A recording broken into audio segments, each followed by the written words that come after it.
Alright, let's go ahead and get started here.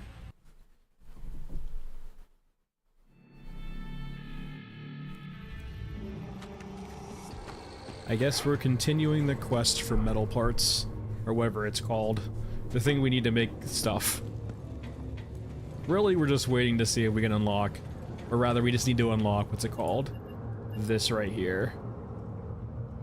We need one machine part. Because once we get that, we can actually start making fast travel drones and going to Tunnel D more often. But until then, it kind of feels way too aggressive to burn through, I think, like the one fast travel drone I still have. Let's see here. 762, let me buy some Aramaki. Alright, that's good. Hey Josh, how's it going? Yeah, we were leveling the PP-19 too to get the silencer for it eventually. What level do we have it on right now? Probably nowhere near high enough. It doesn't have that many mods though, right? Yeah, we'll just keep running it for now.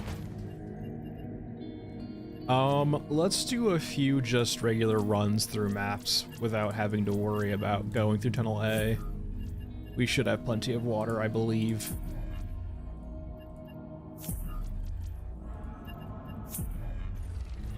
We'll bring a few drills too, just in case. It feels like one of those things you just always have on hand now. Like, they're not cheap, but like, it feels like you should be able to get some codexes pretty often with them, right? You would need a massive dry spell of like mechs to never die to not be able to utilize these, I feel like. Okay, this is fine. But yeah, we have one fast travel drone, which I guess, yeah, I don't really want to use, it being my last one.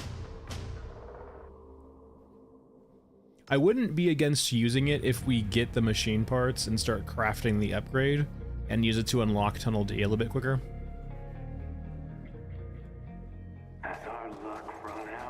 Alright, so we're looking for machine parts. Also sniper, if we can find them. And if we see a hind dive, we can go loot it.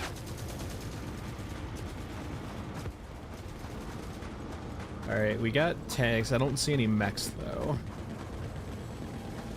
I don't hear any mechs either. So I'm guessing that's off the list. So just looting. Yep, nothing. Just everything's fine. Just a very, it's a fucking Beyblade. Alright, the crossover no one asked for but everyone needed. Beyblade X Fun Dog.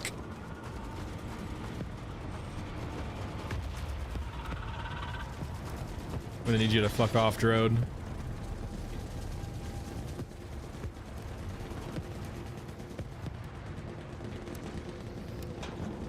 Alright, we don't need a picture. I'll take a water map because that's worth like 7k. Nope, nothing there. Yeah, just a bunch of tanks. No mechs today. Hey Duffs. Spark plug, sure. Honestly, the new stuff I shouldn't be looting at all except if I need it for crafting. I don't know exactly what all I need for crafting, so maybe looting all is just a better approach for now. But like, by and large, the old loot is worth usually a ton more over the new loot.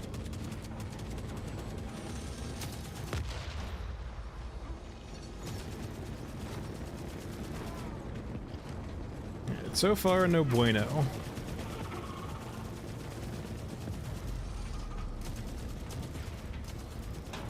Hey, David. David, it depends on when you last played, I guess. We're grinding. We're on a newer account right now. Just shot me. We're on a newer account right now, so we are attempting to basically build out our innards. And right now, we are trying to find a very evasive part for the early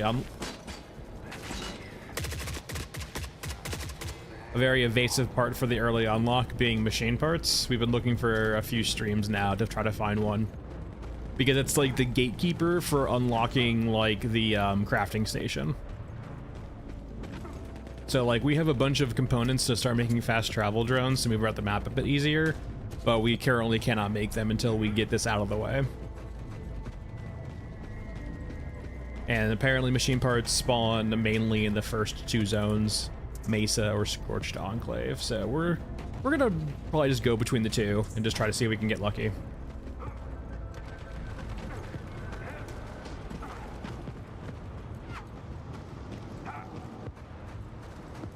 I wonder what, like, on the loot table, what the actual percentage chance of this spawning is.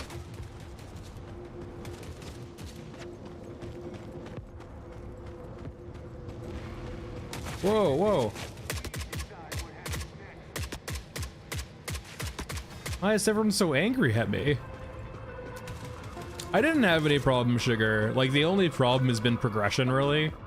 I can't replicate not knowing movement, unfortunately. Like, I can't, like, wipe my brain and my muscle memory of how to move around the game. I personally didn't have any issues with falling or platforming. And there's not really that much platforming in the game.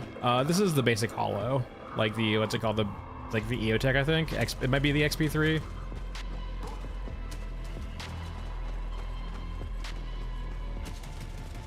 So, like, the movement is rough, and I'm sure they're working on that, but by and large, I don't think it's that big of a deal. Like, you can't...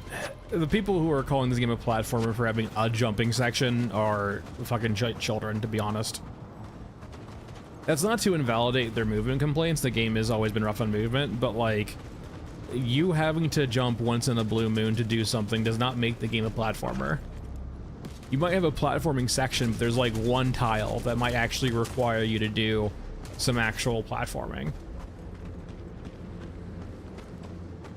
I do think too, it's just people also just not understanding that, like, hey, it's an extraction shooter, it's not an arcade shooter. So like you do usually need to like get your acceleration up so that you can actually have enough speed to cross something, right? Like you can't just do a standing jump and expect to like get across a chasm. You need to do a running or a sprinting jump, because your character has some weight to them. Yeah, David, so you're not familiar with the tunnels update. Essentially, the maps are connected by tunnels now, and for the most part, you have to spend time to go through the tunnels and go through locations to get to where you're going. Fast travel drones are a way around that.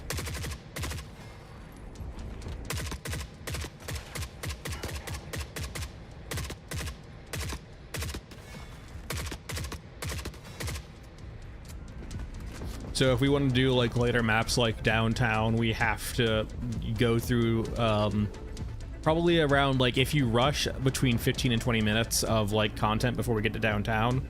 Or with a fast travel drone, we can go straight there or go to tunnels right before it.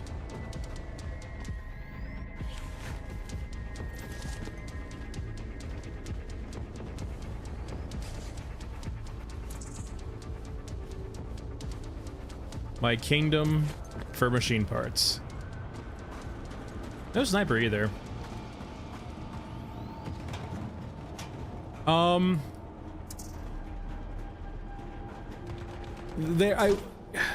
I consider them to be, they're well balanced currently, Sugar, if you survive the vast majority of your raids. If you have problems surviving and you blow fast travel drones, you're going to be out of fast travel drones a lot. So like, for the most part, it's not 1-to-1, but if you start doing tunnels D, like the very, very last tunnel you could possibly do, you get, if not all of the parts you need, but most of the parts you need for a fast travel drone if you spend time there looting. So like you get your output, you get your input back basically, if you do tunnels D and do looting there. But like in any other scenario where like you're dying or you're not surviving every raid after going to tunnels D, you're gonna have issues crafting drones. Personally, I think drones are well costed. I wouldn't actually change the cost of drones. I would just figure out alternative ways of having players stay out in the field longer or run maps somewhat consecutively.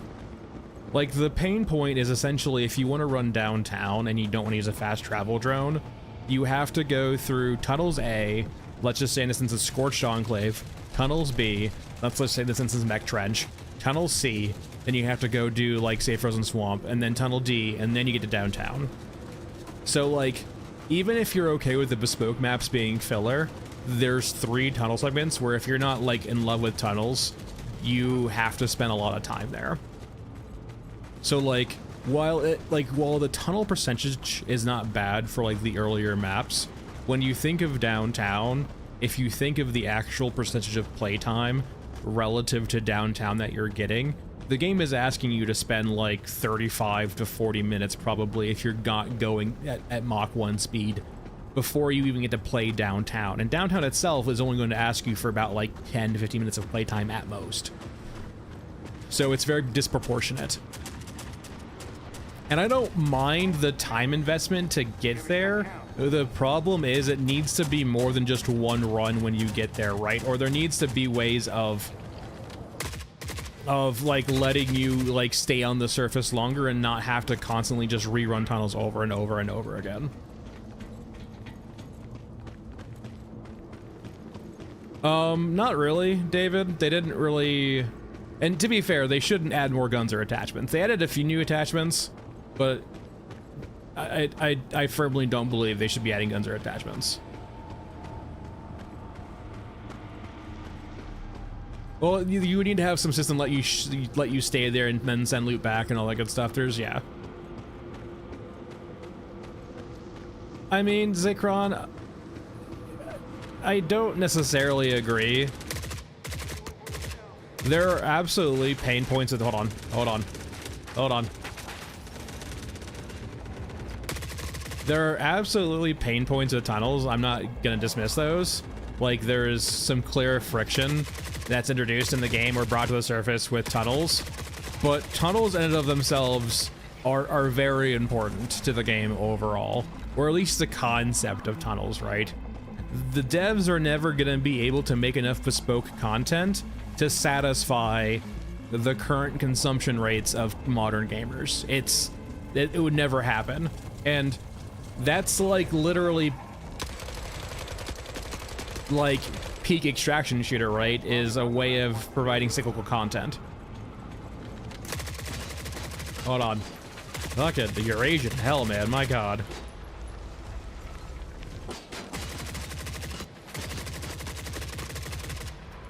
Like, tunnels adds lots of pain, like, and like the way I would phrase it, right?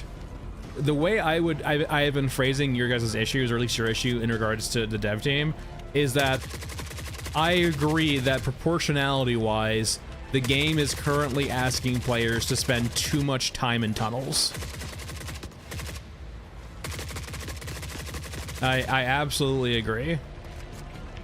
Yeah, like, so, well, CD, essentially what happened is any additional time investment the game is asking you for highlights any issues with the game, basically, right? The reason why so many issues were okay to, like, look over previously is because in the grand scheme of things, if you get bullshitted, a 5-minute time investment is not a big deal. But now when a game's asking you for like maybe an hour time investment before you do everything you want to do, well, that now an issue like accidental manhandling, or drones being, you know, OP as shit, or really annoying, or just movement, or you know, having to cross a platform with, or, you know, cross a chasm with a jump. All of those issues get highlighted a lot more when you spend an hour doing something. I'll take concrete powder, at least.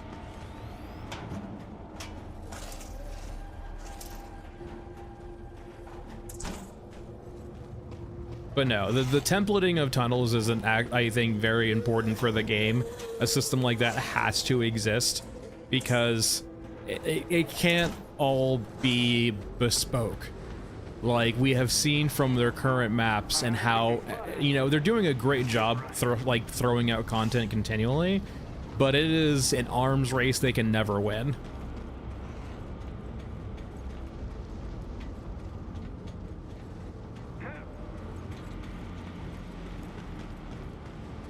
And so with tunnels, they now have a system in place to add, you know, small bespoke maps or just tile set maps to the game.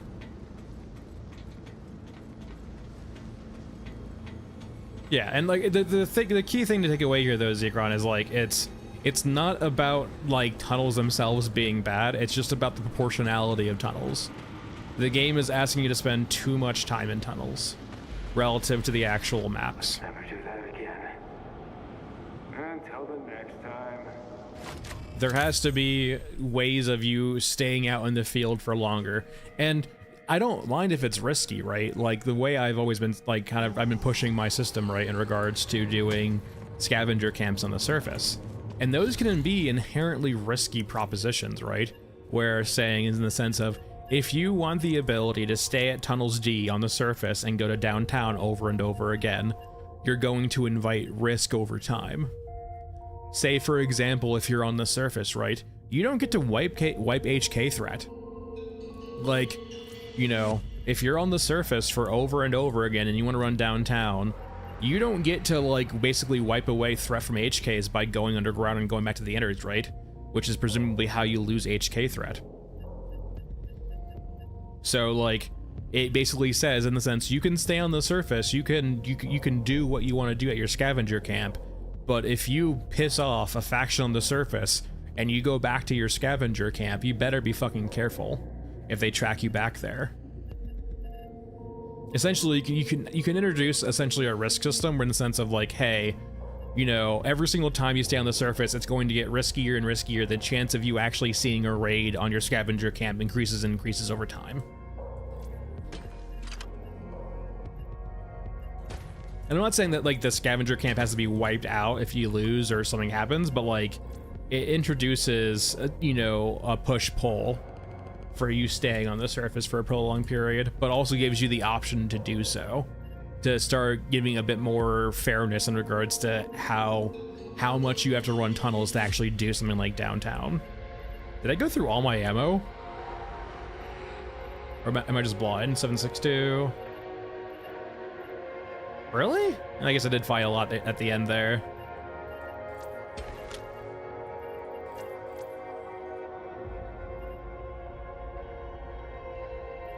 I don't think that's solving the issue. CD, that's just gonna create other issues, right? You're gonna have the same players who are gonna be like, hey, I'm out of water now, and now you're telling me I need to go grind for like a couple hours to get enough water to do this? Like, the underlying issue here, right, is that proportionality-wise, tunnels just too much time in regards to other maps. It's not an economic problem. You can view it as an economic problem, but I don't think you're actually addressing the underlying issue. Because if you approach it from the economic perspective too, the problem is now you're gonna have different players with different, you know, skill sets who might be better or worse. And once again, it comes in and runs into this issue, right, of how do you balance the game between aggressive and more casual players. Doombleed, I am going for machine parts for a while. I will eventually get bored and start playing the game again. But I'm gonna see if I can get some machine parts going. Hey, John.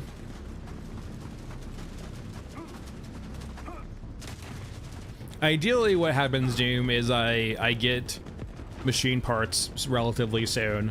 I start crafting that and then use my only fast travel drone to go unlock some of the later maps. Yeah, Mal, that was kind of always going to be known, right? When they talked about doing procedural generation, they made it pretty clear they were not going to do full procedural. They were going to do tile sets, and keep in mind too, right? The first iteration of tunnels has 4 maps for each tunnel. The first iteration. So if they ever go back and revisit it and add tile sets in, that is, here's something. Add tile sets in, or different tile sets in, right? Or add more content to tunnels. They can just add more variants in, right? So it's 4 for now for each one, so 16 in total. So I think it's perfectly fine and well. I don't think they needed to do full procedural generation, because then you just have, it gets really weird. And by and large, that illusion of procedural gen the current tile sets they have is not broken unless you start playing a lot. And you will notice it, right? The illusion will be broken. By the time you notice that, you're usually pretty far into the game, and most illusions are breaking. Yeah, which I think is it's a good thing, Mao. I actually think that's a great point to raise. Also, is it allows players to naturally learn certain tile sets, and you know, having that reward for learning, or just having that knowledge of saying like, I now know how to move through this map. I do think the respawns in certain hazards are too static. I think the respawns are like one of the big things I would like to see them rework in tunnels as a good area to do that in. But no, like people if like that's the perfect dynamic, I think, in my opinion, is like for Mao, in the sense of when people if people want to go online use a guide, yeah, there's nothing you can do to stop that, so just let them do it. Like, hey, that's perfect. If they don't care about learning or exploring, they can go pull up an online map and just use that instead. Yeah, whatever. But for the people who want to explore, it's not explained to them either, though, right? It's the best of both worlds. Zekron, it's a way not big deal. It really isn't. Like, are people gonna start pulling up publishers and every single backer? Okay, for context, the guy who posted that as a review was crashing out about the devs not constantly responding to basically their like, essentially their crash out was about the railgun and about co-op. That was their crash out, and so they went digging and looked for anything, literally anything, to justify that Fundog is the baddie, or, you know, they're in the right, and it's just about the moral degradation of fucking gaming. Like, it was a total fucking strawman argument he raised up because he was upset about something else, but everyone fucking ignored him because he's just man-child. And the article he posts to is boilerplate stuff for other venture capitalists and investors. Like, it has no bearing on game design. If you've never read an investor-facing fucking piece of publication before, it reads exactly like that. It is not meant for game designers or consumers or for literally anyone outside of fucking rich people who want to throw their money into the gaming sphere. Because you want to know what that extraction thing said? It said, make extraction shooters for everyone, which no one's gonna fucking follow. And case in point too, Fundog's disclosure on that, or the actual publication of the acquisition by the venture capitalists on Fundog, was back in February of this year, and the person didn't bring it up until like August or September.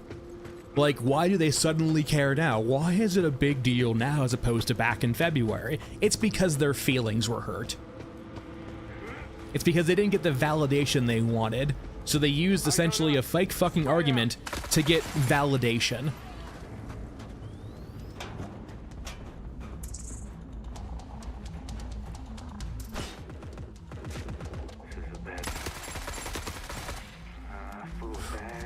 And if you wanted me to actually break it out a bit more too, the actual company is a venture capitalist firm of like less than 10 people with a portfolio of over 80 companies. Are you telling me that you're going to have 10 venture capitalists micromanage 80 plus different companies in a portfolio to an extreme percent? No. The way venture capitalists work, right, is they're basically betting in the aggregate they'll win over a large portfolio. Like, they basically give 100 companies $1 million and say, you know, I expect some of you to fail, but for the ones who actually succeed, you're going to make me lots of money to give me my investment back plus more. It's not, like, it would be scarier if you had a private investor, like a sole private investor, invest in Fundog. That would be the scarier thing, in my opinion. Because that would be the person who would be like, in the sense of, I want some say in creative control for this money, or I have nothing else better to do because you're my sole investment, let me over micromanage you or put my shoe into the door. But for a venture capitalist, like, all they care about is their equity stake growing over time. And in the grand scheme of things, outside of publishers or outside of other companies, venture capitalists are not good people, but they're much more okay with long-term investments. Not quarterly, not yearly, but over the span of multiple different years, they want to see their investment go up. It would be way scarier for a publisher to come in, because publishers are much more concerned about a return on investment over short periods of time. They want to see quarterly revenues go up. John, we were talking about, someone brought up the VC argument from forever ago.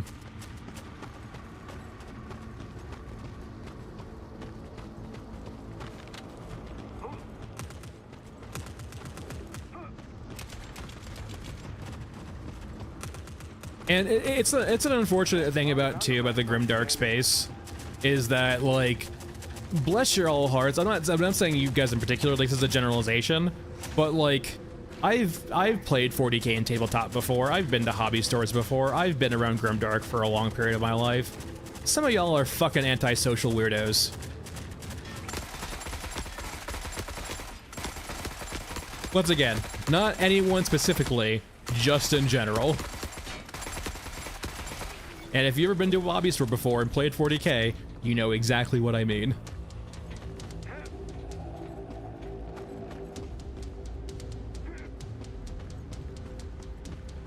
I have seen literally 50-year-old men crash out IRL before. It is not a pretty sight.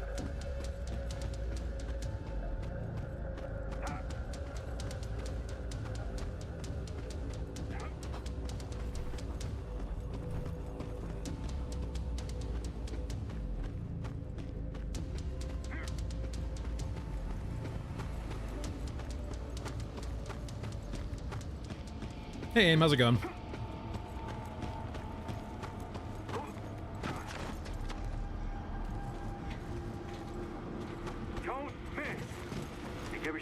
Typically rules, they get kind of petty sometimes.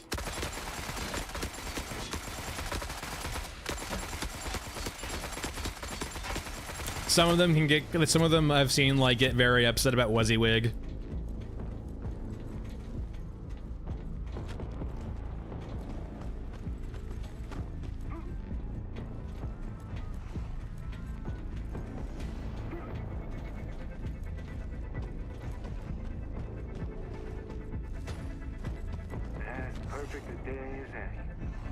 Hey, Delta.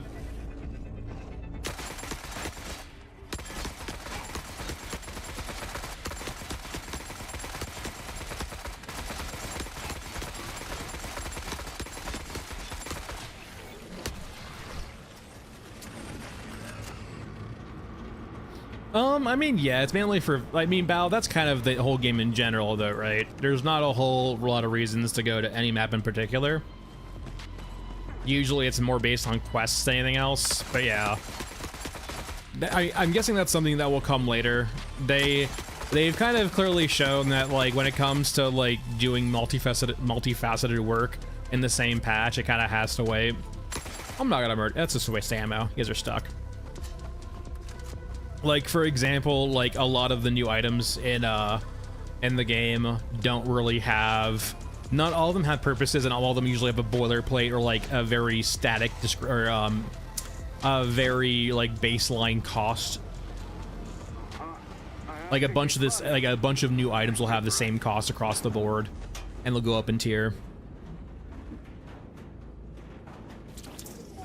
Yeah, there's a difference between getting upset and crashing out, right? Especially, like, when I mean crash out in person too, I kind of mean like throwing a temper tantrum.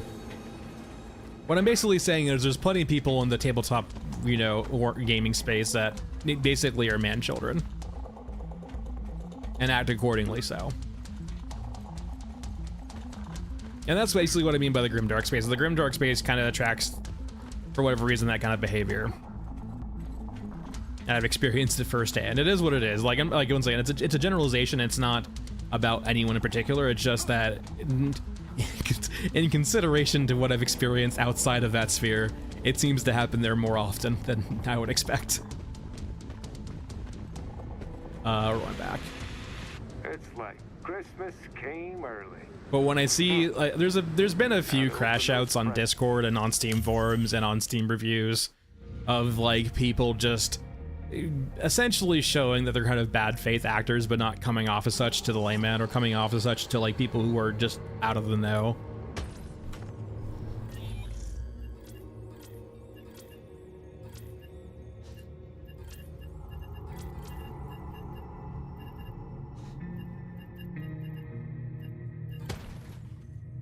It's why, for example, like I think it's ultimately important, and I know a few of you have done it, which is very good. I think it's very healthy. Don't, like, this is not a game you should be grinding in, like, to an extreme extent right now. Like, it is okay to detach yourself and move on for a bit and come back later. Don't feel like you need to grind this game ad nauseum. It's gonna burn you out.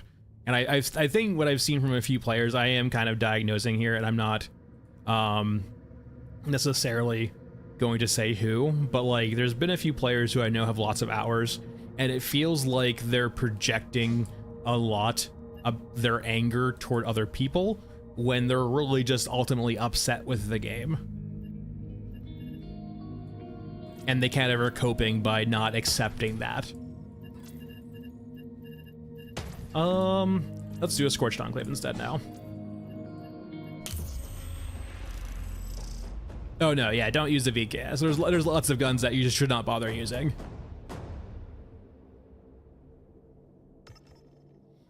And it's also going back to my previous conversation, like it is why too, for example, is I do not play this game outside streaming. Gotta keep a record in the event of my death.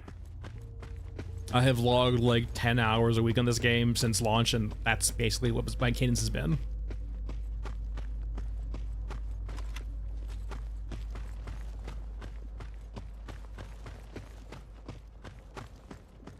As long as I'm the last one standing. I don't really have a good gun to kill cyborgs here. I mean, the AK works, but it's definitely not optimal.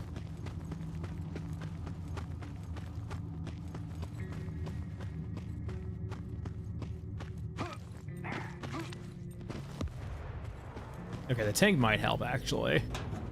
Though the Mother Courage does one-shot tanks now, which is actually not great. For me, that is.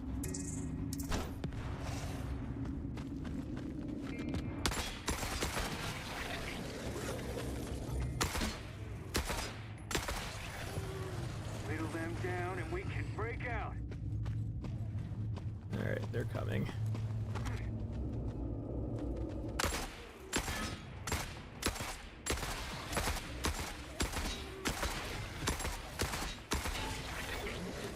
That's like what, like 5 or 6 cyborgs with, yeah, there it goes, one shot. Yeah, if you let's not hit with the courage. It's like what, 5-6 bullets to the head as long as you're hitting them, assuming you're not being charged by like 50 at once. Which isn't terrible, but cyborgs respawn pretty aggressively.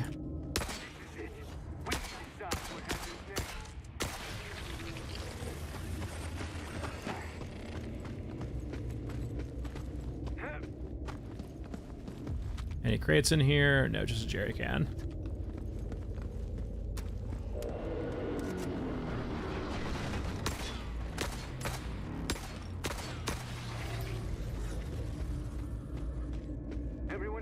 They should put an Easter egg, by the way, in the game where like maybe there's like a 0.01% chance if you kill a cyborg you hear the Windows fucking shutting down music from like XP.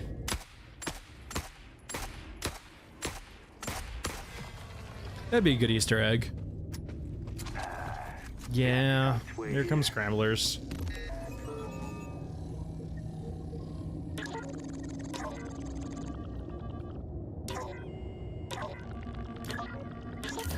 All right.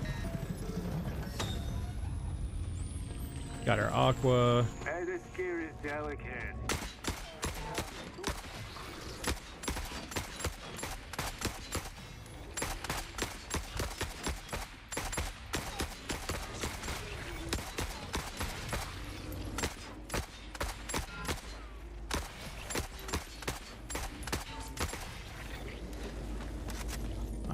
Alright. Want to keep looting, but scramblers being here isn't great. They like to aggro lots of things nearby.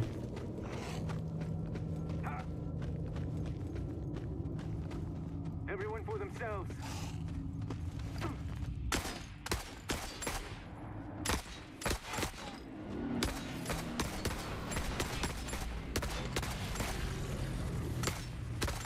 There we go. As perfect a day as any. Should probably just be looting all here. Alright, soap.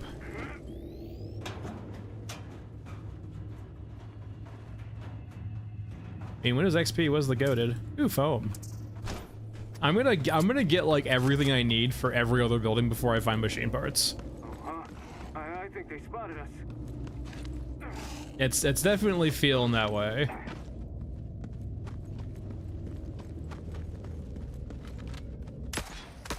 God, they move so quietly.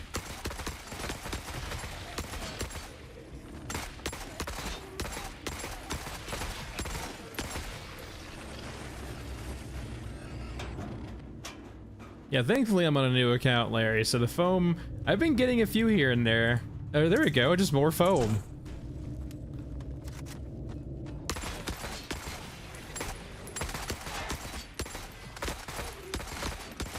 My kingdom for machine parts, though, my god.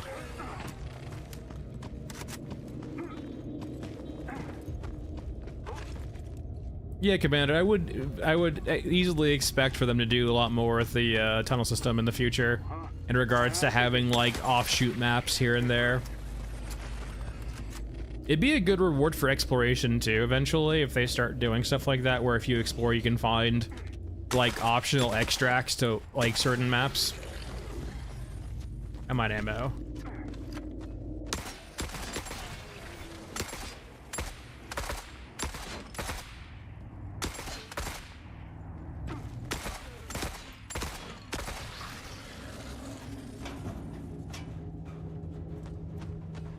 I'm gonna get smacked, that's fine.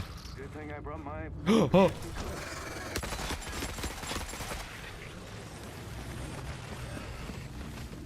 Leave me the fuck alone.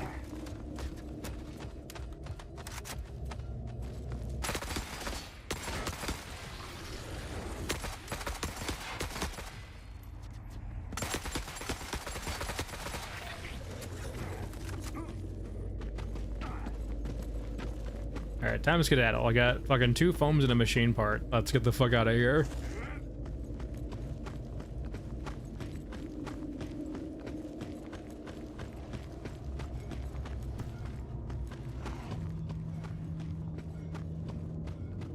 Yeah, thankfully we lucked out with the no grabbers recently. To be fair, I got punished way earlier on this account by having HK grabbers like twice, so it was time to not get screwed. What do you mean? But there's no tech for grabbers. It's just when you know you have a grabber on the map or like an HK grabber, you just leave and you try to get out. Are you walking back? Okay, no.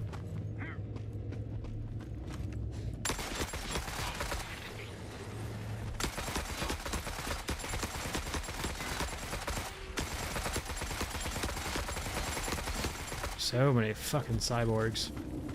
Bye, Mom. Bye, Mom.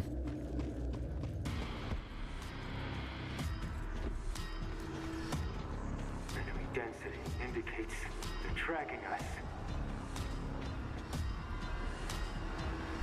Oh, really? Yeah, it's been in the game for like a while, Larry. Alright, we did it. We got our machine parts. In 2 hours from now. Actually, no. I'm not sure if it would fuck up the stream or not. I don't know how fucking with the clock and then that works out all that well.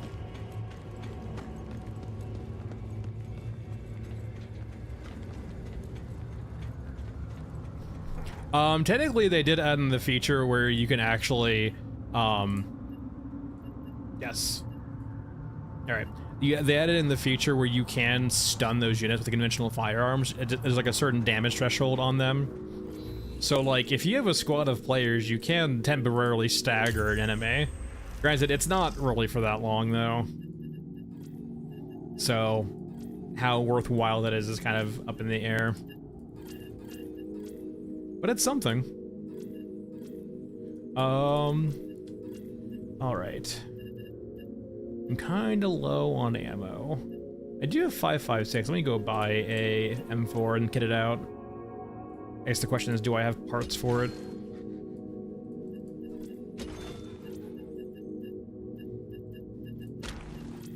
Alright, I do. We're good. Do these do anything? Not really. Suppressor.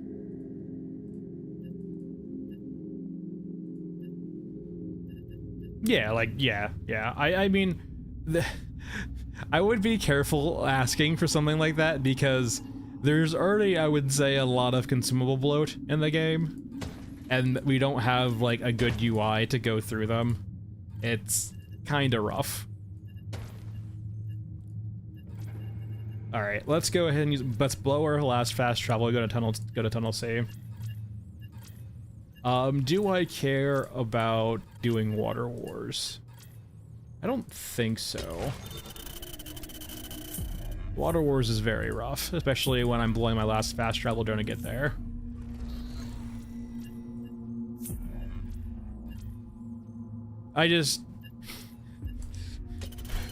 Larry, I genuinely cannot be bothered with things that I just do not think are worth the effort. And attachments are certainly one of them.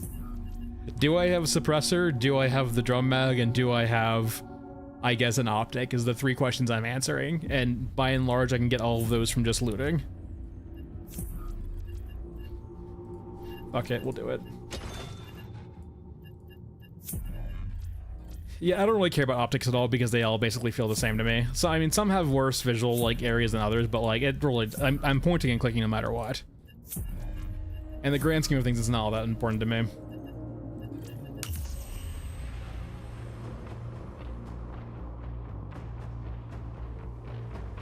Yeah, I'm not usually sniping enough to warrant having 2 and 3 times.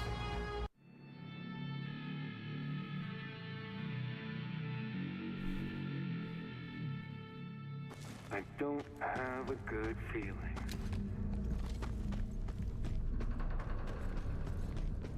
Alright, we need to go to Swamp. I do not recall which one is Swamp, but we'll go exploring.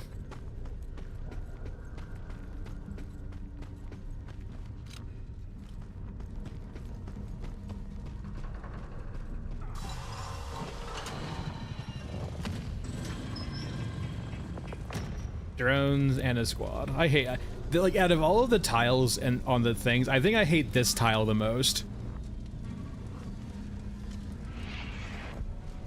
Thankfully, we got at least the better spawn for it in regards to approaching it, but I abhor this tile the most.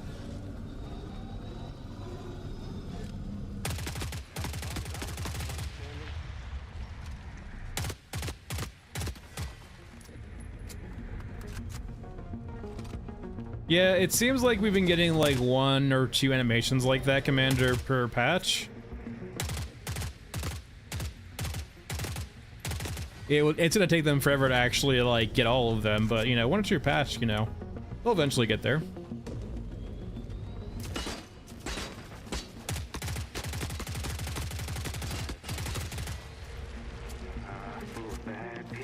See, I guess it's the controller thing, Larry. Like, I know there's issues with mantling them, but I've never had an issue with those cables. But, you know, controller things.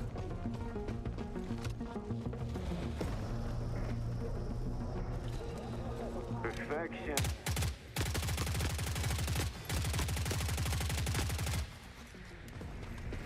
Alright, let's up we go. Fucking flashlight.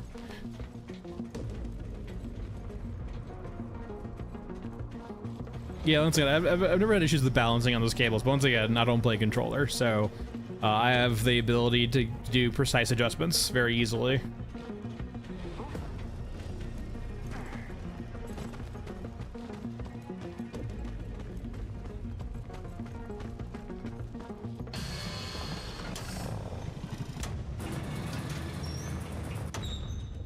Let's keep an eye out for fucking stealth exos.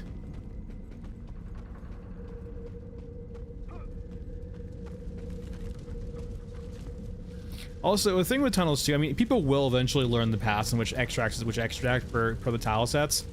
But there is the issue too of, right, of like games that require significant backtracking usually also provide ways to help alleviate that backtracking. There's usually always an enemy in one of these tiles, and I do not hear one, which is freaking me the fuck out for Stealth Exo.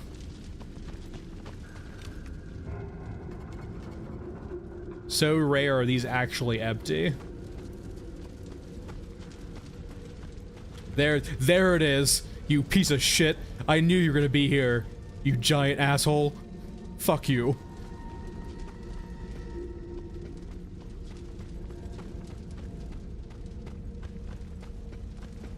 Yeah, I'm guessing, Larry, lots of people are in your camp with where they're controller players and having issues. Because, like, once again, I've never experienced that issue on cables. Like, there's a few instances where it will bounce you off if you, like, jump into it that I've experienced and reported. And, like, I know that there's issues with mantling, too. But, like, by and large, I never had an issue once I'm on the cable of, like, randomly falling off.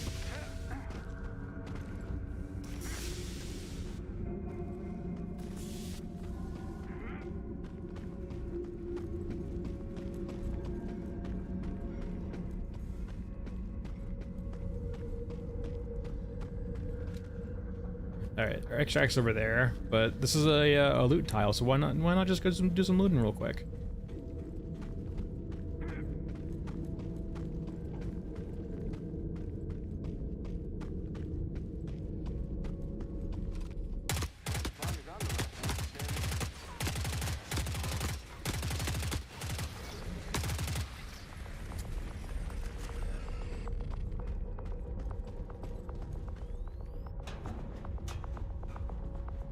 Now, I will agree, though, in regards to, like, criticisms about tunnels.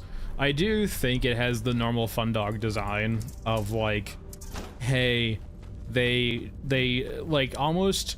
I'm not sure... I'm curious how they do their design in regards to levels. Like, do they map it out beforehand? Do they just make it via vibes? Like, it doesn't feel like they put a lot of, or can put a lot of gameplay in consideration in regards to, like, how their tiles connect together and pathing and how players move about it. Like, in a way, a lot of the maps are so very linear in how you're supposed to approach them, it feels like. There's not a lot of considerations of different pathways and different gameplay for different pathways. Like, there's not an approach that's stealthier than the other but requires more platforming. There's not an approach that's much more, like, straightforward but requires potential combat. There's not, like, a gradient between those. It's just, it is what it is. There's not a lot of, like, once again, tunnels is not, once again, I love tunnels. But at the same point, like, I can easily, like, draw the parallels between regular maps and tunnels and be like, hey, Fun Dog has a clear weakness in regards to leveling and, like, you know, giving players agency in how they play through their maps. Enemy contact. Not sure where. So, like, case in point, this is an example of, like, I experience this all the time, right, where sometimes you'll just, like, bounce into the cord and not do anything. But, like, once I'm up here, right, I have no issues at all.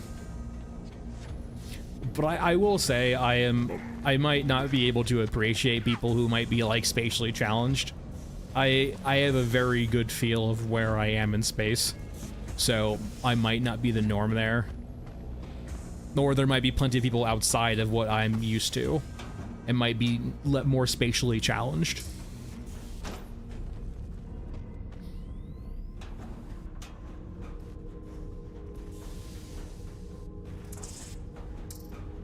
It could be a factor too. I wonder if they're like, I wonder if some players are on controller and they have some drift in their in their keys, and like suddenly you're like, you know, you have a slight like 1% drift.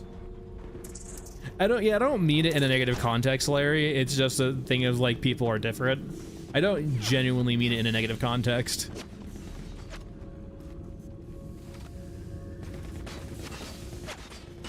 Are you shooting me? No, shooting each other. Okay. All right, please be frozen swamp. I don't want to go back. God fucking damn it. All right. Back I go.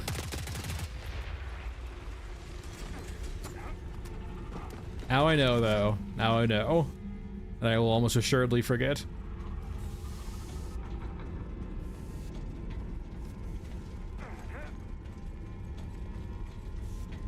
I mean, I don't mind the generic dungeon feeling, but like, I will perfectly admit to, like, I do really hope they are...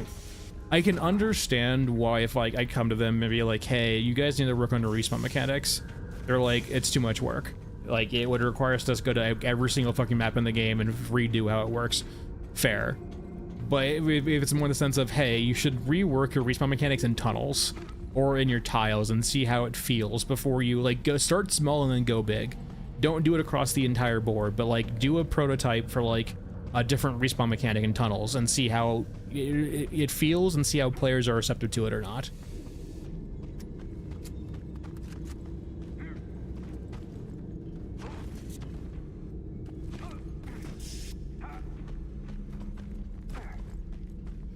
But I think as the add more tiles commander, it will be better. It's also a problem too, right? Is that like I do not think they have the tech in yet, or they weren't able to get the tech in yet to like have units move well between different tiles. And that is like, I would say the plus side too of not doing full procedural generation is if they do have these mapped out tile sets now that they know are connected together, even if they started with procedural generation, they can actually go through the work of like attaching them together to be more fluid now. Hey, Hanzo.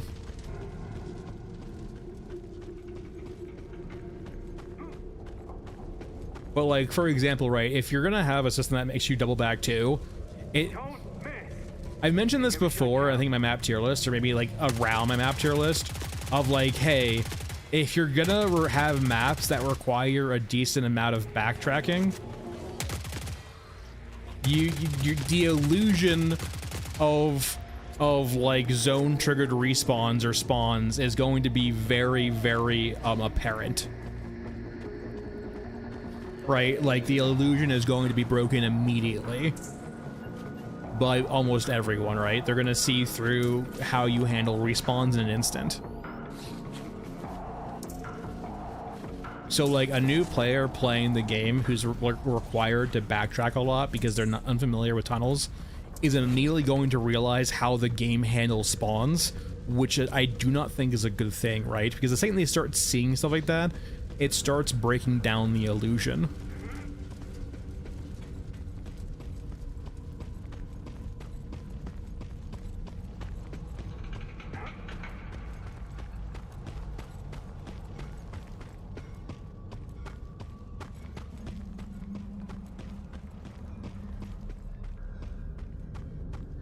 All right, is it actually this way, or is it some way else that we need to go around?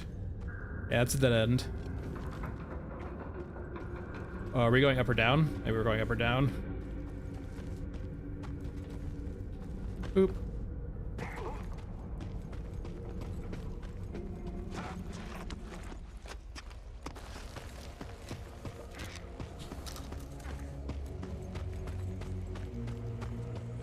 Yeah, it's really jarring and it's really apparent, right? Like, that's how they handle respawns at every single map in the game, essentially. But it's so much more apparent in tunnels, right? Like, you go through a tile, you kill some enemies, you come back because you had to backtrack because that's how the tunnels are designed. And then you see the enemies you just killed back there again. It's not even different enemies too, right? It's the exact same setup, right?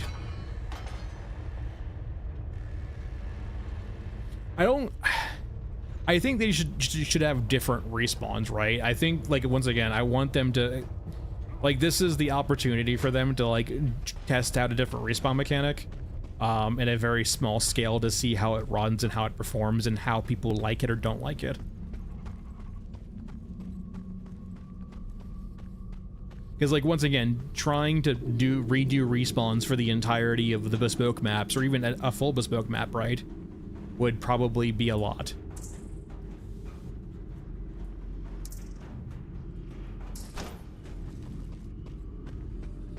Yeah, it does, Larry, kind of underplay the persistence a bit. For sure.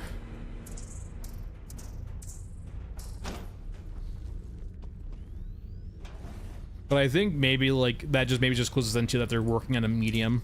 I really do hope that they're working on some intermediate like scav camp point, and that the actual checkpoints are just a stopgap for now. I think the scav checkpoints are kind of, I don't want to say lazy, but they felt like they're very like tacked on, right? Like in the sense of they knew they needed something, and so it was what they could get out in time, was just like a very basic tile set with this like a very like rudimentary save mechanic.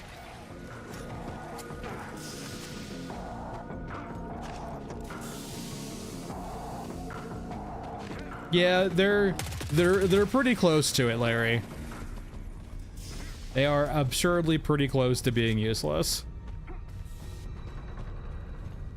Okay, please don't have an exo here. If there's an exo that spawns here, like it kind of just like shit out of luck, really, right? Unless you have a grenade launcher. I'm gonna murder you real quick. I don't like drones being near me. Alright, that's out of the way.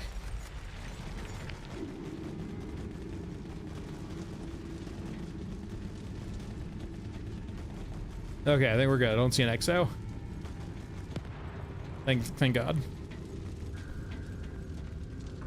This is the rough one too, because like even if you get like can run away from the exo, there's just the chance of you getting knocked off from the cannon fire. Yeah, I mean, I really like this tile. Like this is like the perfect tile in my opinion to make a scavenger feel small, right? This is like something that their other maps don't do very well in my opinion. Is like making a scavenger feel small, right? Like the scale of this in relation to us is like so nice. So I really like, this is my favorite tile, I think. It's just that the exo spawn there is a giant pain in the ass.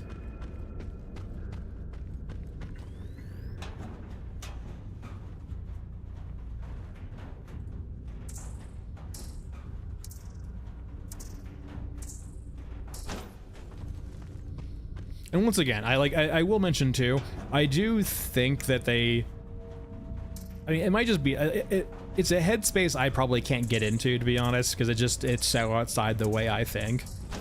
Because of like how dense and like well detailed their maps are.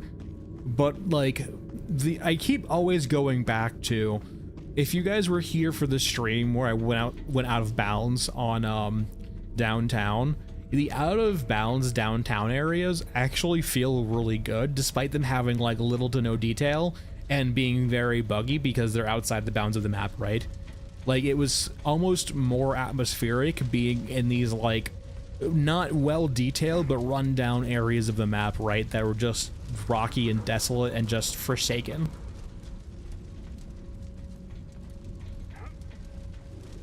And I'm not saying they should, like, well, I'm not strictly saying they should add padding to their maps in areas like that, but areas like that are really cool and atmospheric and can add tension and add some needed breathing room sometimes to maps.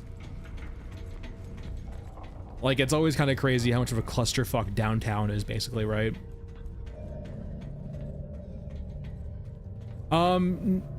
Access points, so like the way it works, Zekron, is that like essentially tiles will have set respawns, and like it will pull from a pool of, you know, pre-designated respawns, and it will have, or rather on map load, right? So on map load, essentially the enemies that will spawn in certain tiles are set, and when you get into that, when you get close to that tile, the enemies will spawn in that tile. That's simply just how it works. So it's not really access points, it's just the tiles. And so because the respawn or the spawning of these enemies is based on player proximity, if the player leaves and re-enters that proximity spawn, it will respawn those units. Or, you know, despawn them too. Like say, for example, you leave the area where they spawn in, right? They will despawn once you leave that area.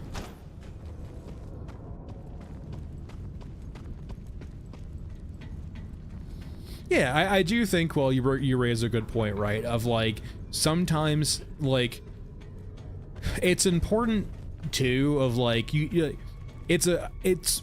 there's always different ways of DMing, right? But in my opinion, there are some times, right, where you don't always want to, you want to have, not the fake, I don't really call them fake out rooms, right? But they're more like kind of pacing or slowing down rooms where they might think there's an encounter there, they might think there's something, but it's more of just a room for ambiance or pacing or for like exposition, right? Not every room has to have like enemies or something to solve.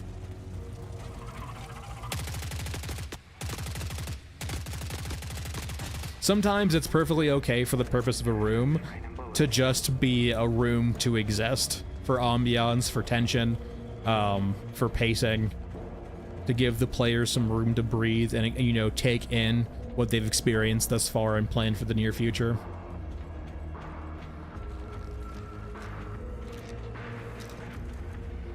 And like in a way too, by having rooms like that, you can help keep players honest too, right?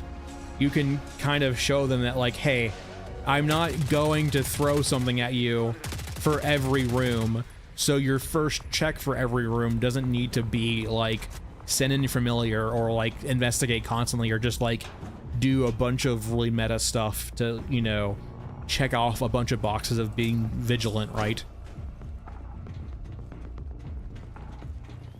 And sometimes too, right, like I will add in time stuff, right? Things that are time sensitive to say like, if you do kind of do all of this very tedious, slow work, but vigilant work, right? You might have some complications in the future from the time that you're taking.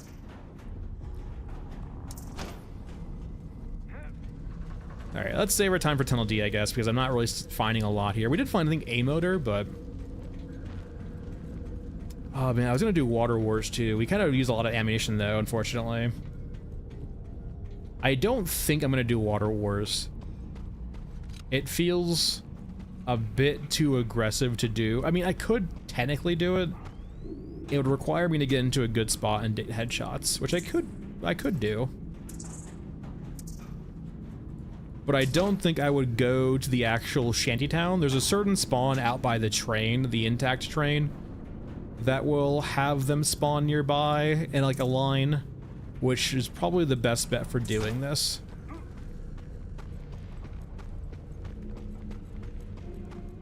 I don't really have a backup firearm either, so...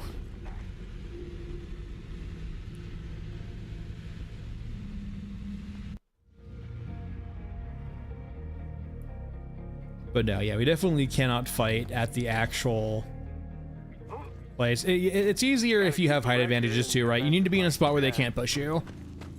Because, or like get multiple angles on you too, just because like there's so many of them, they spawn so quickly too. You need to be in a spot where essentially they can't flank you and they can't push you and they're willing to contend to take long range fights against you. Also, fuck these trees. Or, I guess, bushes.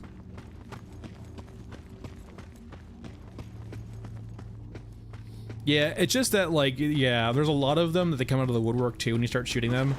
Because group aggro now is now proximity based, it will spawn, like, basically aggro the entire shantytown against you.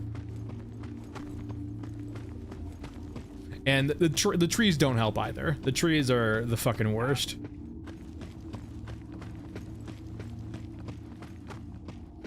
Yeah, the shotgun stun lock is not bueno.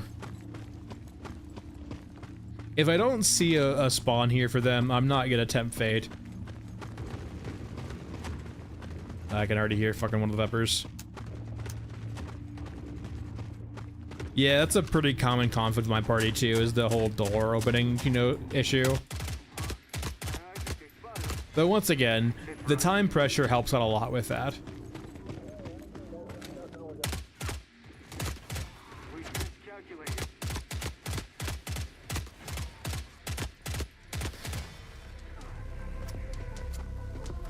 Especially now, considering one of the players is a warlock, so like they have this very deep incentive to use short rests a lot. So it's nice to have a time pressure to kind of force them to like not rely overly on resting and getting back spell slots. They can still do it, but they can't be aggressive about it, right?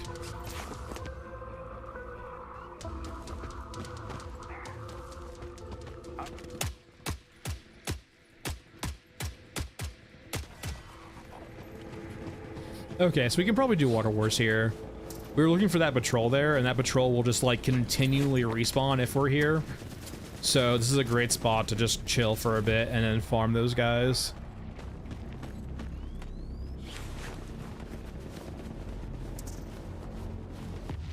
I do think that's a cool thing about tunnels too, right? Is that like considering how chaotic the surface is, having a slower paced or like a much more like spaced out tunnels would allow them to explore some flora and fauna.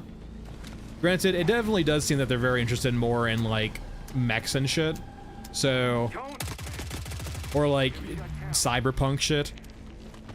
I would love to see if they lean more into like bio-horror and stuff like that, or like more flora fauna stuff, but I'm not sure if that's essentially their interest.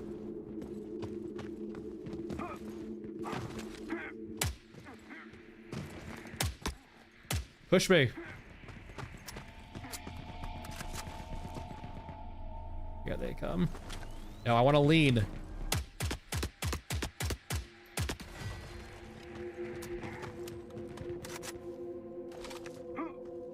Yeah, this is the easiest spot for Water Wars, just because like you know the spawn happens. There's and there's like not really many other spawns that can happen and push you.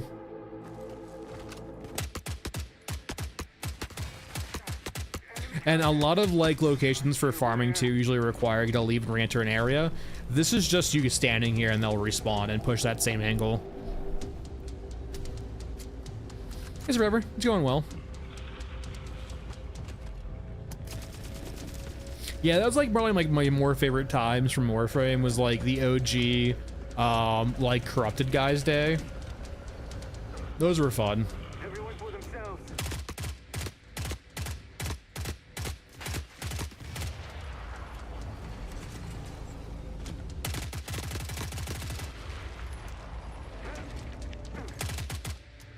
Yeah, it's just a body, I guess.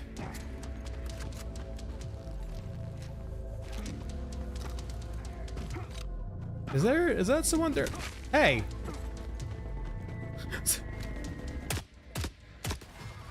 Fucking rude, brother.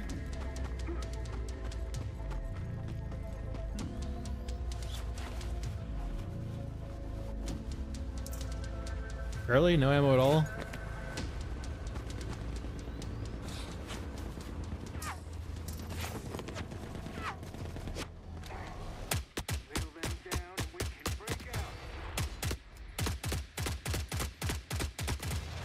All right, two more. I'm guessing the drones are spawning instead of they are. Oh god, English is hard. Oh god, it's a fucking conga line.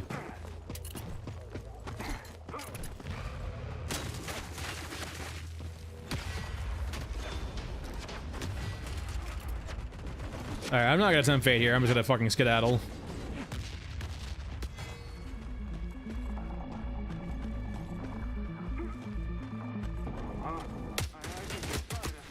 I do not feel very safe.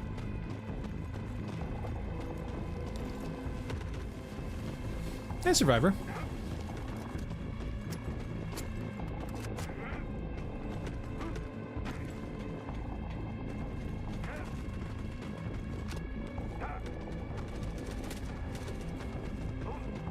Don't mind me, scramblers. I'm just passing through.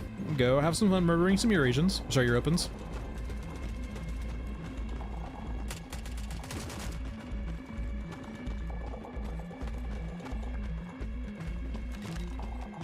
Try to save some ammo here. I think I have to go through this way. I think you can go to the right if you're careful with a pneumatic jump, but I believe it's a bit sketch.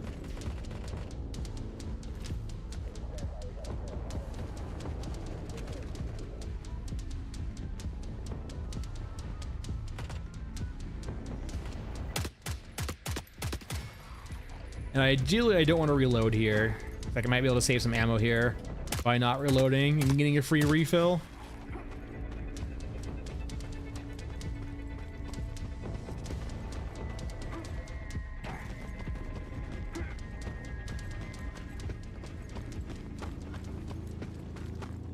All right, I think we're good.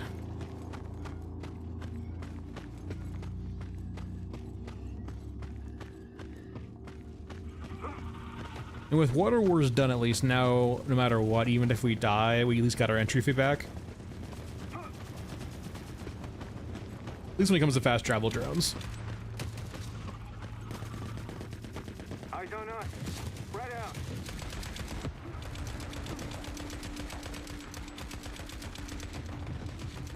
Yeah, I don't know what I would buy right now if I just wanted to buy a new graphics card. I think I'd lean toward AMD.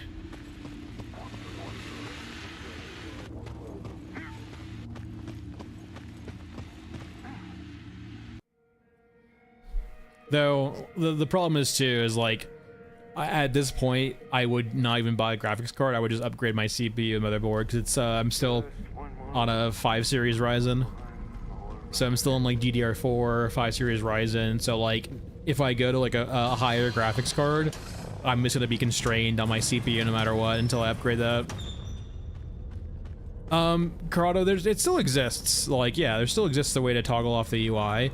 They added in the feature now, as you can probably tell, where, like, if you're not doing anything with the UI, it will just naturally go into the background and disappear for a while. But if, like, I ADS, it comes back. So, like, I think they kind of took my hint that, like, the game's way more immersive when you don't have the UI omnipresent. And, like, I'm not saying that the UI is bad, but, like, it detracts enough from the actual ambiance of the game to, like, to warrant wanting to be hid.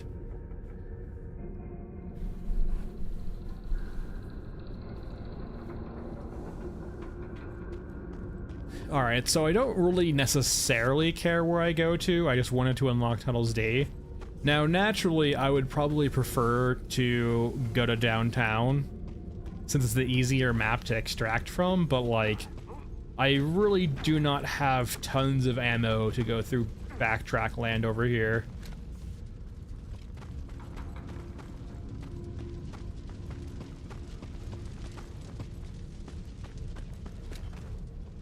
Oh, here, next to that's at least nice. I know it exists. Very weird for tunnels.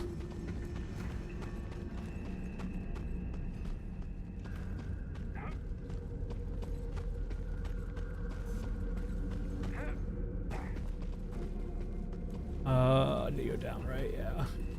I need a mag jump to climb that, unfortunately.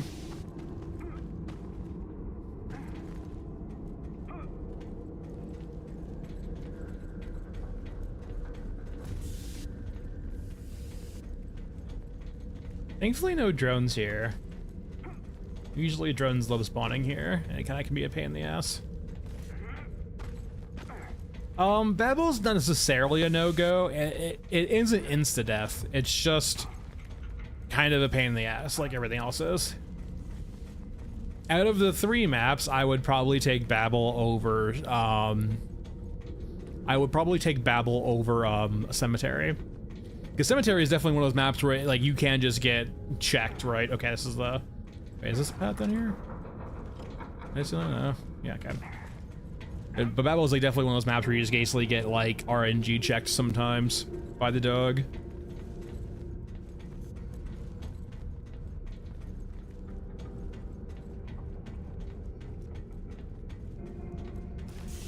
I also think too, tunnels is a great area too for like doing more ambient stuff, like having things like flying overhead or like hearing sounds or just like having things like you can see off map happening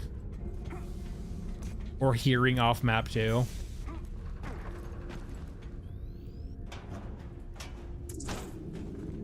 Like maybe hearing a train off in the distance. Oh, that'd be dope.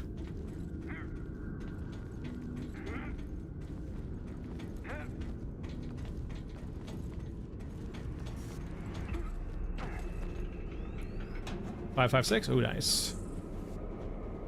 I summoned it. That'd be cool to do 3D printers and stuff like that. Like an actual fab down here. I definitely think they might have to do some dungeons eventually too, right? Like actual dungeons. I'd love to see like a foundry, right?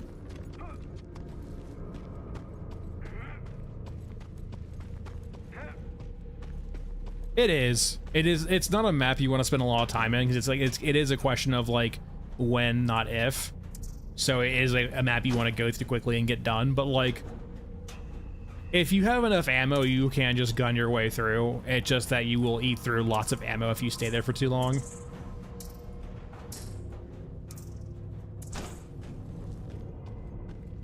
All right, what map are you? If you're not cemetery, I think I'll do you. Sick, downtown. Downtown should be just free. You can just go to the right here and skirt your way around and like take maybe like 1 or 2 fights and then leave.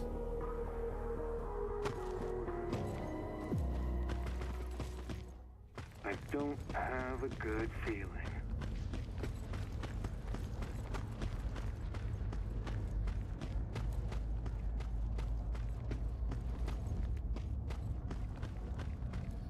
It just auto hides. You can turn off the auto hide. Oh no, yeah, quads. It's if you're a stealth player and you're adverse to shooting your gun, yeah, Babble's unplayable.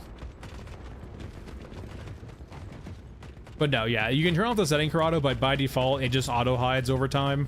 But like I said, you can bring it back up, but like right now you're gonna see it fade, and that's just the game doing it naturally.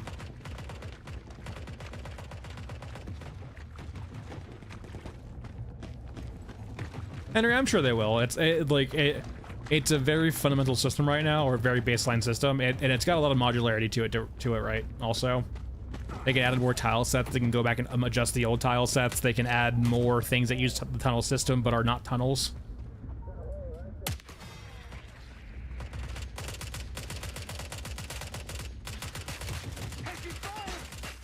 Brother, your aim is not great.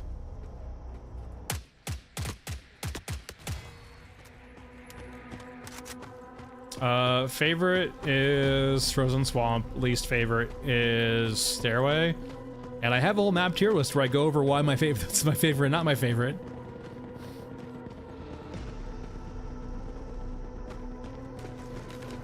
The quick TLDR is that Stairway is linear and boring and doesn't feel like an actual map, and that Frozen Swamp is the only map that actually feels like it has enough depth to even scratch the surface of being considered an extraction shooter map. This is it. We decide what happens next. Alright, let me just chill for a bit. I got 100 rounds. I could kill this patrol, but it would take all my ammo probably to do it.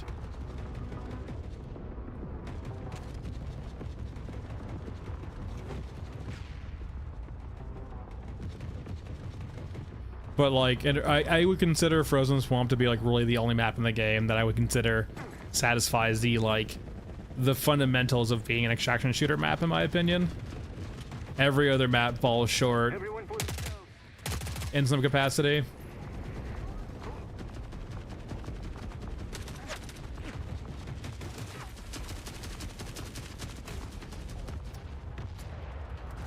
No, I mean, the only thing that's changed is downtown. I think Babel got added, and Babel would be like a C.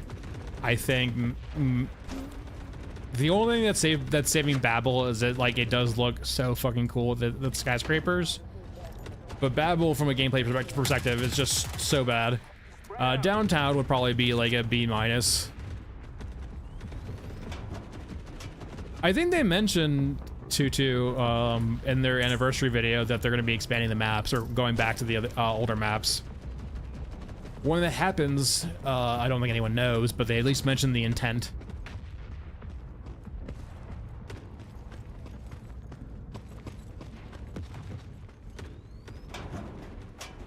We'll have to see exactly what that looks like.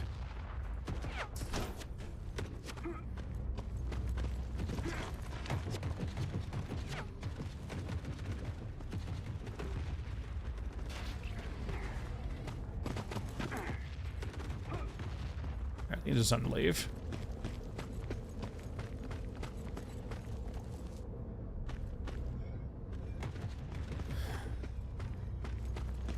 I mean, I don't necessarily think it's simple or specific, right?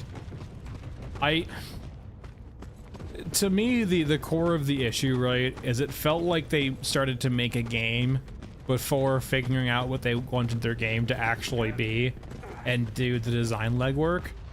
And it basically, it feels like the maps are made but not designed, if that makes sense. Or if they're designed, they're designed around set pieces and not necessarily, or they're designed around an aesthetic, not around gameplay. And I think that the gameplay takes too much of a backseat on these maps. Must not be a good sign. And to reflect that in the maps, it's not a simple process, because making maps is not simple. It's a hard thing to do, right? It requires a lot of work and a lot of thought put into it. So I don't want to like imply that it's simple or it's easy to do for them to like go fix the maps, or making maps in general is easy. All right. That's doing its thing. We did survive, so we did unlock Tunnels D in downtown. The only thing we don't have unlocked is Babel and Underground Cemetery now. I guess I can go over to D now with my extra fast travel drone from that. Wait, do I actually have... Okay, I have 55 water. I haven't done these yet, which I need to do eventually. But to make these drones, I do need to do the crafting first anyway, so... I have a mixer and powder, so I can craft these immediately, basically. I think we're going back to Tunnel D here and just doing some farming. The water cost is pretty high, though.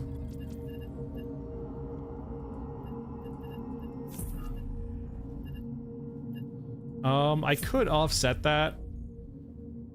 I could do an Elephant Mausoleum run or two and offset that. Yeah, this fucking quest is impossible. Wouldn't mind power cells though too. Let me do a run on Elephant quickly, actually. Mainly because I should have access to the quest here. Not you.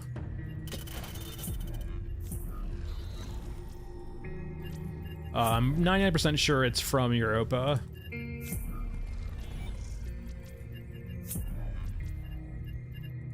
I'm pretty sure I already did part 1, so it should be here. So I'm looking for the water quest, I think part 2 is what it's called. And it gives you a set spawn on Elephant for like 5 or 6 water, and also just gives you a shit ton of water as a reward. And I'm pretty sure I've done it, but maybe not. Any more quests for Elephant?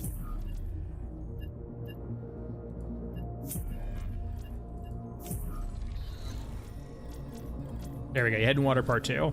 It's better if you have the rack for this, but how much money do I have actually? Let's see here. I don't have all that much. And I will need to get codexes eventually, I think, for money. Let me see how much I actually have, though. I mean, I'm gonna want the rack eventually, right?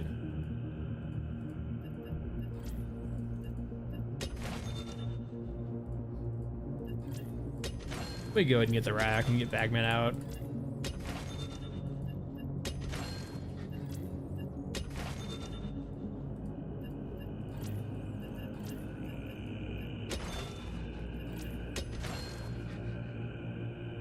What else? There we go, little twos.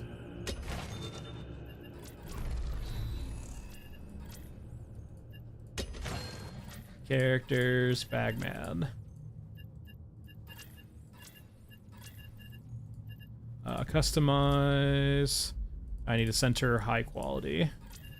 Bundleton center.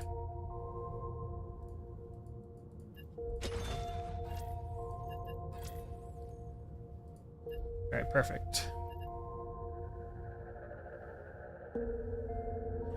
So the precursor to having quests on maps is having the the tunnel segment before it. So for example, if I didn't have B, C, or D unlocked, I would only see quests for Scorched Enclave or Mesa. But once you unlock the tunnel segment, John, for the map that connects to it, you get all those quests that go along with it. Assuming they don't have any other prerequisites.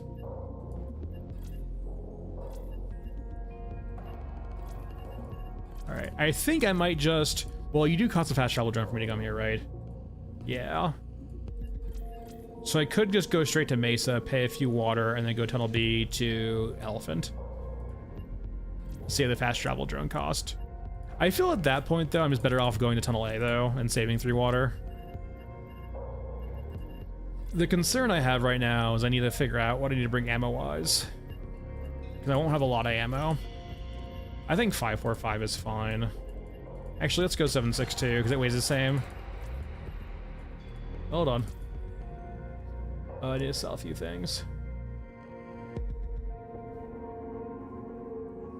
So much bloat now in the inventory. So much.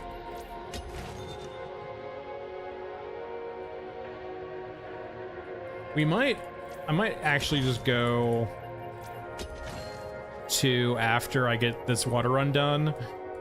I might start go do some runs on Mesa again to try to see if we can get some what are they called? Codexes for money.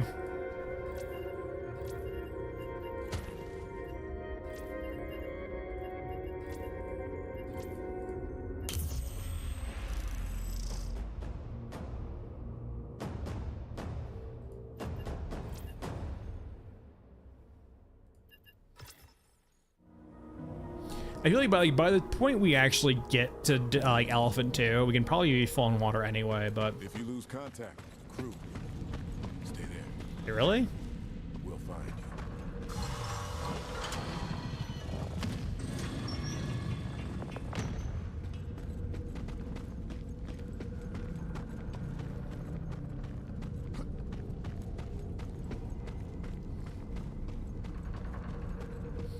Are you just talking generally, Nathan? I don't get stutters at all. I only get stutters on downtown. I would say if you're getting stuttering, try increasing your shader cache size. I mean, downtown, yeah, Stairway has a few issues in regards to like having a few FPS drop areas. I wouldn't really call that stuttering. I don't get stuttering on Stairway, I get the FPS drop areas. But on downtown, I do get the stuttering. But like every other map, I don't have issues at all.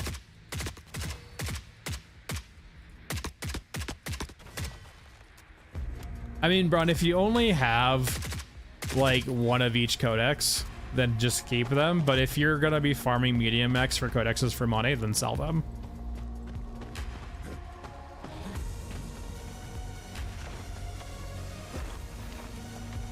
I haven't played AL, so I have no idea. Yeah, like there's FPS drop areas on those maps that are issues, right? Stairway, I would say even more so than downtown. Stairway's got a few very bad areas.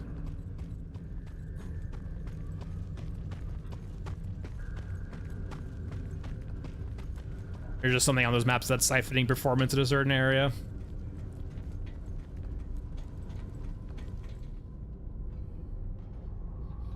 Yeah, I didn't really enjoy Outer Worlds 1, so we're in Tunnels A. We're in like we're in the variant I'm very familiar with for Tunnels A.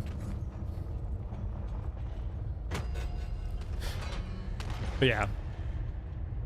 I played a bit of Outer Worlds 1, but I didn't finish it. It just didn't keep my interest.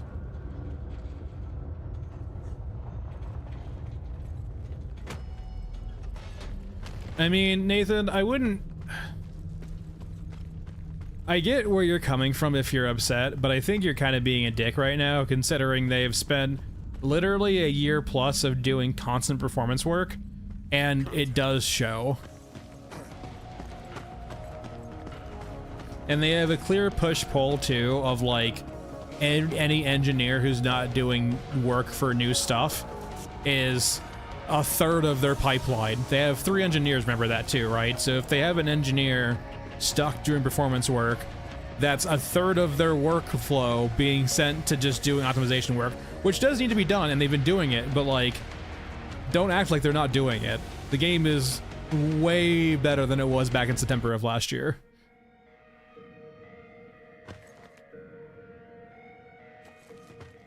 If we get home without you. Are there still areas for improvement? Absolutely. But like, it is something they're aware of and constantly working on. Hell, by and large too, tunnels was like, I didn't have any issues in tunnels at all with performance at all. Tunnels ran flawlessly. I should have brought drills. I mean, no, they're different games. I don't really think I think plenty of people who would play Arc Raiders, this is not even on their docket for a game they would consider buying.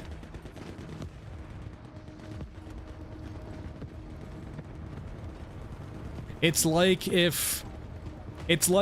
know, saying that a new football stadium is really gonna take, you know, money away from the museum. Like, sure, you could say that, you know, the new football stadium is going to take away money because people don't have just, like, infinite disposable income, and some of them will choose to go to the football stadium, but they're entirely different mediums. This game uses, like, the extraction shooter template as a template, but does not lean on it very hard at all. Now, don't get me wrong, I wish this game had, like, Arc Raiders, a lot of thing that's going on in Arc Raiders too, right? But, like, I do think that Arc Raiders doesn't have certain things of this game also. Now, overall, those things very important, probably not in regards to most consumers. But I do think this game feels like it has a lot more soul than the other. Yeah, no, I would honestly, okay. With the tunnels update and all, I would honestly say if you did not know that this game had the extraction shooter tag on it, which seems to be the thing that invites direct comparison to Arc Raiders, would you really consider it an extraction shooter?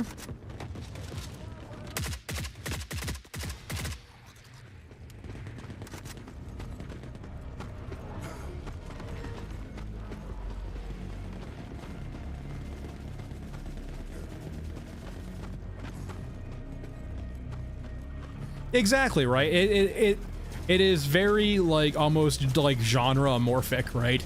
It doesn't really fit into a very, like, it doesn't fit into a very clear mold. I would not necessarily, it borrows lots of aspects of extraction shooters, but by and large, it doesn't really use a lot of them or lean into a lot of them too, right? Like, there is a Venn diagram, right? There are people who are interested in Arc Raiders, there's people who are interested in this game, and then there's people who are both. And I would say that a lot of the people who are interested in this game might not technically give a shit about Arc Raiders. Now, I'm interested in both, to be honest, but like, this game leans into a very different vibe and kind of, yeah, just vibe as opposed to Arc Raiders, right?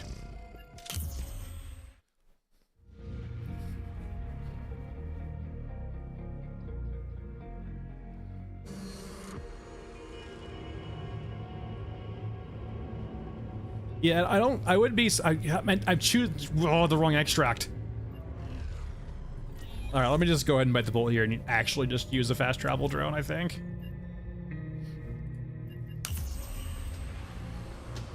I have, like, access to, like, 8 or 9 fast travel drones once it's finished, so I'm not too worried. Well, it's more in the sense, no, that I would say, honestly, that this game leans into much more of, like, a vibe than Arc Raiders, right? Arc Raiders feels much more like a game than this is, for better or for worse.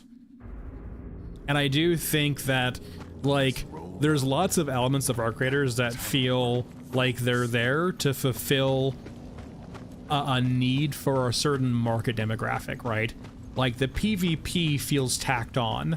Their wipe cycle / prestige system feels tacked on. It doesn't feel like it naturally fits within that game, but it's something that's there to exist to provide, essentially like a grind loop, right? I am very curious, considering the apparent popularity of Arc Raiders and how we've been kind of starved for like newer IPs recently, how well it's going to do. But the bigger thing I'm interested in, right? I am curious how they're going to stratify their PvP crowd. Is there going to be any matchmaking in regards to gear? Is there going to be anything that serves as an incentive not to PvP or to work together? You have the systems there to facilitate it, like prox chat, right? To like let people group together naturally. However, if you've never played a PvP game, like a MMO or like extraction shooters too, right? But extraction shooters do a good job of hiding it a little bit. But if you've ever played like a game like Rust or a game like MMOs with like more open world PvP, or just PvP in general too, right? Maybe not even open world, but PvP systems. There is always an inherent danger of the grinders who love to grind and then get insanely bored after they finish the grind. Because you want to know the people who go keep other people down, who grief other players, who literally love to just gank people endlessly. The people who grind are now out of things to do. The people who are now bored and they're trying to struggle, like, what do I do now after I grinded for everything? Oh, I guess the fun is in kicking people when they're down, or kicking people who are way below me. It happened in Marauders. It happened in Dark and Darker. It's happened in literally every MMO with wipes. It's happened in Rust. It happens in every game like this. And Dark and Darker has not been able to solve the issue after doing like 15 different iterations of different systems for gear-based matchmaking. So ultimately, I'm very interested in seeing what happens in about a month after it launches. If people start getting bored and you start seeing toxic loops.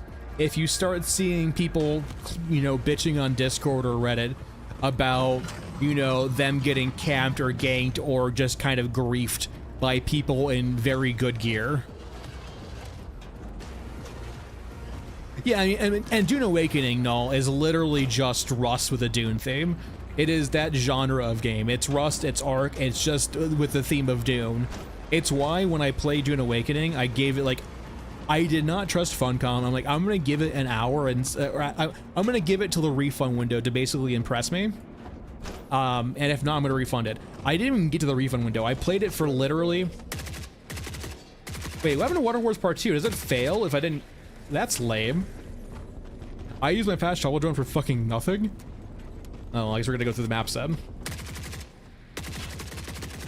I guess Water Wars goes away if you extract. Did not know that. That sucks. But no, like I played Dune Awakening for an hour. I'm like, this is literally, like, actually just factually, just like a Dune-themed Rust game. It is not. Naturally, I can't explore the end game with only 2 hours of like thing, but like it did nothing to inspire confidence that it's doing anything new in that genre. Yeah, like no, it's literally every PvP loop ever that does not provide systemic incentives to not do that.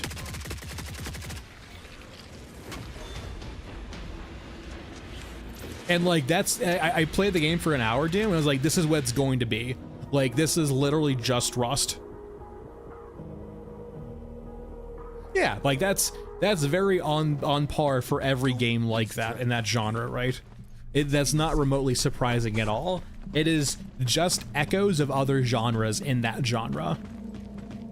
There was a thing with New World, right? Like any game that has PvP like that there has to be structural incentives to sometimes not engage in that loop. And structural, like, there needs to be essentially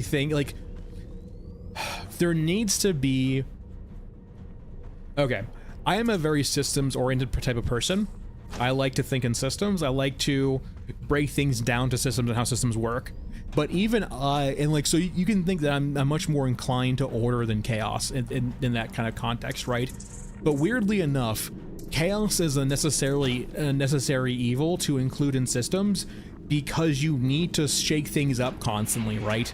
Like, there's nothing that's more boring than a stagnant system, or systems that's been corrupted by time, right? Like, because essentially or occasionally systems will be perverted into being gamified. Like, you'll see like PvP systems in games, right? Eventually, like, if the developers don't think of every edge case of PvP in a system, someone will find it and exploit it.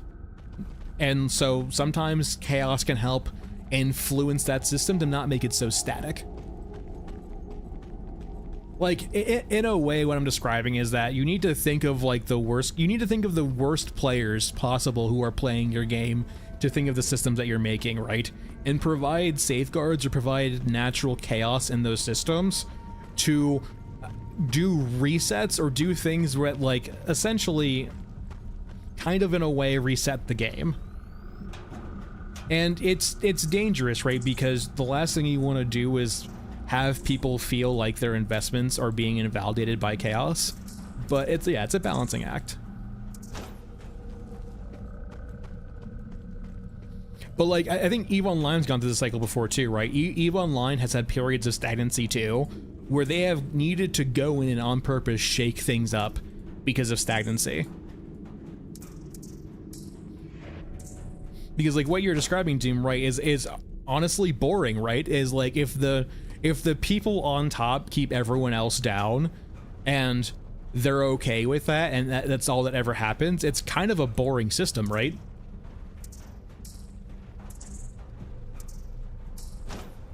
It's not very interesting.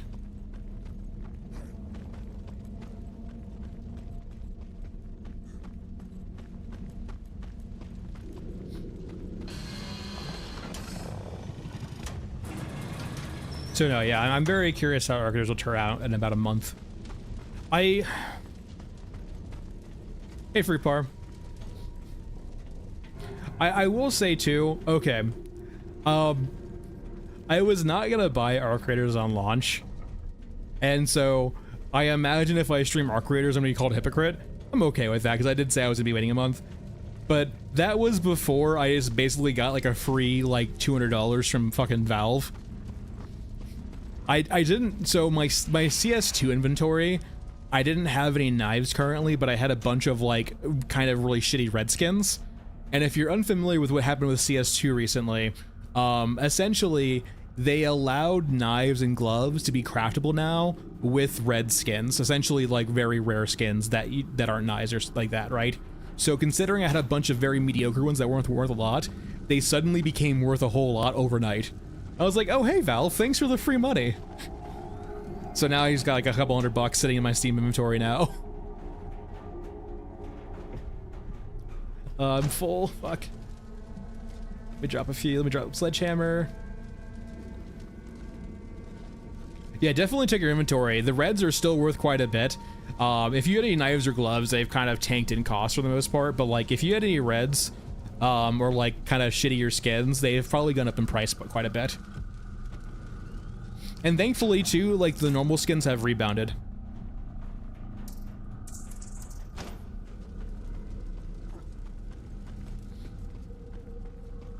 This is white.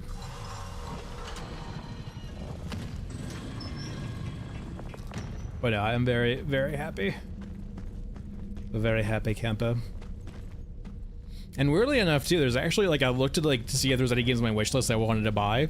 There's not really anything right now at all, so I'm just like, and I looked in the future too to see if there's anything coming out recently. No, not really, at least not to my knowledge. I'm sure there'll be a few EA titles that will pop up eventually, but not the ones that I've seen.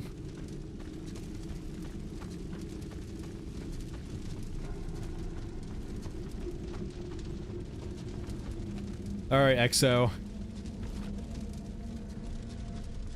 Gotta fucking check the corners. Okay, just a squad, we're good. Fire and arc. Keep it focused. Yeah, the big ones are BF6 and now Arc Raiders, and Arc Raiders is like the last one for the year, I think. And naturally, there'll be tons of smaller games, right? That probably a few of them won't be interesting, but I just haven't seen any of them yet.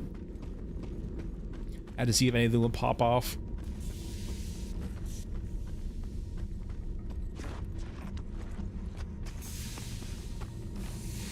But like, I don't know. There is Farthest Frontiers, or was it further? Like, what? No.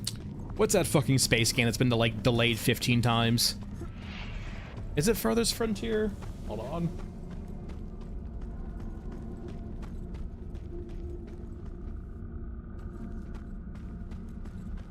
No, that's the City Builder. What am I thinking of?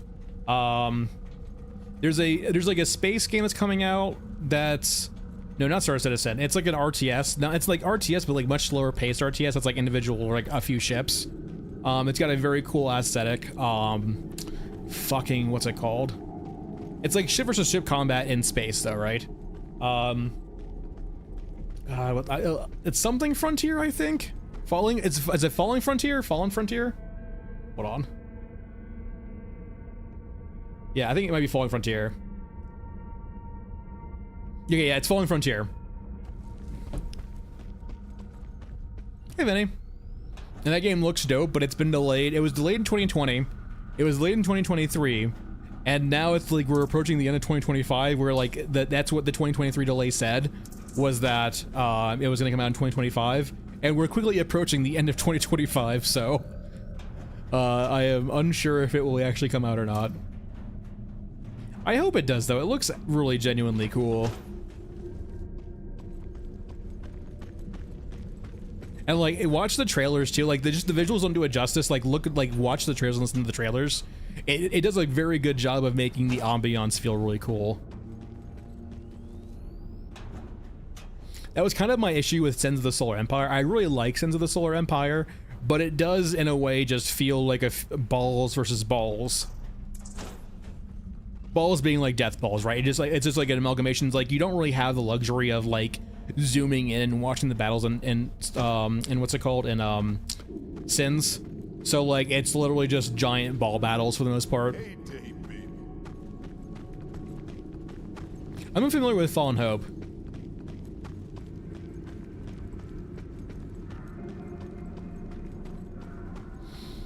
Is that the 2D one? I usually can't get into 2D.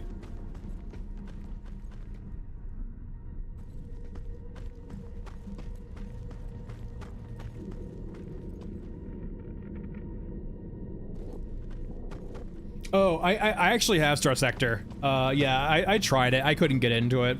I kind of read around that about Star Sector 2 of like, they really just didn't want to incentivize you doing like more non-combat loops, and that kind of threw me off the game.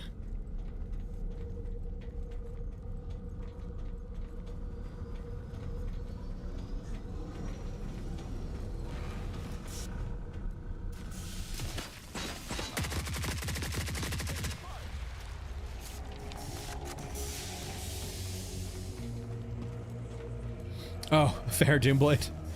Whoosh. I mean, if it gets delayed again, it's kind of like a death knell for it. I feel it for it, right?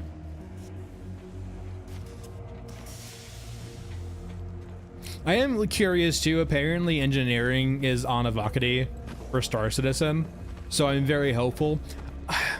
I can't help but feel that Star Citizen. We'll see what they do with it, but I don't think they get it when it comes to multi-crew gameplay. If you lose contact with the crew, you cannot like we'll find you. I am happy they're relying more on things like PDCs for gameplay purposes of like anti-ship or anti-combat things, like, or like anti-missile things, as opposed to having players do it. You can't. I don't think turret gameplay for big ships is interesting enough in and by itself, unless you actually. I don't want mini games, but like you just. If your goal as a crew member of a ship is to point and click I think that's just too boring of a gameplay loop. Now, if it was more about like a person managing a battery of turrets, that sounds more interesting to me because it can be like actually ask for some micromanaging or some managing, right, of different turrets and stuff like that. But I feel like they're missing kind of the fucking picture here of multi-crew gameplay and how you necessitate the need for that when you have like a role for a fucking crew member just be you get in turret and you point and you click. Like, if anyone else disagrees, because, like, correct me if I'm wrong, like, for me, that rubs me the wrong way, but maybe I don't have different perspectives are fine here. I'm very curious, if you were, like, a crew member for a ship, like, or just, like, playing with a friend, right, do you find just being in a turret and, like, pointing and clicking in a turret very interesting for you?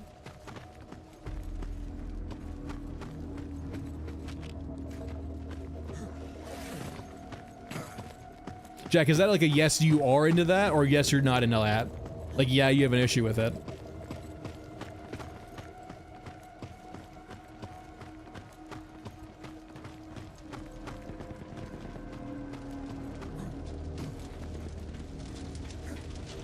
Because to me, like, the problem has always been in the sense of it's star citizens in the turret gameplay is not very interesting. It is like basically as you turn on the turret and you like lead the target basically in point and click. Yeah, and like I don't have a problem with being people like the pilot being in the cockpit because the pilot has the job of steering the ship, right? And that's interesting gameplay, I would think, right? Because you're managing your ship in 3D space and you're pivoting, you're turning. Like, that's got enough nuance to it where I think that being a pilot for a ship is perfectly all fine and well. But, like, if you're trying to incentivize, like a problem, for example, in Star Citizen is, like, how, for the most part, the crew requirements for ships can feel kind of arbitrary. Like, for example, a Star Lancer or a Corsair might say a crew to 3 to 4, but considering the pilot has most of the DPS, the crew feels unnecessary. And so the question becomes is how do you make multi-crew ships both powerful but like reliant upon crew and interesting enough to actually warrant that crew, right? Because I personally think that, like, in of itself, that turret, like, controlling a point and click turret is just too boring.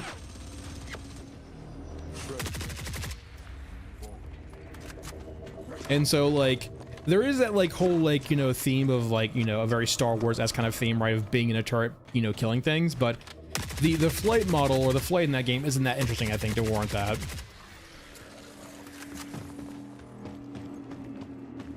Yeah, it's novel, right, Dai? It's like, it's one of those loops that, like, might be fun for a bit, but it very quickly fades and is not that interesting.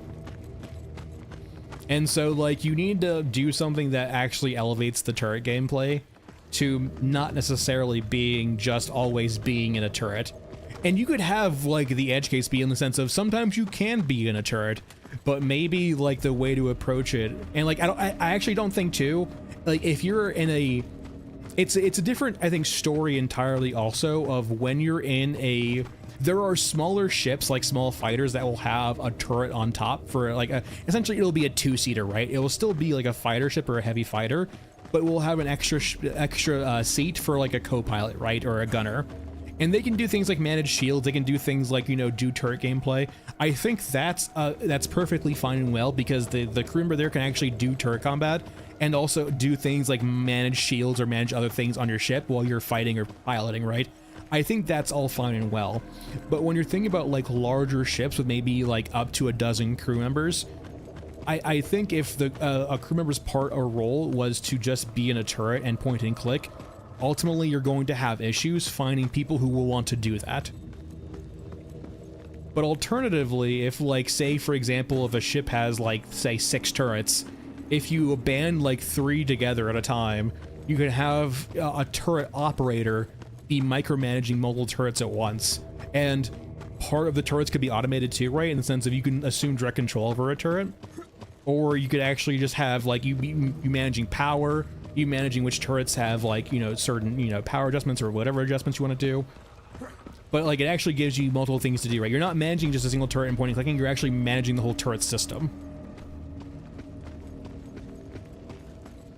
and this is a very specific example, right? But it feels like Star Citizen's currently missing the mark of like making crew combat or making crews actually feel pivotal to functioning a ship, right?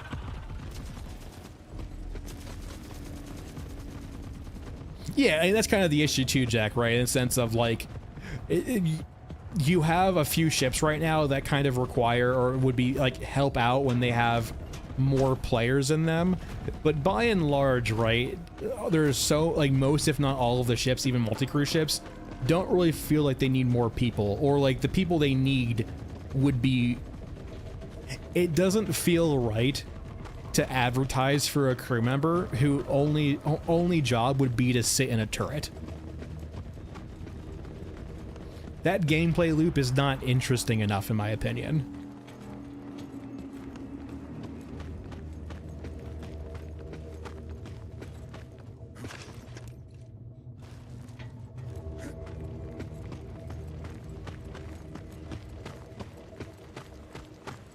And like, it's a thing too of like incentivizing adding more people to the ship. Let me actually extract here, I think. Incentivizing adding more people to the ship, because you actually need a role fulfilled, right? As opposed to just like, I need an extra turret for this turret, is I need a turret operator. I need someone to actually operate this battery of turrets. Or I need an actual engineer, right? Like, I can't be the pilot, be the turrets, be X, Y, and Z, right?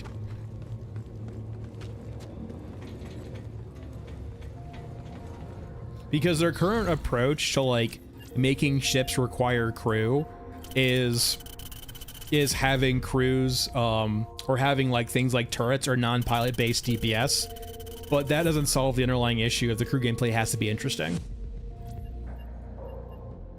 And you can do things too, right? Where maybe you have the ability to like band turrets together dynamically.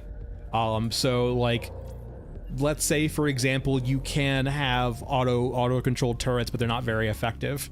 And then you can assume direct control and actually like direct control those turrets. And so you would actually create what you would essentially a skeleton crew system, right? Where, you know, it would technically be better to have every turret have a pilot or have a person in it to make it more effective. However, this is like, you can have a skeleton crew system, right? Where, like, sense of, at the very most, you can band 3 turrets together. So if your ship has 9 turrets, or just 9 turrets in total, with a skeleton crew, you would need a pilot and then 3 turret operators for what essentially would be a skeleton crew. However, you could have up to 9 turret gunners if you really wanted every turret to be individually manned or controlled.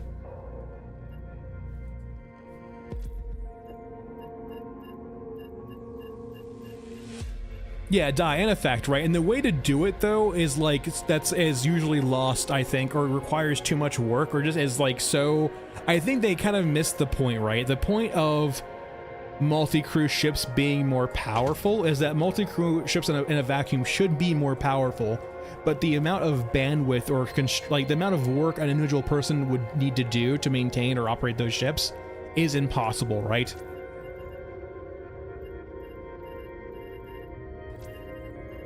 Like, the multi-crew ships are by nature way more powerful than the other ships. It just requires more throughput from people.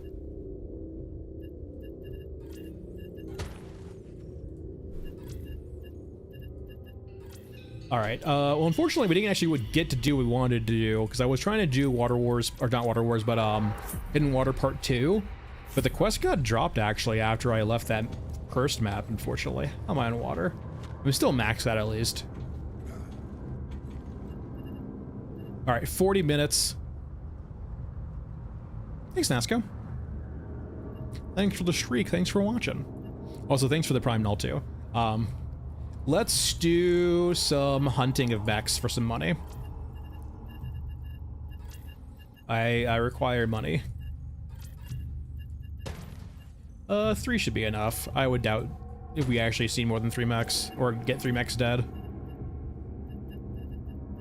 Alright, 545. And we're not killing the mechs, we're just gonna be basically looting them if they die. And we'll go to Mesa.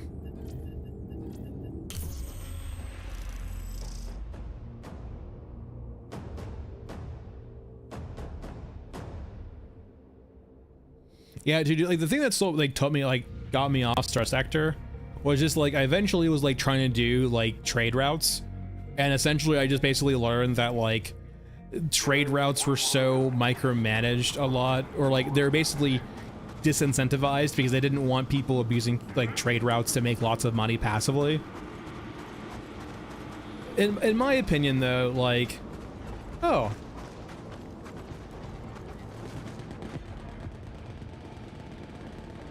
huh.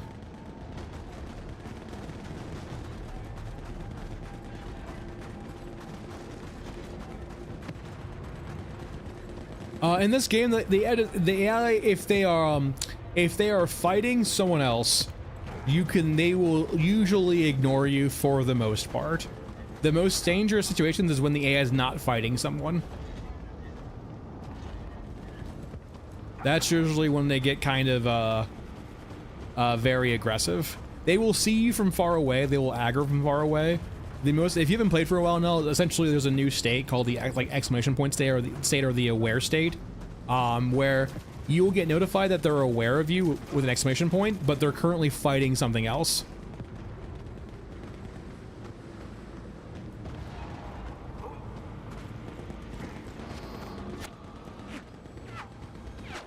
Yeah, it's got some pathfinding issues. It will derp out a lot like this, unfortunately. I think they spotted us. That's it for us. It derps out a lot. It will eventually free itself, especially if I start killing things for it. I think is it the... Are you free now? No, you're still stuck.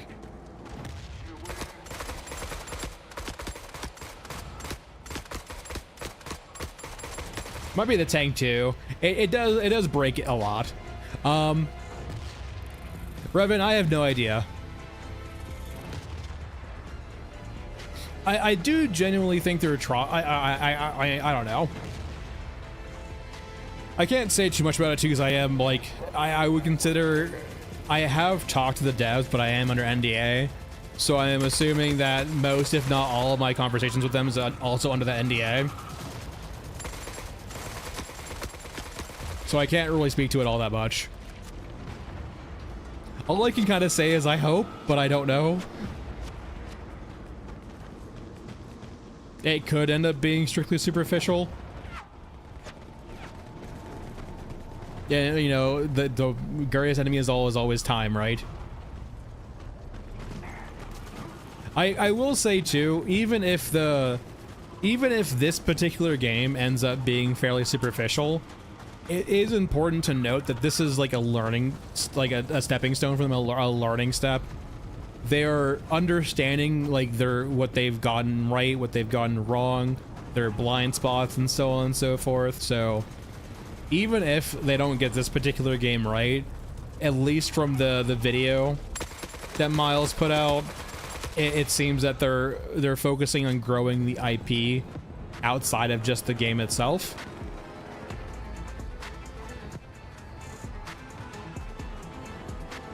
So yeah, even if this game doesn't necessarily do terribly well, I think they've seen enough traction with the IP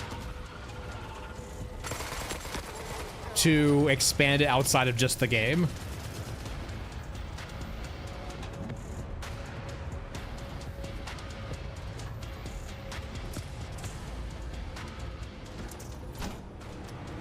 Yeah, and that's kind of like once again, as I mentioned in my video right about Arc Raiders, Arc Raiders is an exceptionally well-made game, but I would love to see the level of polish in that game in this game, but I would not necessarily consider them to be direct comparisons. There are loose parallels to sure, but I would not put them under the same ballpark.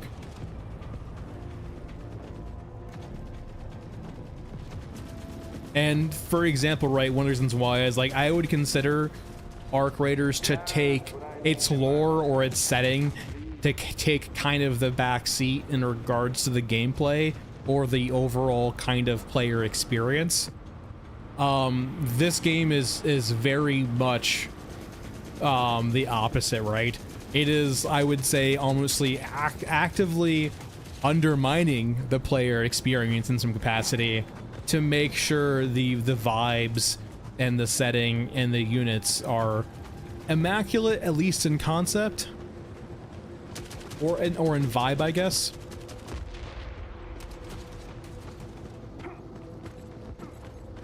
Like, Arc Raiders took the route where they made concessions with their world building and lore to accommodate things they think would track better with players. This is the opposite, which does seem kind of antithetical to actually making games, but to each their own.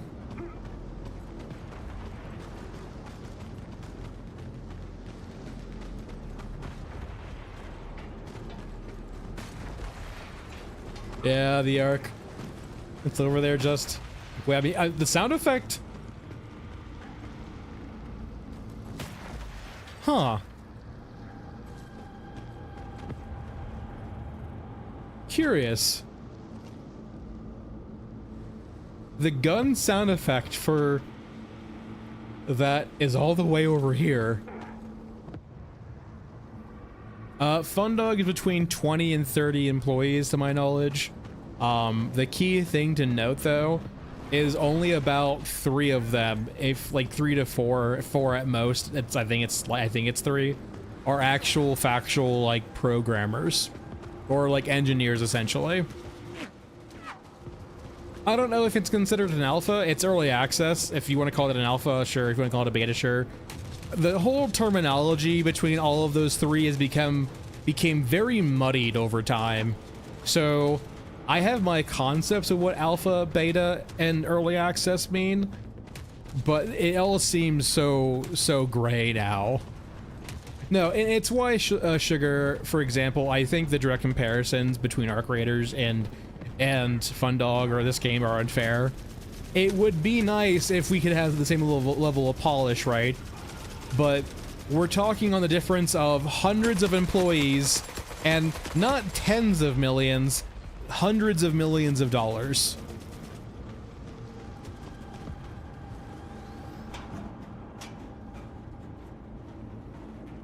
And like, that's the important distinction, right?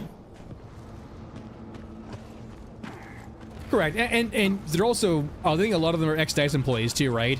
So like they're ex-DICE employees, so they're familiar with engineering games. Oh my god, there's so fucking many. In contrast, leave me alone.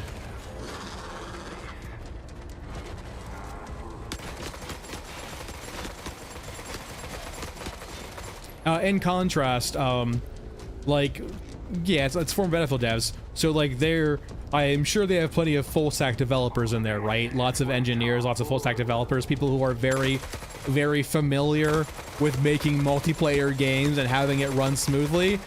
Fundog is mostly artists, mostly character artists.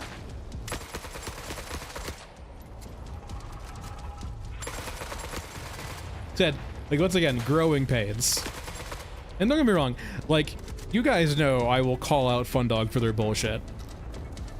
So like, I for those of you who are not familiar with me, I am absolutely I would consider fairly critical. I don't think I ever unfairly criticize them that harshly, but I do criticize them a lot because they do make a lot of like clear growing pains mistakes. Like a lot of the things that they're going through, that I think they're experiencing, a lot of the issues they're having, are not things that are unfamiliar or new to people in their shoes, right? But it feels like they want to learn the hard way, so that's their prerogative.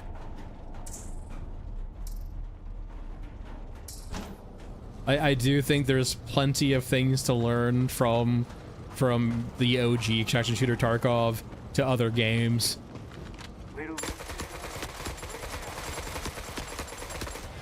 And if they want to just do it the hard way, if they want to learn through experience, hey, I learn better that way too, learning through experience. Just sometimes you gotta touch the stove to feel the pain. To know, sorry, sometimes you gotta touch the stove to know it's hot.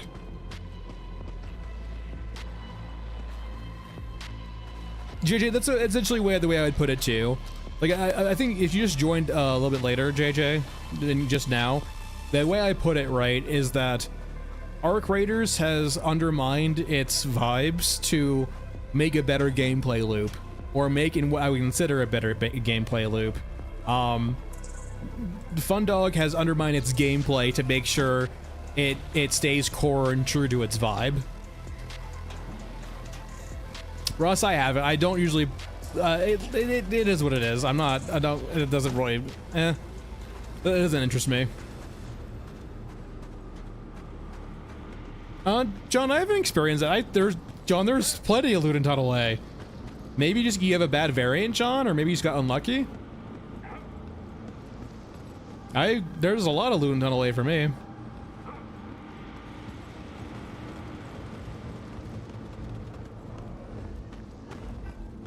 Oh, hey.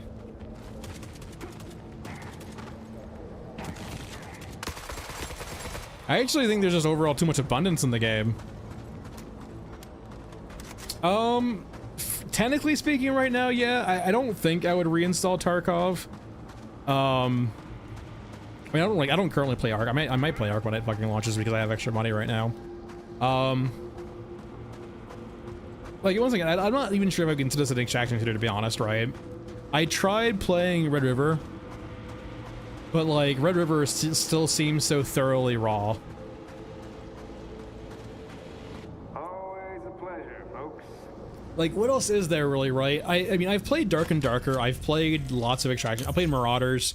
Like, we're kind of in kind of a lull right now for extraction shooters, I think, where a lot of them are kind of in limbo or being designed or being developed. Dark and Darker has had its issues. Marauders is basically dead.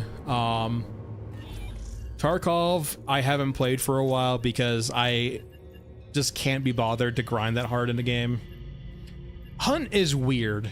Hunt lives in this weird state of half battle royale, half extraction shooter. It's weird. I've tried playing Hunt showdowns a few times. I couldn't get into it. I tried, but I just couldn't get into it. The audio design of that game is immaculate. Just can't get into it. Just something about it, man. I tried. I gave it like 2 or 3 shots, so like I didn't like just play it for like an hour and give up, but like I probably have like maybe 20 hours in Hunt Showdown. Just never clicked for me. Yeah, Hunt Showdown's more of a, it's much more of a battle royale too than extraction shooter. It does blur the line very heavily, but it leans heavily into that, I feel like.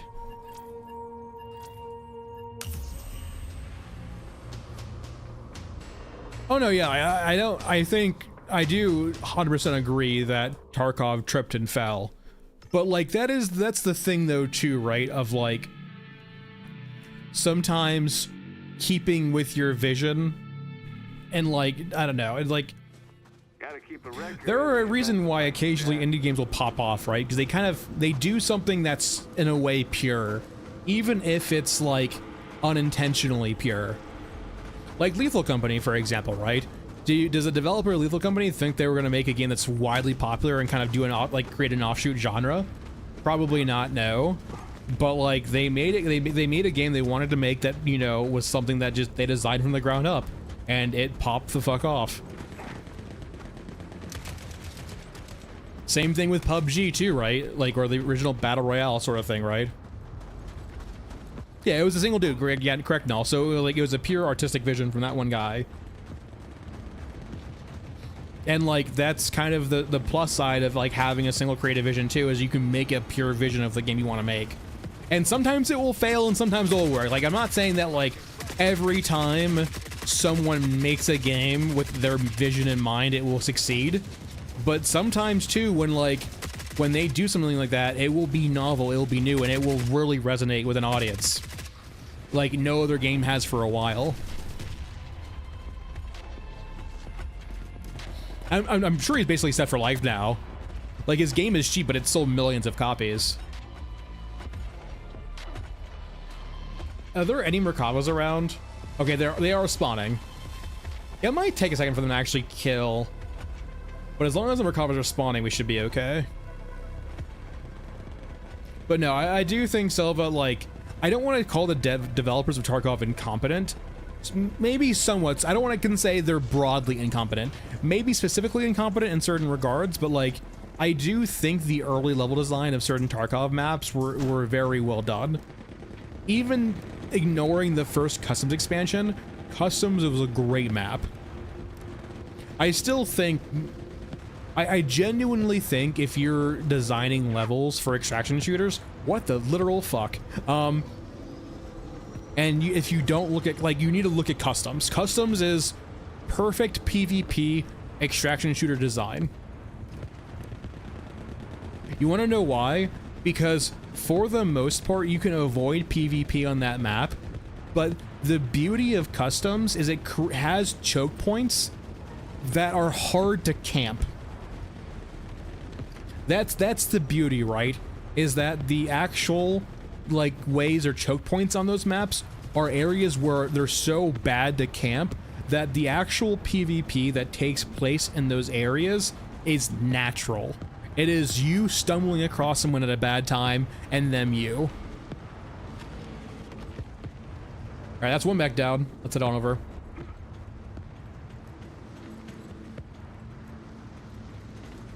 And like, trust me, I don't think they know that either, for example, too, right? Because like the same developers made like lots of maps, like Reserve, for example, right, that had really, really shitty extracts. Granted, I can kind of understand with the Reserve being like a high risk map, like part of the risk is having the shittier extracts. Yeah, I do think there's the case for like risk and reward certain extracts, Silva, but like the beauty of Customs too is that the map is so linear.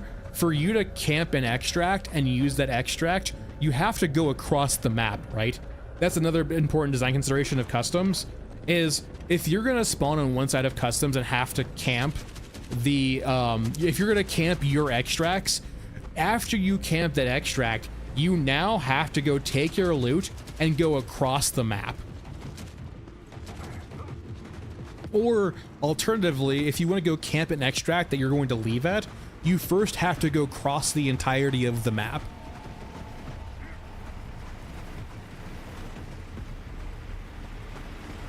So in a way, like, despite it not creating, like, I mean, you could kind of sort of camp the extracts on Customs, right? Especially the river one. But by and large, like, you still have to deal, like, you just can't loot and then extract immediately, right? Without taking some risk beforehand. So Customs is a great map for multiple different reasons, right? It does a whole lot really well.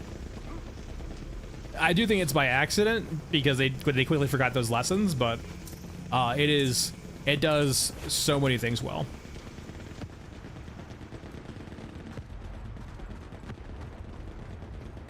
Yeah, essentially, if I was like die, that's in a way why I'm not playing Tarkov right now, is I'm kind of waiting for them to do like the 1.0 update. Essentially, I'm waiting for them to do the update where you can actually escape from Tarkov, and for that to be in SPT Tarkov, and that's probably when I'll play again.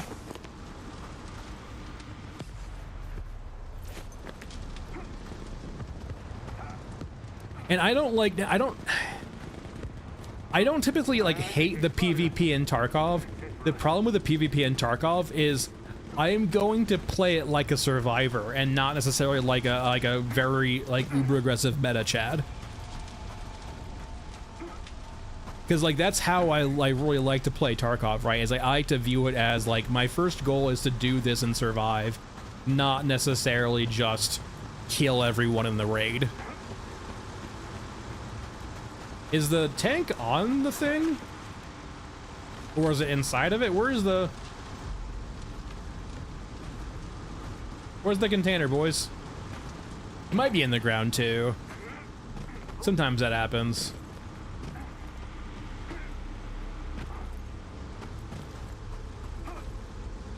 Yeah, and I don't mind that Arc Raiders went PvP. I understand why they went PvP, right? Like, if you're trying to make a game with longevity, yeah, it's literally in the tank.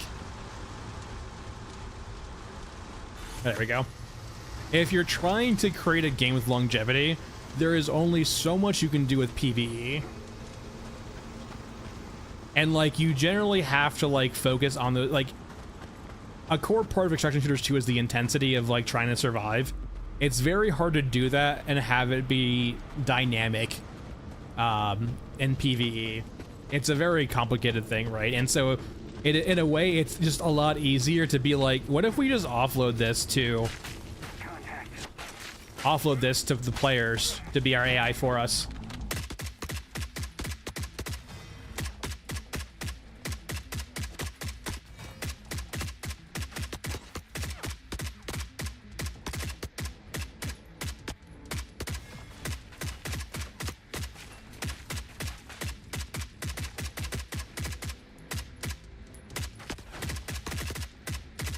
My cover! My cover's gone!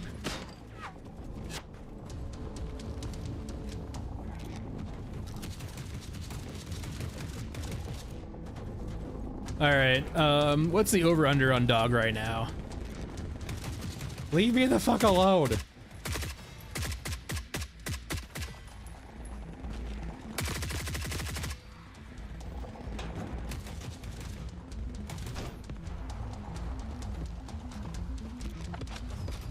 It's more majestic in the sense of it's not cost effective to try and develop 2 games at once.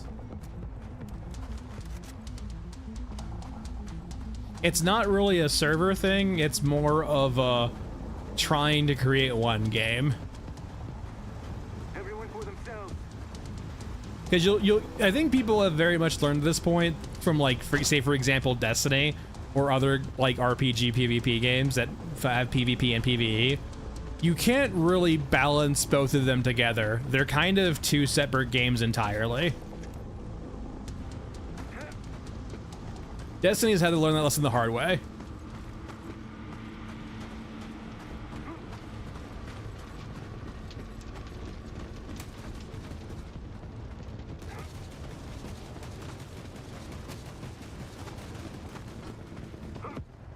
And like the core thing, the answer to Majestic also, remember, like I believe this is what they said. I heard this from someone else, so like this is me hearing from secondhand source.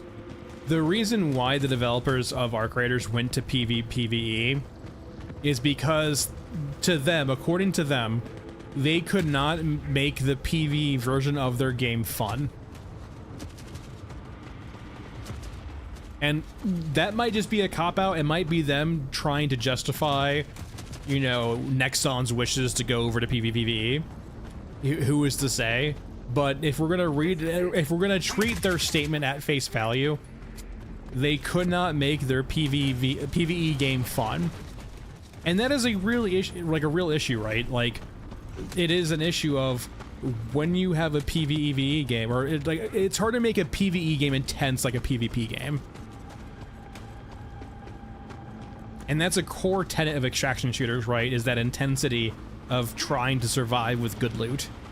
And you can only ever do so much with AI to make them deadly enough, right? Eventually people will overcome your AI, people will learn how your AI works, people will learn the weaknesses of your AI, and it won't become intense anymore. They spotted us.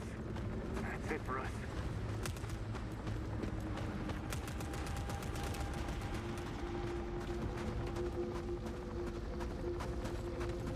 Yeah, and so like I don't fault them for going over to PvP to inject some like actual intensity back into their game.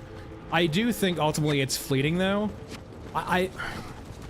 There's a core issue with a lot of gaming nowadays of there is a lot of leaning on the fundamental loop. And in this instance, the fundamental loop in my opinion is that of acquiring loot or gear to essentially acquire better loot or gear. It's a fundamental principle again, like games need to have this, right? But games by and large are forgetting the rest and focusing really only on that. Like your game cannot just be of like, it needs more context than that, right? Like even if it doesn't seem important, right? that extra context is so important, I think, to the subconscious, like, desire for fun, right? Like, that fun is, remember, we're gonna into psychology a little bit here. Fun is the brain's reward for you learning something, right? It's not as simple as that, but like, in a way, you can view it as simple as brain is the reward your brain gives you for learning something new or learning different outcomes or just figuring out stuff, right? It is a survival mechanism, right? The brain wants you to learn new things and learn how to overcome them. But what's very important of that too, right, is the context matters so thoroughly much, right? Of making people care or making it feel important, right? And it feels like so many games kind of forget that context now. And once again, this is an instance of Tarkov kind of tripping and falling into this, right? Where I will... Oh, God. Fucking drones, man. I will fully admit, too, like, Tarkov hasn't done this yet, but the very core identity of Tarkov is this, right? Where the context of everything you do in Tarkov is to escape from the city of Tarkov. Now, you don't have to play it that way, right? It is something you can ignore if you don't really engage with that.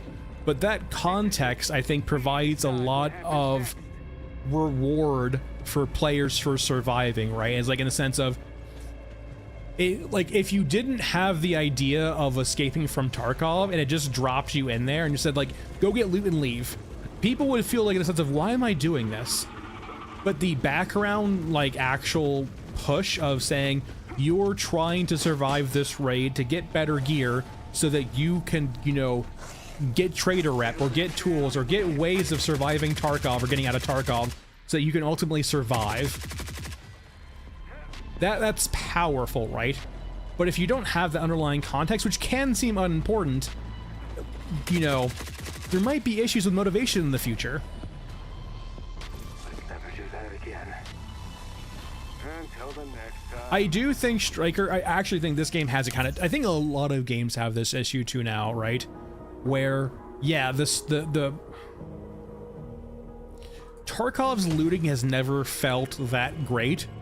It was the economy that felt good, right? Like, clicking things on cabinets, opening up containers in Tarkov, clicking E on things, all of that didn't really feel very rewarding or cool, but it was offset by the actual economic rewards, right?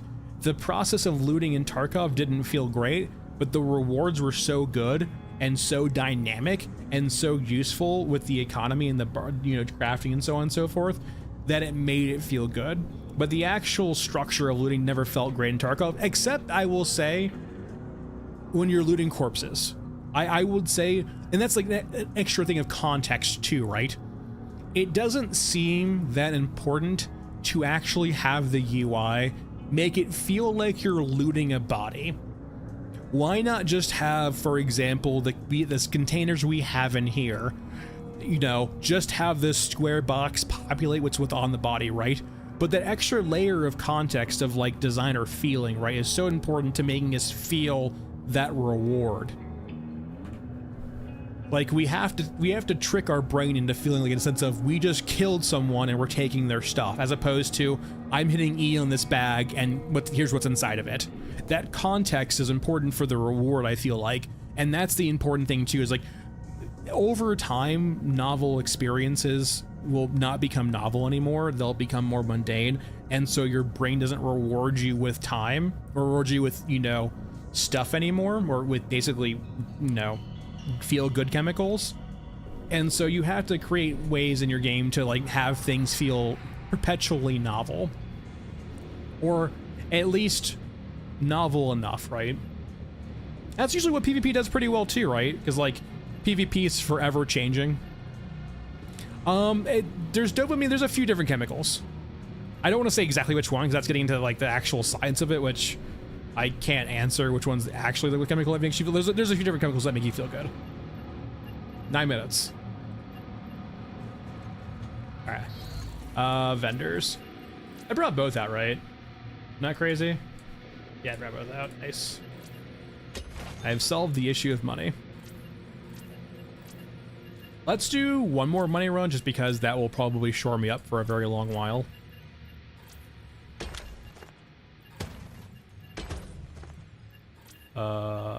Yeah, 5 for 5.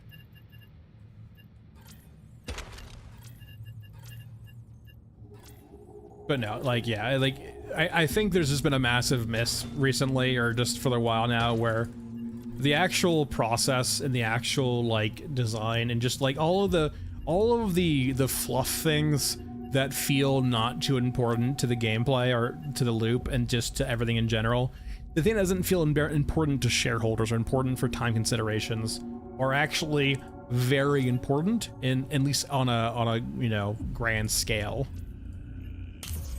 They help keep people engaged for longer, if that's your overall goal.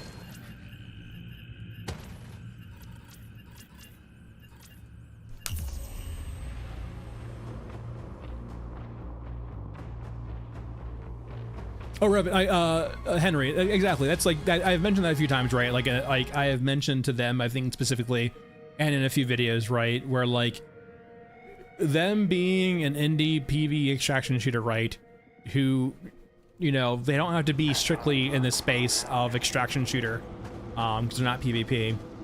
They have the opportunity to explore lots of things that I don't think have been explored before in the in extraction shooters, which I think are fundamentally very important, right? And usually the rhetoric I will use, Henry, is a sense of, I don't need them to give me an end of the game, but I do want a conclusion. I want there to be like a narrative conclusion to loops, or it gives you kind of like not like fully immersion storytelling, but at least some degree storytelling through progress and through cycles. It's something, for example, it's some games do this better than others, but like, for example, a game I will use is Returnal. Returnal is a roguelite that uses the structure of roguelites as a narrative tool.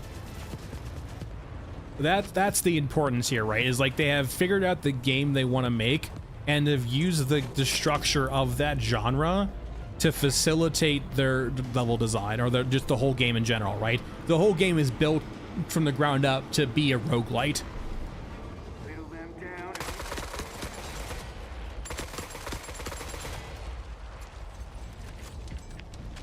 down. Tanks, can you guys please shoot the... What the fuck is going on?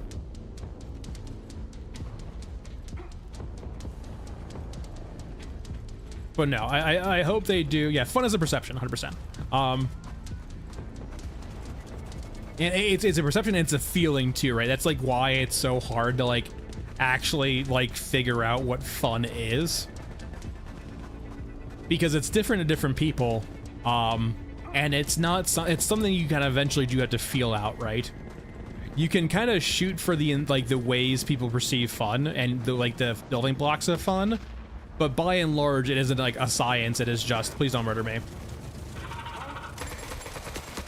It is a feeling.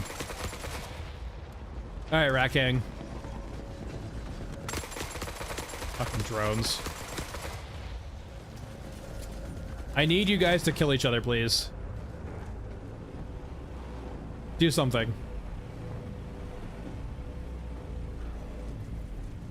Yeah, I mean, like, I think Striker, the main problem is, like, once again, it's a throughput problem.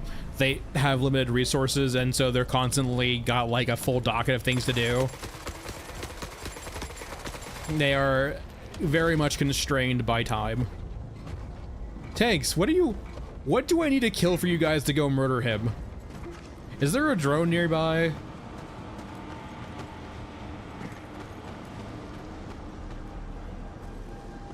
What is stopping you from murdering Rat King? Other than, like, they're aiming up and over here. Is there a drone over here in the fucking like tube?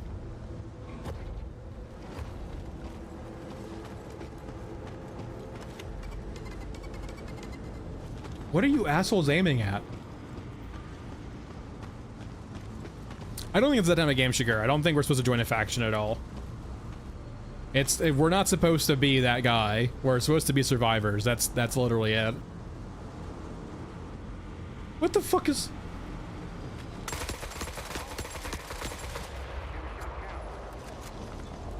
There's gotta be like a drone in this fucking thing, right? Like, why else are that fucking tanks just tweaking the shit out?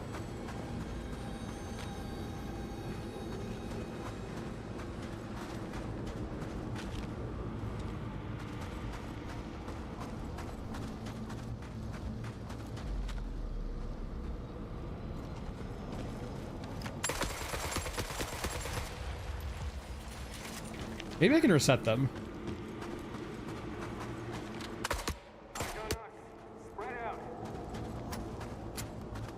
Because Nasco, he's worth money.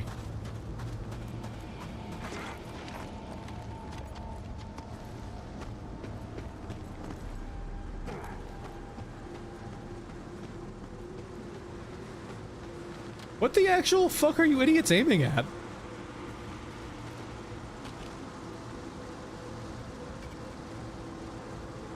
That's actually not a good thing, Sugar. The larger the innards are, the more attention we draw.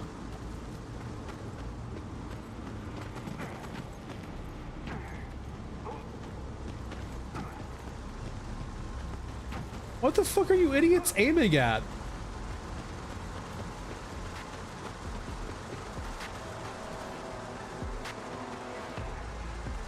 Hold on, I have an idea.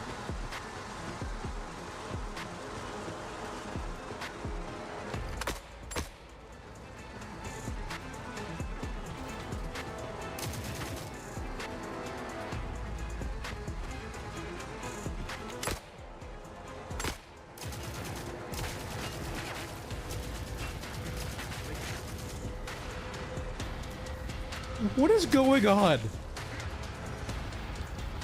I just want... see? Okay, alright, Rat King enthusiasts. What if this is like clearly... Like, how is he our king? He's clearly allied with Europa. What the hell?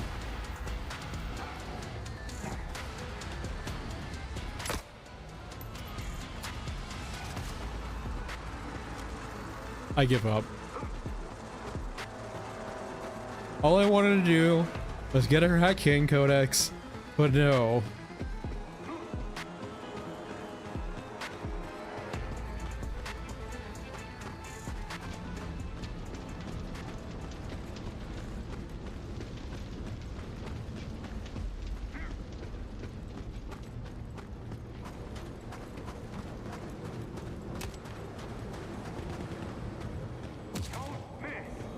I mean, it's important to know, though, too, right, that, Lordos is a deserter. Wait, now you're moving, you piece of shit. Did the tanks just spawn, maybe? Whatever, I'm not gonna come back to you. You're gonna get stuck again. No, but Lordos is a deserter. He's not... He was originally a Ruskin, but he's no longer your Ruskin.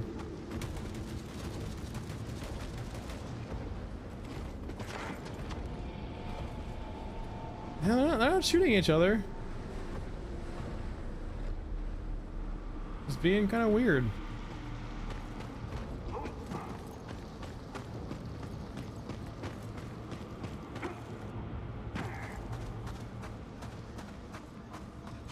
I mean, technically, yeah, but he did like, yes, he fell through the cracks, but he technically is a deserter.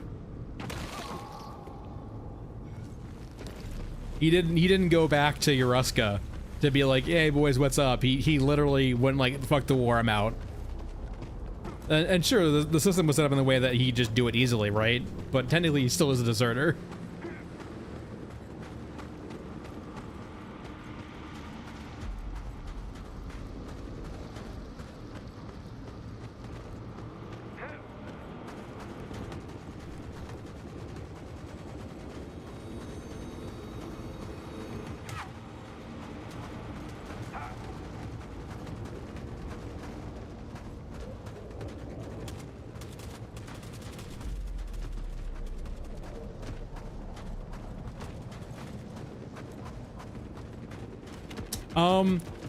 Striker, it's weird.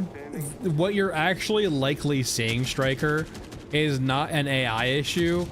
Well, it's partially an AI issue, but what you're probably actually seeing is a essentially more of an animation or actually like aiming issue. It's the same exact issue. For example, if you have height on a medium mech, you'll shoot them and they can't do anything because while their AI might be telling them to shoot back at you, they don't have a way in their animation set or in their control set of actually aiming up and shooting you. Like, that's the issue at hand here, is lots of those more structured, bigger units are fairly rigid when it comes to animations or their ability to aim their guns, and so they'll kind of get stuck in this weird state, I think, where they're trying to shoot you but don't really know how, or they don't have the actual ability to shoot you.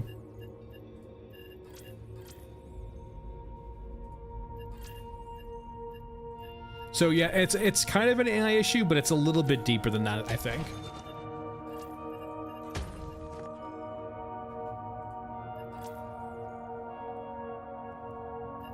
Let's bring like 90 more rounds. All right, I still want one more codex.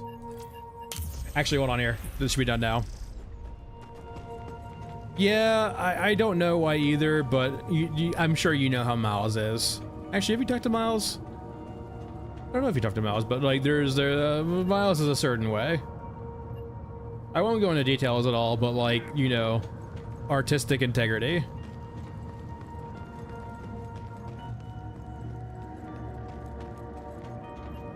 Oh boy. How many can I make? I can make, I'm constrained by CPUs, not by anything else actually. Let me make a few of these because I have to. Let me make like 4, I think. Yeah, there's definitely an element of our artistic integrity that, you know, if you've ever worked with artists before, sometimes, I don't want to say logic is lost on them, but there's a certain amount of stubbornness that comes with creatives about the way they do things. Where it might be logical to do something, but if it doesn't mesh with them mentally or intellectually, it just won't happen.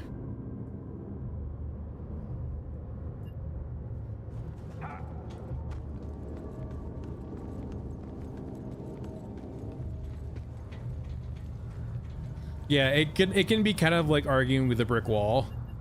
That you can throw whatever logic you want at them, it just won't stick. Alright, let me make this one. Yeah, that's why we need fucking codexes. Because all of these like cost $500,000.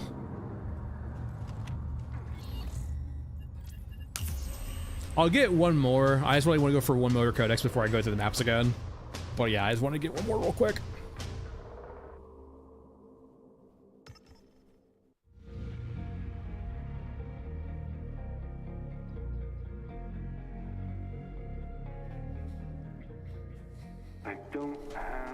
It goes back to our creators, right? In the sense of I'll re-drive the point home here to make it very clear what I think is going on or what I feel is going on. Key point being is what I feel, right? This is not like strictly factual, but this is my feelings on the subject.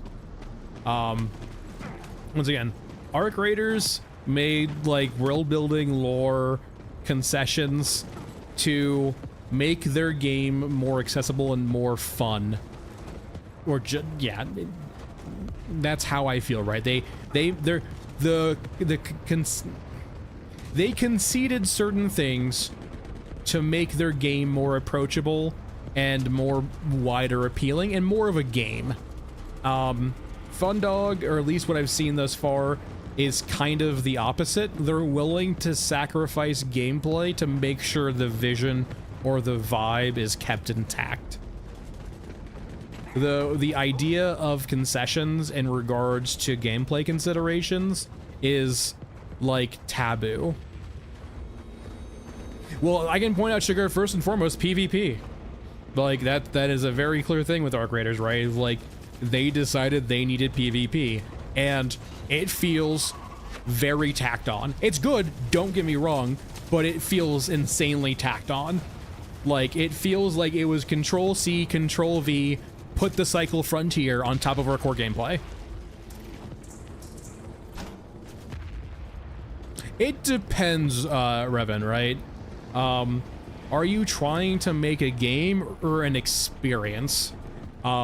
Because they are different, right? Like, there are games that are walking simulators that kind of blur the game, blur the idea of if these are games or not. Like, Here Wakes the Deep, right? Is it Here Wakes the Deep? Is that what's I think? That made a different title. The Cthulhu fucking oil rig Scottish game. Like, kind of blurs the line between, like, game or interactive media, right? Just what I needed in my life. A reason. And each have their own strengths and weaknesses too, right? Like, I like There Wakes the Deep, or Here Wakes the Deep, I can't remember which one it is. But, like, I wouldn't necessarily, yeah, Still Wakes the Deep. Thank you, Nasco. There we go. I would call it more of, like, interactive storytelling as opposed to a game. It's still very good, right? But I wouldn't say it has broad market appeal.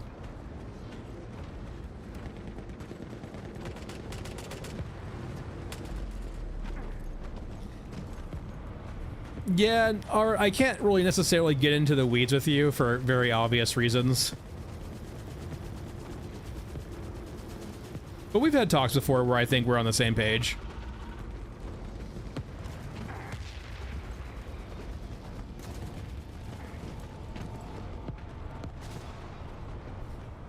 But, like, first and foremost, right, like, I would say the PvP, like, it's not bad in Arc Raiders, right, but it does feel tacked on. It doesn't feel like the underlying game was built to support the PvP. Or, for example, like, the white mechanic, too, like, the procedure mechanic in Arc Raiders, also feels tacked on. It doesn't feel like it was natively supported by the game. It feels like something that came later that's kind of glued on top of the game. And those systems, in a way, kind of need to exist to fulfill what they're trying to do now. But, like, that was a clear kind of lore building or concessions in regards to other systems to make those exist.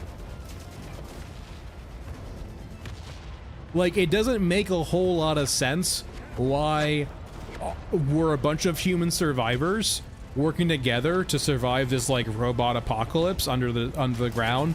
But once, and we work together underground, right? But once we get to the surface, we start killing each other. And that's not really explained in all in the lore at all, right? It's just kind of like a concession or a hand wave of like, hey, this is the way it is now. We're not gonna try to explain it.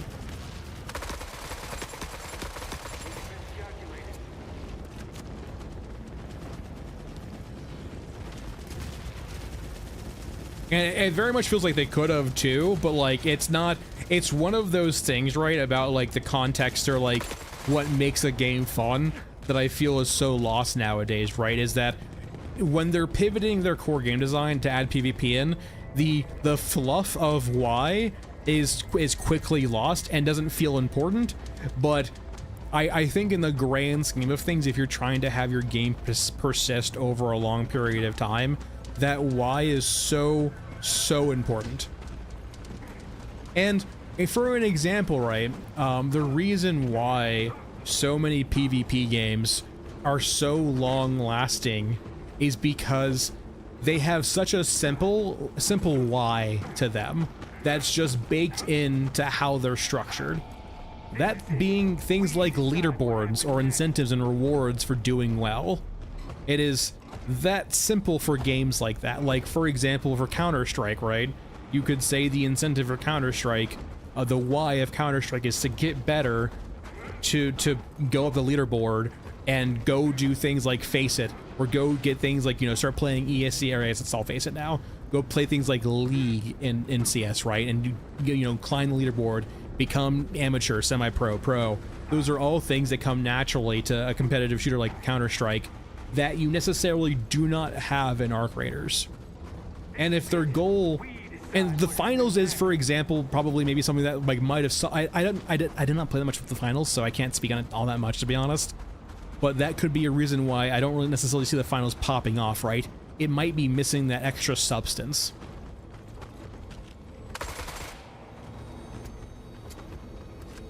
I need you assholes to fucking die, please. I'm trying to get some codexes here.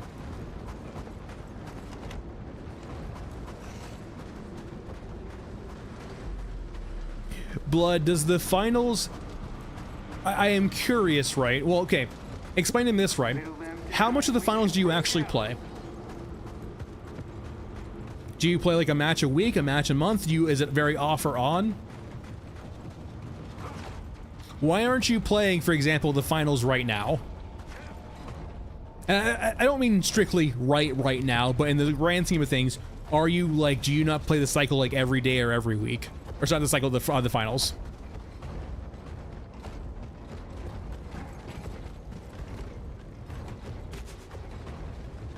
So Blood, do you only play with friends?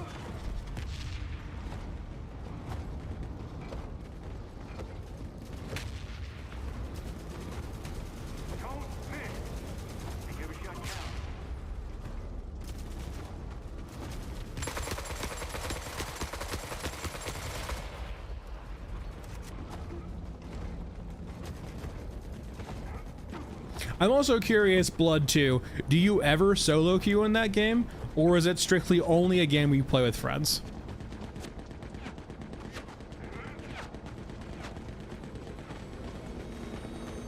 So, Revan, do you just play it strictly for the fun you experience? Like, the occasional, like, destruction fun?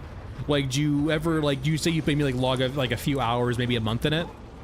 Because in the grand scheme of things, I wouldn't actually say a few hours a month is necessarily something that developers are probably in love with, right? They probably want you and your ecosystem a bit longer than that. Though, considering arc raiders as an upfront cost, maybe they're okay with that, right?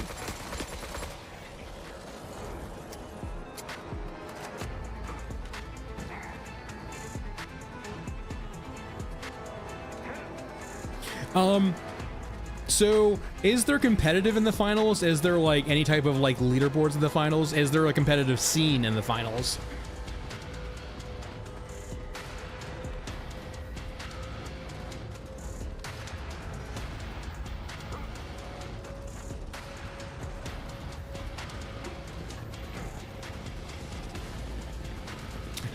How's it doing on Steam charts? I'm curious, actually. I knew there was like a big wave of like cheaters that had to deal with before people started playing it again. Is it recovering at all, or was like it could be a thing of market saturation too, where the PvP crowd is so intertwined with other games, it's hard to dislodge them. And once their first impression of your game is that it's cheater infested, they don't come back.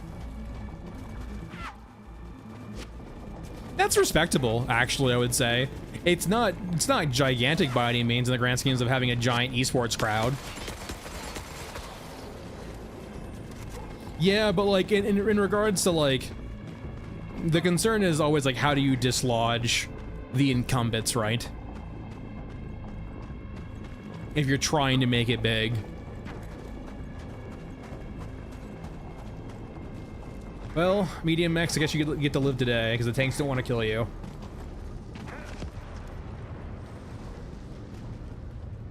Where's the other one at? Did it die, or is it just hidden behind the fire?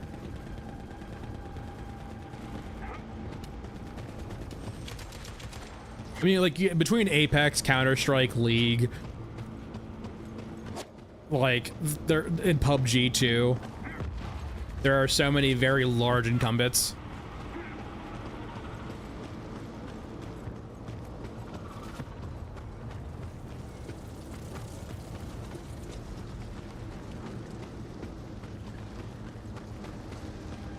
It kind of reminds me too, oh god.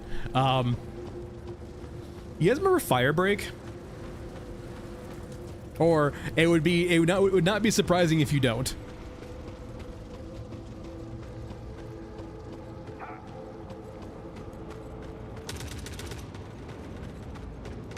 If you're currently like, what the fuck is Firebreak? I cannot blame you.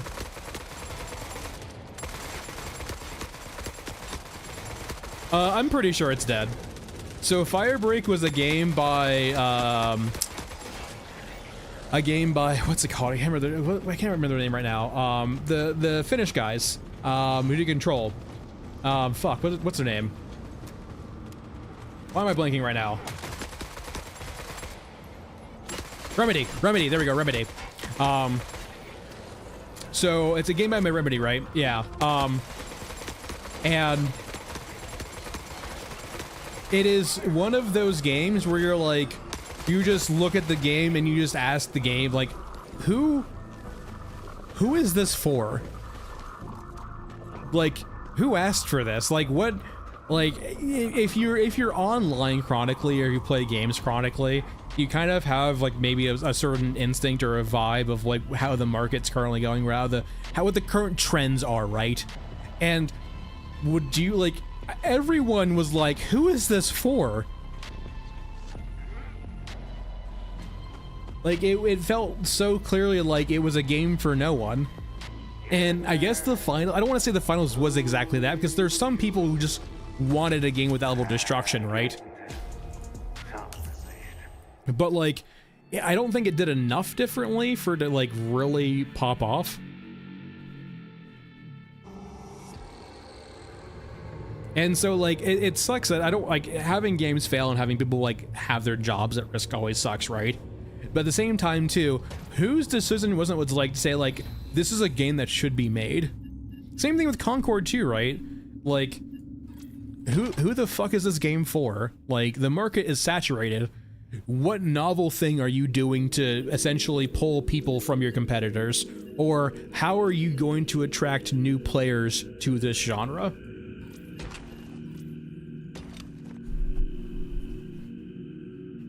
Yeah, and like in a way, D3, if it was just a way to get their footing beneath them before they do their factual big project, that's perfectly all faring well. I'm sure they probably made their money back on the finals, right? I'm not saying that the finals is a failure, but if it depends on their goals, right? If their goal was to try and take basically part of the market from an incumbent, you have to do something truly novel, right? Or do something entirely different too.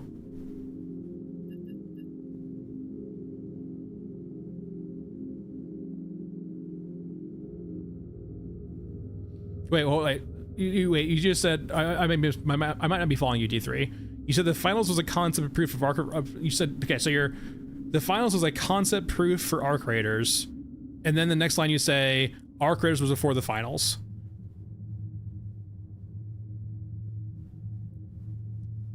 So are you, so the way I'm understanding is you're basically saying that the finals was a PvP proof of concept for including it in arc raiders? Is that what I'm seeing here? That's my interpretation of what you're currently saying.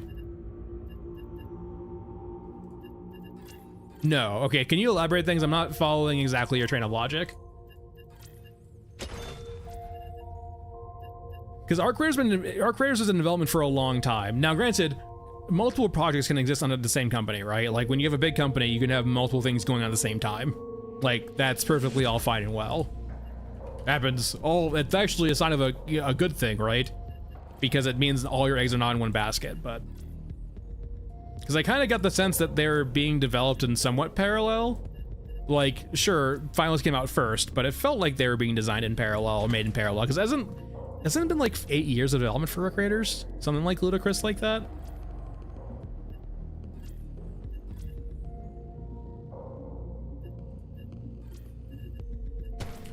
Are there like articles about this, or like are we just like using kind of like logic to deduce that? Or is it like actually like verbatim from the developers that like they explicitly said the finals was a test bed for a lot of stuff that they eventually ported over to Arc Raiders?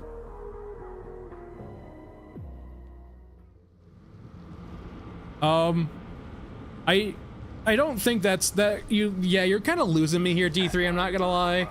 I don't think you can have a post-apocalyptic setting. You kind of definitely lost me on the Arc Raiders and Finals sharing the same universe, unless like the Finals takes place in like virtual reality in their universe, because the vibe of the Finals is completely different from Arc Raiders. Arc Raiders is post-apocalypse. I'm gonna go look that up eventually after stream, because that doesn't mentally track to me. I'm not saying you're wrong. I am saying is, if that's true, it's throwing me for a loop. Because, okay, the Finals is a VR game show, so is the implication that the Finals takes place strictly in a virtual environment? I can see that, right? Like, if the Finals is entertainment for people underground, I can understand that. Okay, I can track with that.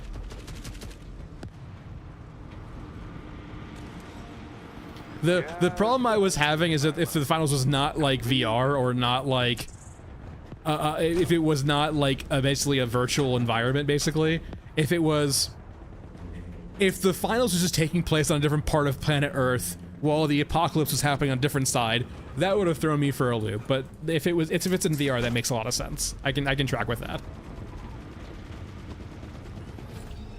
Trying to carefully extract the good stuff. Yeah, I mean, Pixel, yeah, like, it doesn't. That's the hand wave, right? Where, essentially, imagine if you're, like, a writer, and essentially you get told by a game developer or, like, a suit that your game, your lore now has to support PvP. I could understand why they just would go, fuck it, and just wave their hands and just go do something else. Because that's, like the type of thing, too, where it completely undermines a lot of your work.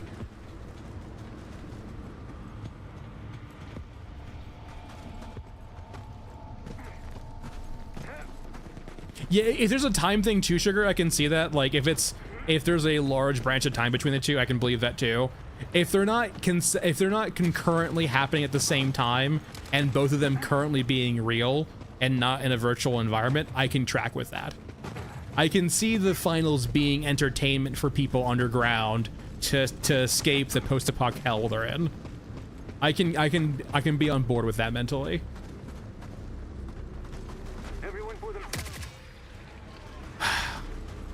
I mean, I was looking for codexes, but I can just do a run, I guess. We'll go through tunnels, I guess. We'll just start here and go through tunnels. I just wanted some codexes, man.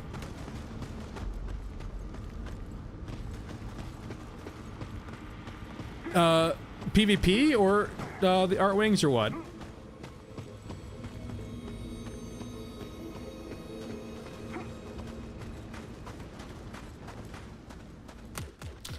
So D3, it kind of depends. Gameplay wise, the game is very raw, but personally I've always enjoyed early access games because you kind of see their transformation over time and get developed over time. I'm very on board with that. It's a few different factors, right? Is the money they're asking for a lot for you personally? Is it expendable cash for you? Because like some people, like 20 bucks is worth a lot more than other people, right? For me, it's not worth that much, so like I'm completely on board with it. I would say fire all the time. But for some people, 20 bucks is a lot of money, and that's perfectly all fine and well. If you are much more interested in the art and the lore and just kind of the world building and kind of the vibes, the game is very strong, but the gameplay is absolutely rough. And as someone else mentioned in chat already, right? Like, you kind of can play the game and kind of ask yourself, kind of, why am I doing any of this? There's not really any systems yet to do a lot of like there's not a lot of systems to like basically make the game feel like a game. The tunnels, which came out last month, is like the first thing that actually does start to feel like there's a game underneath, but it's still so very rough. If you get frustrated easily, I would say hold off, but for any other reason, I would say pull the trigger, right? Like, you like the vibes, you're okay with early access, you know, if you want to support developers, any developers, But once again, if you get frustrated easily, if you get really mad at dying for dumb reasons, maybe hold off for a bit.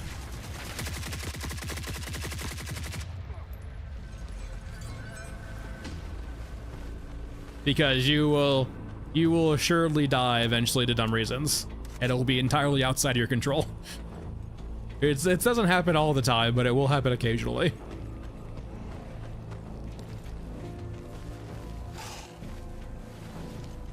Yeah, art wings. Yeah, like there's, and the main thing behind it, right? It doesn't feel supported by so many different systems that they could do if they had time or the desire to, right?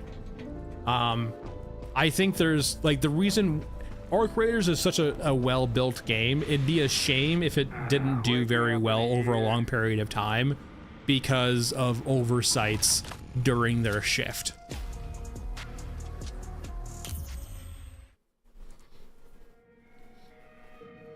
Because I think they're going to have some issues with gear disparity in the future. I think they're going to have issues with griefers in the future in PvP. I think there's going to be a push-pull between PvE and PvP. And I think that they currently don't have any systems to alleviate any of that. When they could, in parallel, I think, have made some systems that kind of alleviated the issues a bit. I don't strictly like giving unsolicited, like, actual systems, just because typically that's not something that developers are very useful, or developers like. If you ever worked with more systems-oriented developers, they want to know what works in their system. They don't want a complete system rework.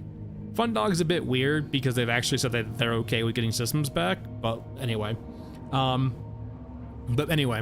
and large, the way I would approach the Arc Raiders issue is, first and foremost, you need a reason why people would kill each other on the surface. So the way I would break it out is the humans survived, but they broke out into two factions. And each faction has a different way of solving the issue. They're both on the side of good because they're both trying to solve the issue of Arc and the issues of robots on the surface basically causing the apocalypse. But they're both trying to do it in their own way, and doing it in their own way is antagonistic to each other. They don't necessarily want humanity to die and kill each other, but like they're going to do violence on the surface to fulfill their goals, right? And that does a few different things, right? It creates a natural kind of RP or storytelling you can have people partake in PvP on the surface. It also, in a way, creates teams on a surface, right? It creates ways for dynamic, it creates system-supported ways of people naturally working together dynamically on the surface. Right now, it's very cutthroat on Arc Raiders on the surface. I think it's going to get worse before it gets better. There's no incentive for people not to kill each other on the surface, outside of just the risk of you dying, but that's not very big. Tarkov always had the benefit in this regard of you getting injured on the surface is very bad, even if you win the fight. There's not really a whole lot of that in Arc Raiders, right? You just heal to full and you're good. And so I would first have two factions, right? There would be a third faction for outlaws, but that's a separate point entirely. First and foremost, you just create two factions with the systemic actual incentives to do and don't do PvP, and you add things like reputation and so on and so forth between the factions and so on and so forth, just to provide systemic incentives to actually do or don't do PvP.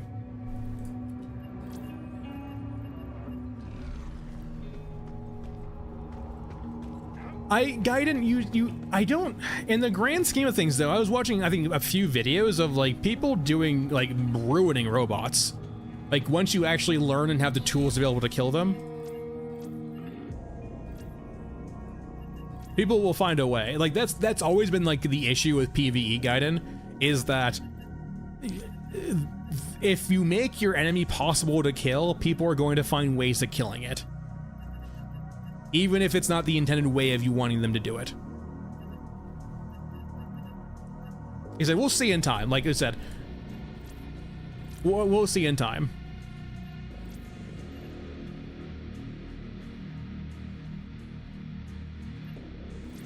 There's also plenty of content we haven't seen yet too in Arc Raiders, so, like, once again, I'm not going to pass judgment too early. I am just curious where it's going to head out, because I think it has a lot of potential issues. Not issues just yet, but just kind of yellow flags of like, hey, I've seen this go wrong before in so many different instances. Do you have anything to make sure it doesn't go wrong? Or is it just kind of laissez-faire, let chaos reign? And by chaos, I mean, you know, hardcore people kicking down. All right, let's go through a loop here. We'll start tunnels A and go through.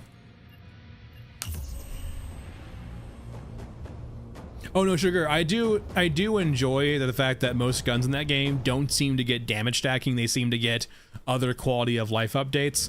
It should help. Like I said, it's why in my video I only mentioned gear disparity as a concern, not a given.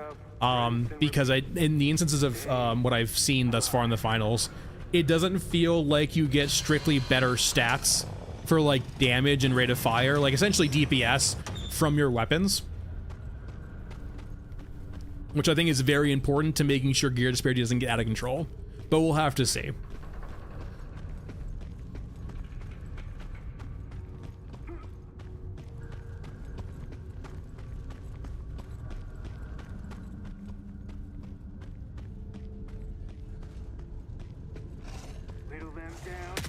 Yeah,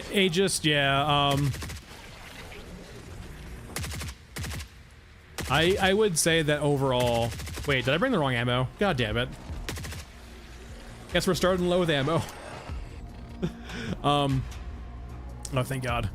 By and large, Aegis, I would say that the systems is one of the things that is lacking in this game, right?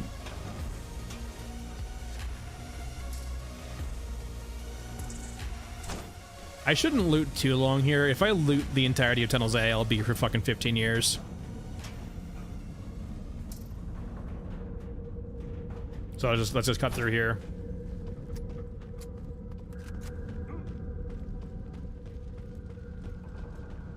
Whittle them down and we can break out.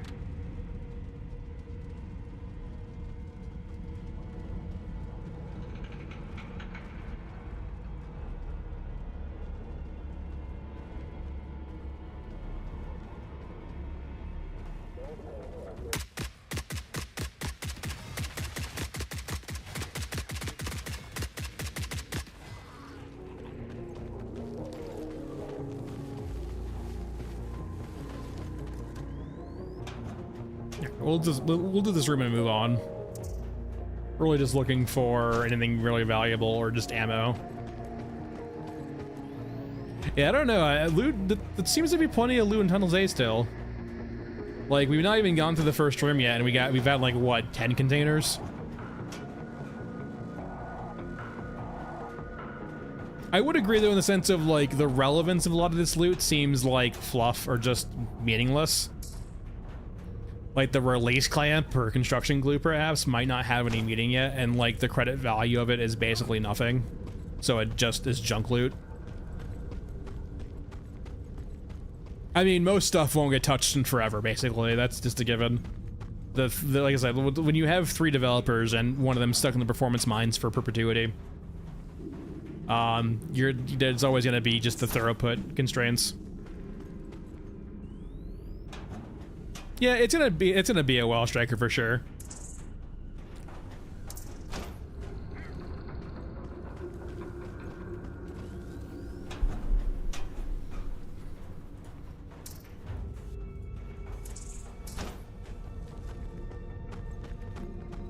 I'm gonna have ammo issues. Yeah, like once again, I think Tunnels A has got perfectly plenty of loot. Please, give me time.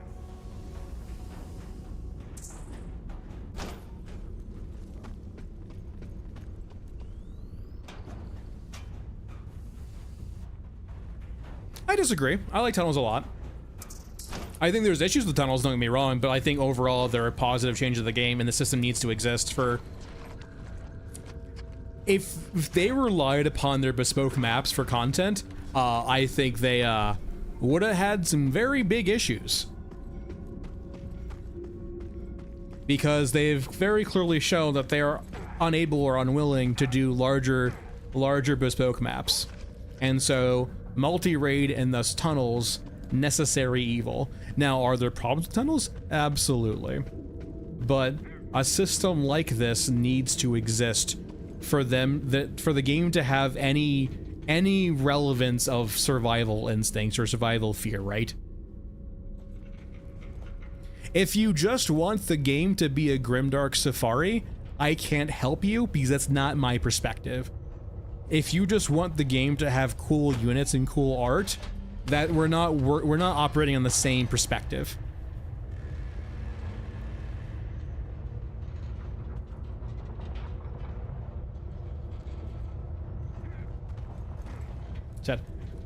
Once again, I for the most part, the way I worded it to Fundog is, I think most of the complaints that people are having trouble to articulate with tunnels is that tunnels is asking them for too much of their time.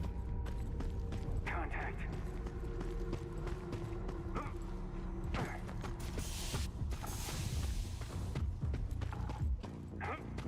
Are you playing a controller, Striker? I'm curious. Are you Striker? Are you a controller player?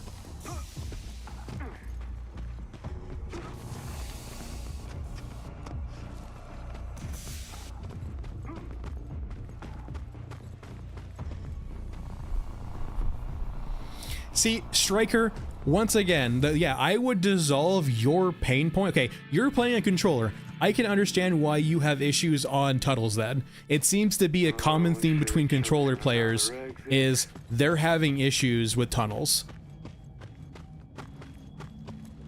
I cannot relate. I wiped my account to get back to Prestige 1 characters with the lowest possible movement to see if I was having issues. Wasn't having it on PC with mouse and keyboard. So yeah, Fuji, that water does not kill you. So like I can't relate to you having I can't relate to controller woes, but I do know that quite a few controller players have issues with that, and that's perfectly all fair and well. Support is a strong word, Gaiden. You can technically use a controller with the game, that's all I'll say.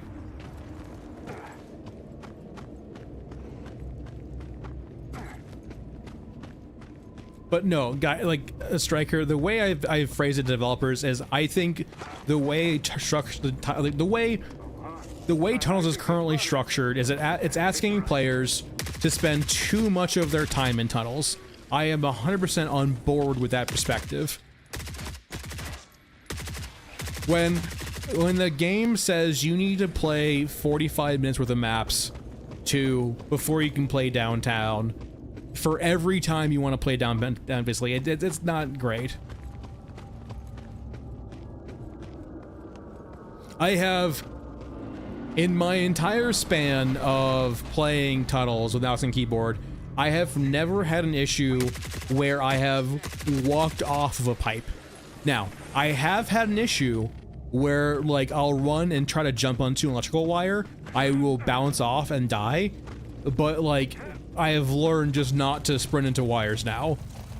But by and large, I have never had an issue. Oh shit. Oh god. I wish I had ammo. Leave me alone. I don't consent.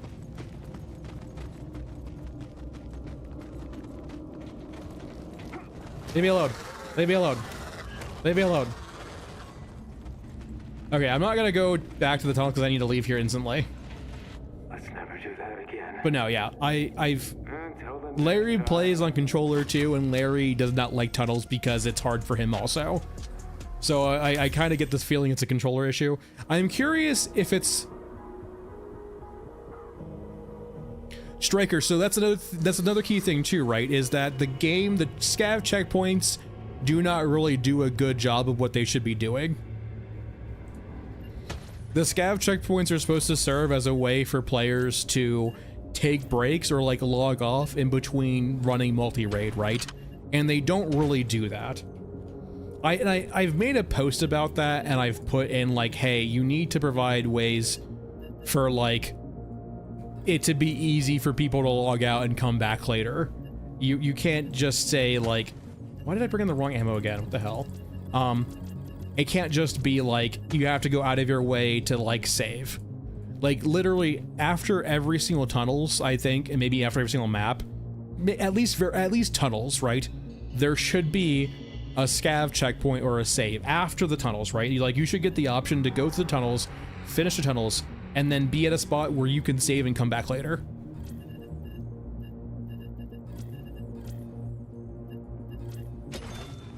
With the way they have structured tunnels, that's the way it has to be.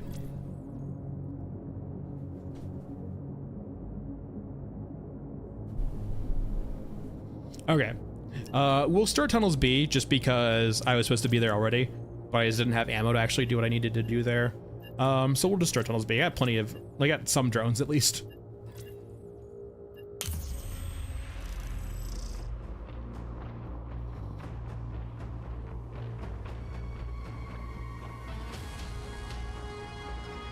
But like the biggest thing is that, yeah, I want them to include scav checkpoints or scav camps on the surface or below the surface that essentially lets you, like, once you finish the tunnels, you can stay on the surface for a bit and do maps back to back to back and potentially have risks with that. But like, it lets you actually run bespoke maps over and over again a few times if you really want to, or continue along.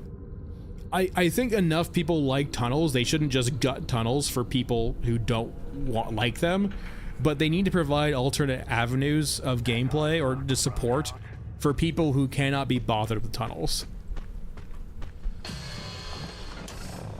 And I do want to say too, I did technically sort of raise this 3 months ago. And you're like, that's before tunnels existed. I know. I'm the last one standing. Yeah, I think, Striker, I just literally mentioned that, right? Like, yes, I understand you are a much more casual player.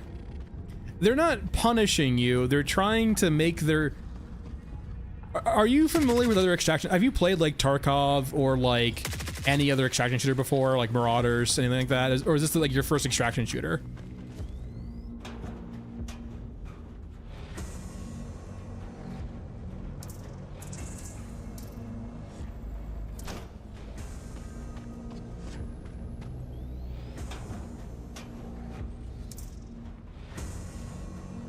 Ooh, foam. Ooh, powder. Yeah, and then, so, like, you understand that gear fear is a core, like, sort of driving force in those games, right? And, like, it's a necessary tension in the games, right? And having maps that literally take you 5 minutes to play don't really introduce that at all. Like, having maps that you can literally run ad nauseum and die every, like, over and over and over and over again and have it do nothing but cost you like 3 to 5 minutes of your time is kind of contradictory to having any sort of tension or fear, right?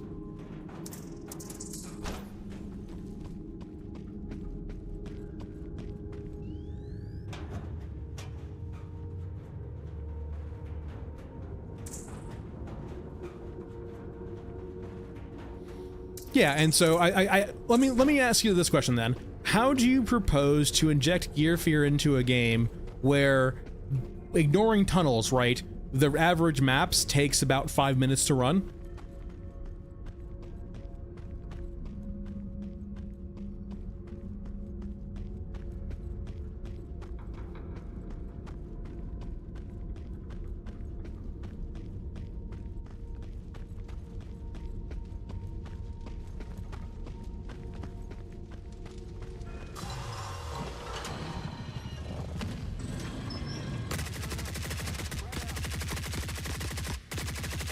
Oh god, oh god, oh god, oh god. Fucking shotgunners, man, my god. Jesus Christ.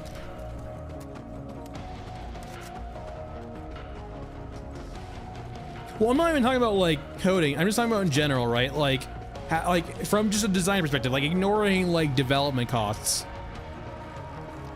Essentially, yeah, Striker. So, like, yeah, the tunnels exist because making the maps... Okay, for context,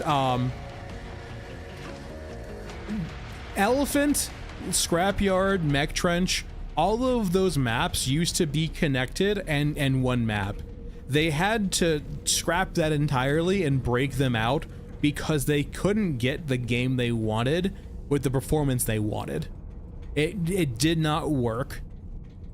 And so, yes, they've tried bigger interconnected maps just actually in game without load screens, and either it didn't work with what they wanted, or they didn't have the knowledge or know how to do it. Which is, you know, it's indie stuff, right? It's just the growing pains of indie. See ya, Delta. And so, like, the tunnels are a way of them, like, creating a system of interconnected maps that help kind of give that feeling of a larger whole, right? And yes, 100%, the tunnels have issues.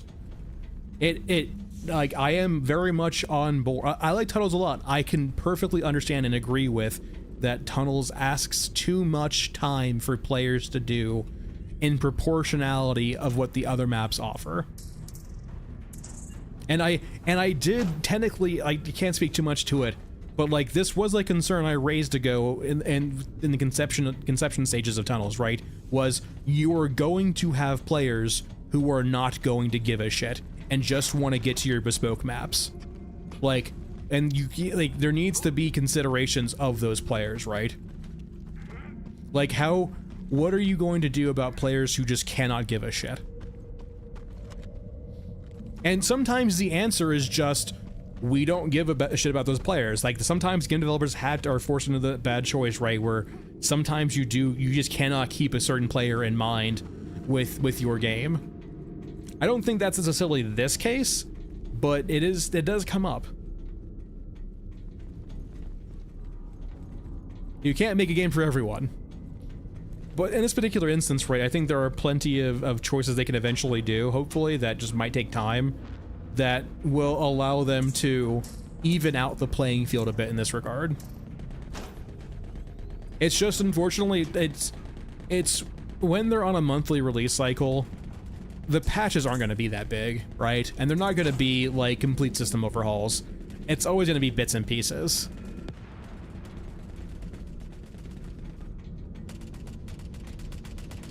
Blue, exactly. Like, that's one of the things too, right, of like why I think scav checkpoints, intermediate checkpoints areas are so important. Now, I don't think they have any infrastructure in place to handle the saves of that, which is why, like, for example, if they ever consider doing a solution like I suggested, right, it's not something that will happen overnight or quickly, or could, because it probably is, and there's probably a lot of like underlying constraints or considerations they have to do if they're ever gonna like the save file issues, and just like how do you handle inventories in different separate locations, how do you get them all together, and just a bunch of weird stuff.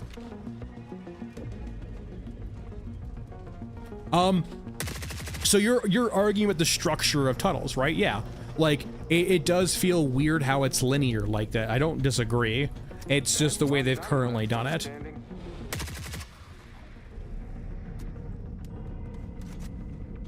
See, that's a different, like, so here you were, once again, it feels like you're advertising, or like it, I don't want to put words into your mouth, but I think we're asking for different games. It seems like you want a grimdark safari, and I am not in that camp.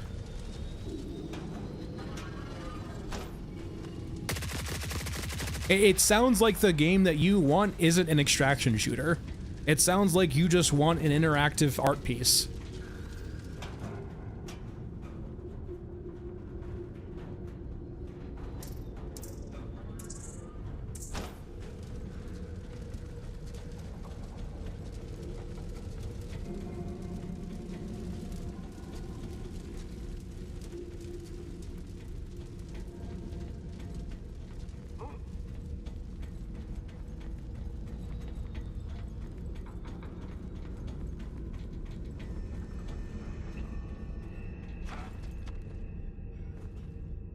Yeah, but you want to, like, it's like going to a museum and seeing the same photo, right? Or sorry, not photo, but, you know, piece of art, right? You want the bespoke maps because they're bespoke and they look pretty. while the focus of tunnels might necessarily is not necessarily that. There's still art in tunnels, right? But it is partial procedural. It's not full procedural. It's tile sets they put together, right? That they melded together manually.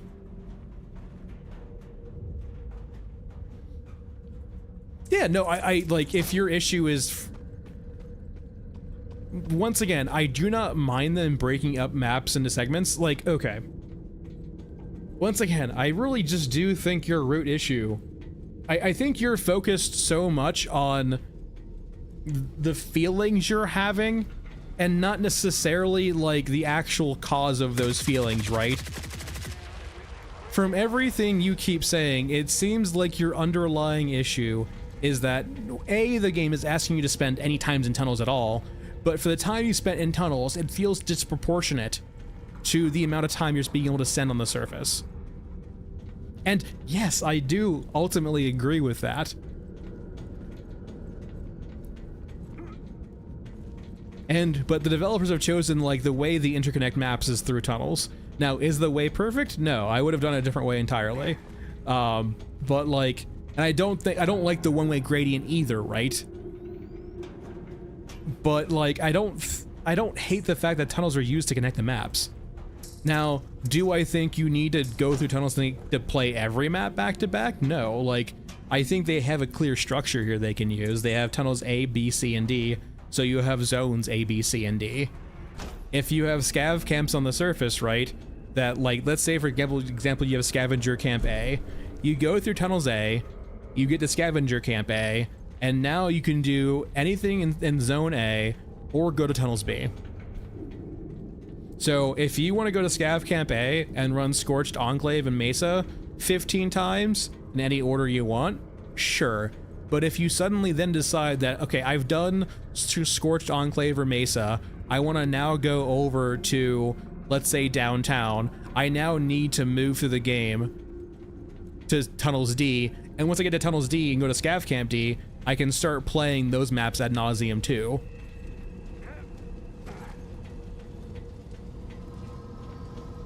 I do think, for example, that like the game having you go to downtown and telling you your only option is to go back to the innards sucks. 100%.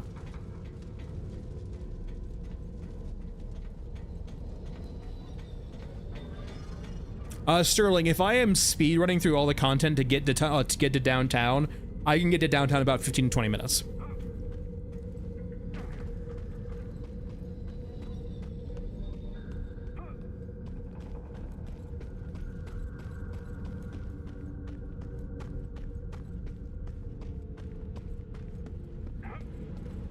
All right, what map are you? Sure, why not?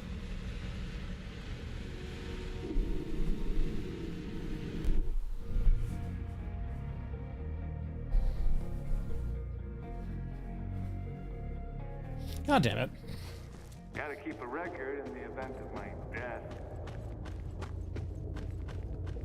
Yeah, and I think in a way, right, having a scavenger camp that can take you to Tunnels B in a way provides that interconnectedness. I think having to go through a bespoke map to get to tunnels.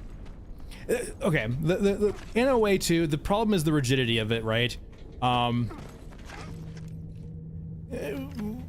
The way they've structured tunnels, it's very structured and linear, right? It's not.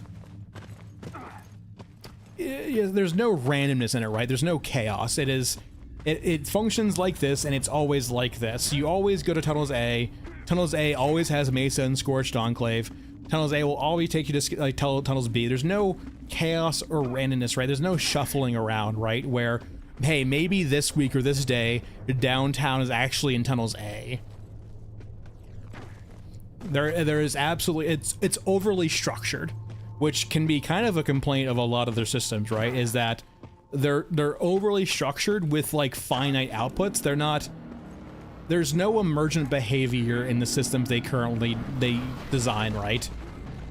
There's no like weird randomness or different like. The systems they make result in a very finite or like deterministic output that doesn't create for very emergent gameplay.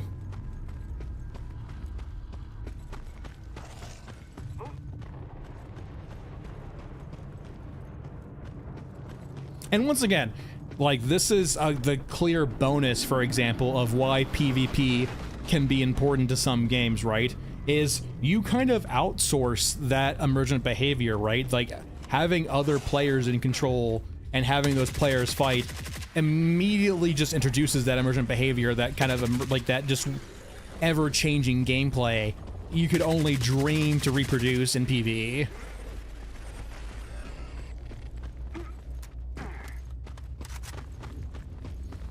And say, for example, too, right, like, we have 16 variants of tunnels, you know, 4 for tunnels A, 4 for tunnels B, so on and so forth. Why is it just not just a random pool between all of the tunnels, right? I kind of know why, but, like, at the same time, like, it never feels like they've had time to actually do, like, a bit of chaos in their systems, right? And this is like, if you've been here for a long time too on the stream, it kind of segues all the way back into, like, you know, me talking about, like, how I really like systems, and that might make you think that I really like order. And I like order, but I understand why chaos needs to exist, because otherwise, fuck you, machine parts, for showing up now. Because otherwise systems get stale. They just kind of atrophy or become corrupt over time. You need that chaos to revitalize them and kind of cause things just to randomly change, or semi-randomly change.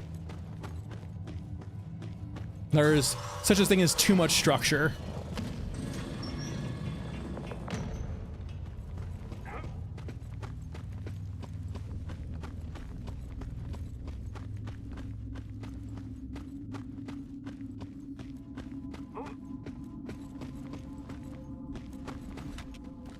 Alright, let's dip out of here and move on to the next tunnels. Fucking machine parts. I think I do need one more for something else, I think, right? That's good we have those. I think the main map we're looking to loot on is probably Tunnels D. For stuff for, drones.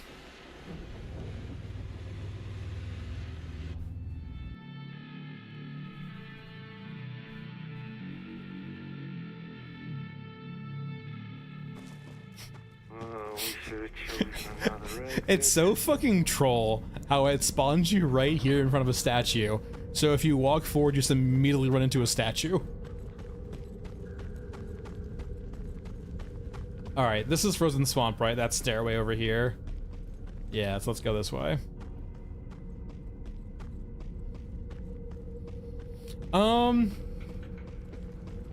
I think tunnels would have been a great spot for them to explore more non-combat encounters, and maybe they will over time.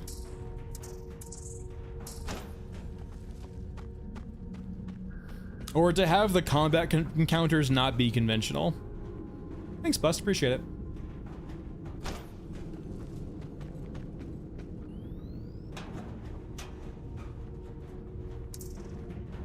I do think, though, about if they introduce another unkillable, people would understandably lose their shit, including myself. I think people are kind of tired at this point of, like, unkillable enemies, you know, over and over again. If next patch they introduce another unkillable Orgamech variant, I could not blame anyone for crashing out. It would be so thoroughly understandable. I mean, yeah, maybe Sterling a bit. I think go that far. Like, I would not grind them, to be honest. I'm using them, like, as things to acquire right now while I'm building out other things. But, like, my main goal is to build out the innards, right? Not necessarily just stockpile shit like that.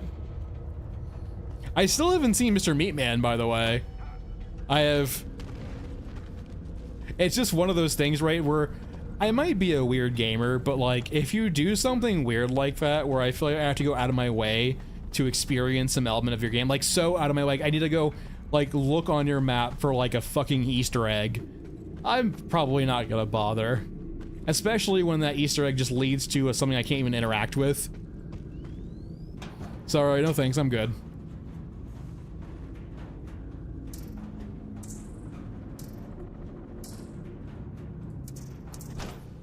Oh, well, yeah, yeah, I understand, right? But like, that's currently the way they do dangerous encounters. is making the enemy unkillable. Case in point, the grabber of cemetery.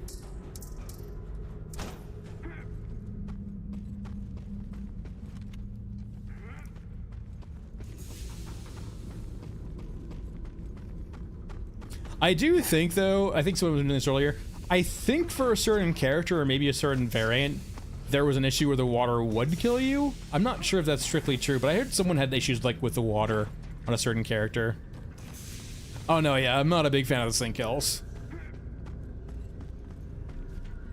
The sink kills is once again one of those things where like, it's clearly, if you're making a game, it feels like something that just it's like a clear example of like, yeah, this is the vision. We're not going to concede that to make a game.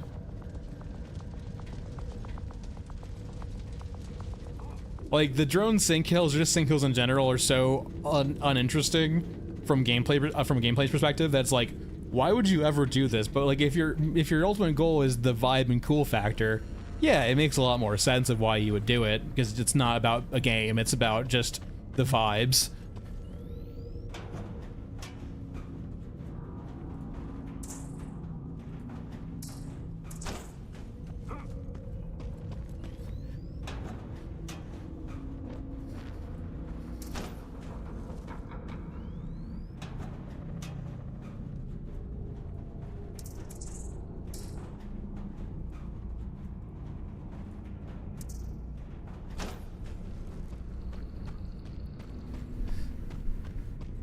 Yeah, that's a factor, Bust. I mean, ultimately,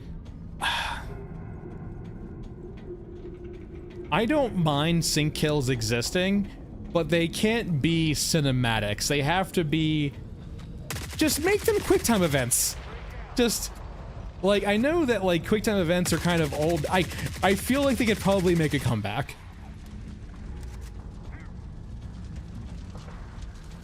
I would rather have QTEs than what we have now. And QTEs I wouldn't think are that far. I think that's a nice middle ground, right? Where it's a gamified sink kill.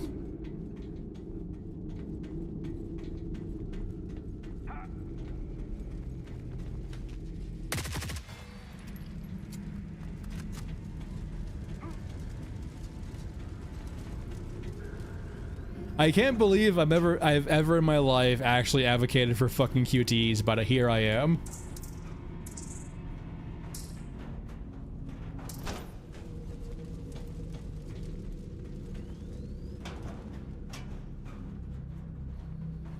No, and the fact is too is like the Eureka drone sink kill is like 10 seconds long, and all your companions can do is just watch you get murdered the entire time. It ultimately just feels kind of shitty.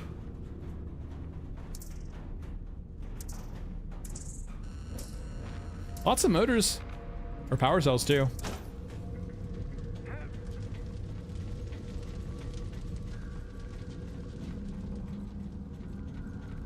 No, the drones in this game are fucking the worst. But, you know, there are wings, or there are wings. I've tried. I've so thoroughly tried, and it's one of the reasons we talked about before. Just artistic integrity, the creative stubbornness of like, well, you know, it's just the way it's gonna be. The reasons why there's 5 million drones on Babel is for X, Y, and Z. We can't make concessions for gameplay.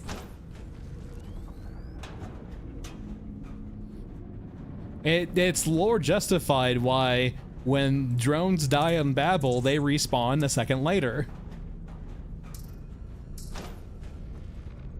It's part of the experience.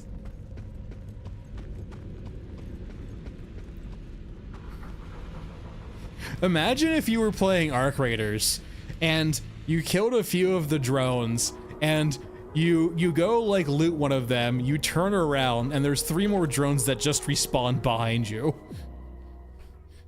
Gotta keep a record. And That's the Babel experience. Alright, I don't think I need anything on this map. We're just run through this.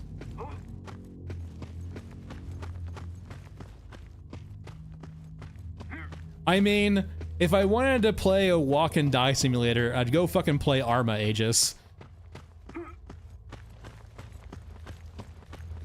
There's a reason why I don't fucking play tac shooters anymore. The whole paradigm of, well, let's simulate real life and how fucking miserable it is.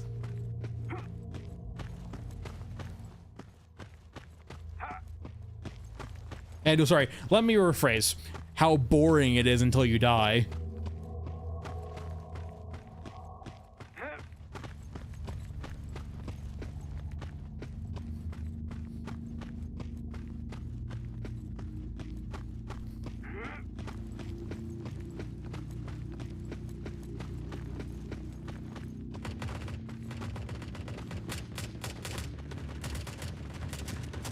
It's a weird kind of immersion too.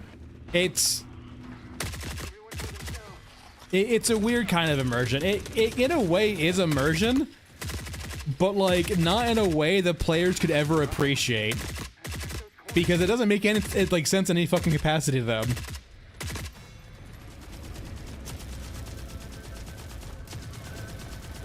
Chill. I was lied to, Chill, because the way that Babel was explained to me was that it was an insanely vertical map, and then Babel comes out, and Babel is like what a normal map should have in regards to verticality.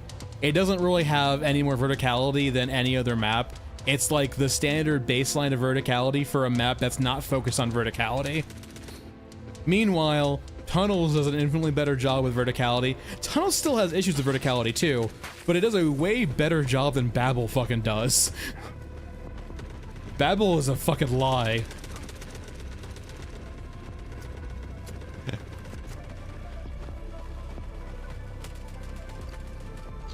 I just want to run through, please.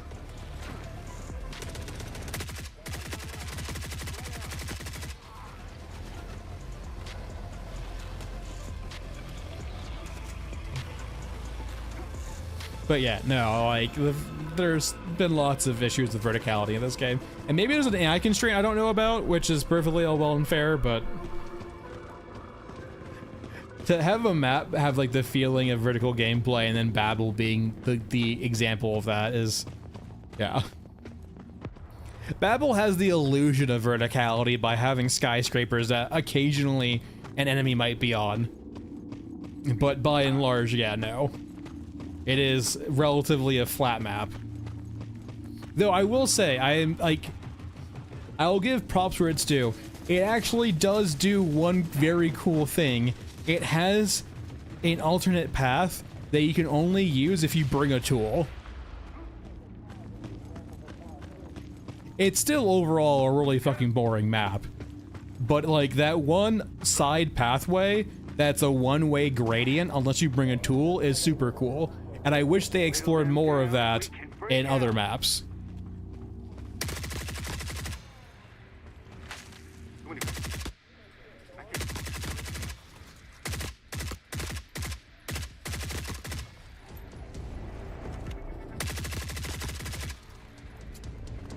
Tunnels D, please.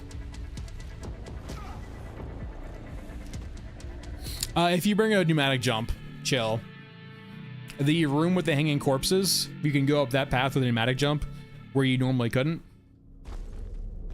And so you can circumnavigate kind of the drone hell by having a jump on you on that map.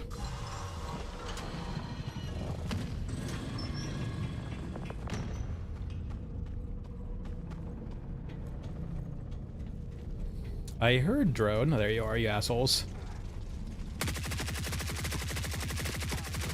Why are you so tanky?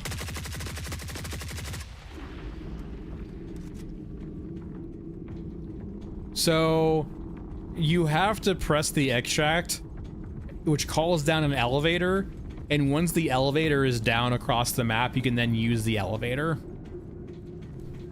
And that's the only extract from Babel.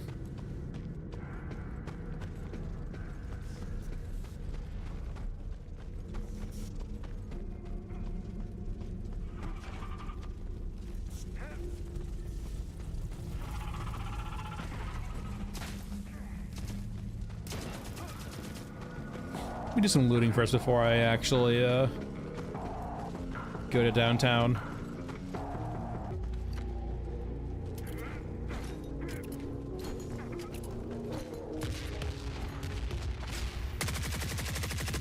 Get scrambled, idiots.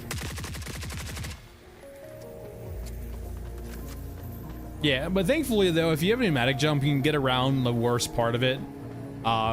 You'll have to go across it once, but like you can avoid the worst parts of the map.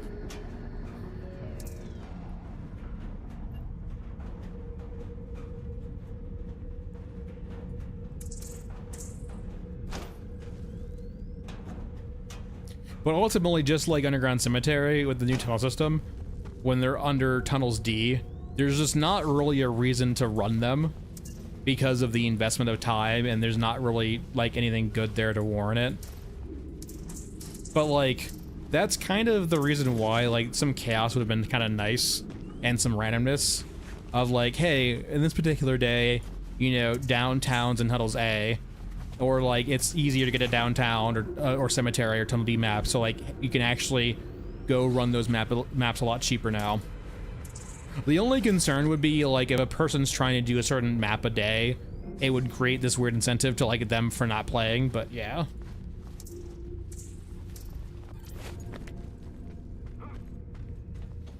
Like if you logged on and you wanted to do Scorched Enclave, but Scorched Enclave is now suddenly a bitch to get to, you feel kind of fucked.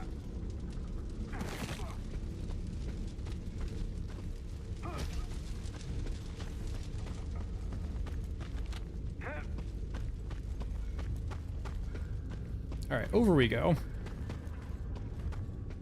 I hear Exo, I don't see Exo.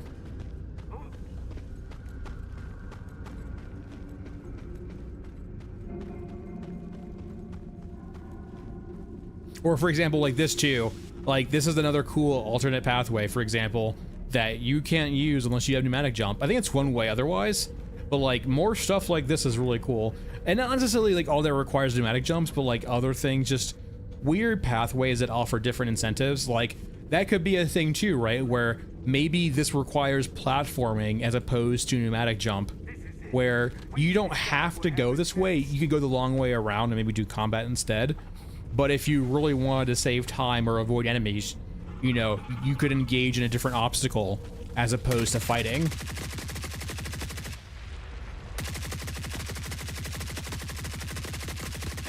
And that is like a shortcoming a lot of the design for tiles in front of maps, right? It's usually like the game only offers you one choice, really. It doesn't give you alternate pathways for a lot of them. I mean, that's just a level design issue. I've been a fucking broken record about that for, I think, a year now, essentially. I'm pretty sure the level designer fucking hates me with a passion. Or at least if I was him, I probably would.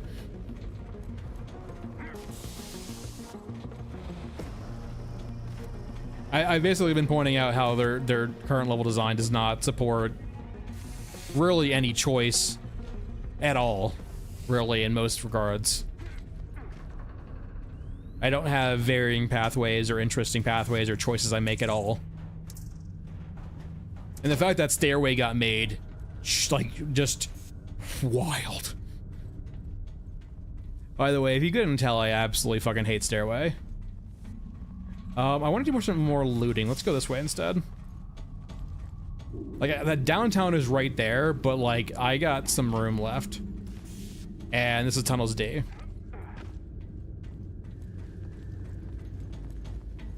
What if we made a map that's just a person going up a staircase and there's no alternate routes at all? So it's just like a, you know, there's enemies on the staircase and they go up the staircase. It's boring. Chill. Like, Stairway does not ask the player literally any questions about choices. It is, you go up the staircase. You kill what's in your way, basically, because you don't have a way to avoid them. It is, there's no choices or just like gameplay choices or decisions to make on staircase or stairway. You just go up or down the staircase. There's not an extract you choose. There's not different opportunities or like things you have to consider or like context. Like, Toothy is like Toothy spawning on stairway, or Grabber spawning on stairway, or Medium Mech spawning on staircase, or cyborgs being everywhere. Fuck off, I'm talking right now. And none of that actually changes how you approach the map. Really?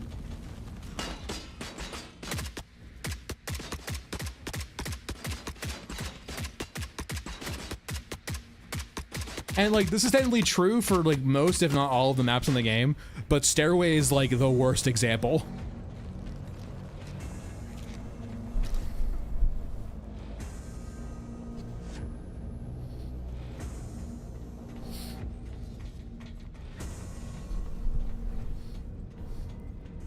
Like, one of my favorite things in Tarkov is like, you can kind of think the same, like, you know, the same way of Tarkov, right? Of like, hey, Tarkov, you know, there's certain spawns in certain areas, and it's not that dynamic in how you approach maps in Tarkov. However, if you were trying to rat or trying to like play a very combat avoidant style of Tarkov where you're not trying to actively engage in PvP, you are actually listening and making choices off the sounds you hear across the map and different timings you know about based on those sounds. So like, if you hear a lot of people popping off over at the construction site on customs, right? You might now know that the opposite side of the map might be clear, that dorms might only have a few guys in it. Or if people are looking for PvP, they're gonna go run over to construction site. The things that are happening on the maps change what choices you make. And you can't replicate the full immersion experience that you would experience with PvP, but you at least can emulate it by offering some differing choices of how you approach a map.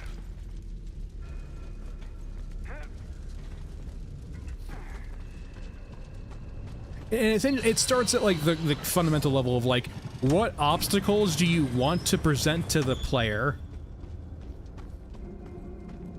And then how do you facilitate that in your level design?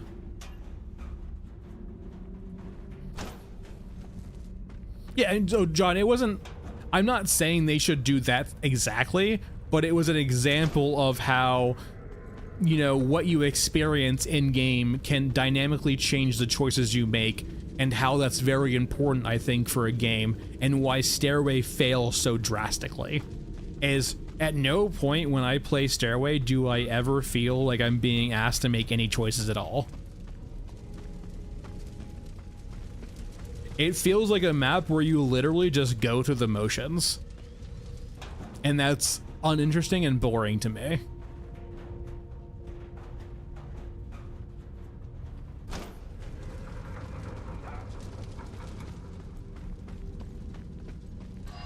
And by far it is like the most egregious example, right? And Frozen Swamp is an example of like, it doesn't do it the best, but between the current maps we have, it does. Where Frozen Swamp actually offers you different pathways with different levels of difficulty or changes, like, you know, going up the staircase, for example, might give you some loot, but it's highly dangerous.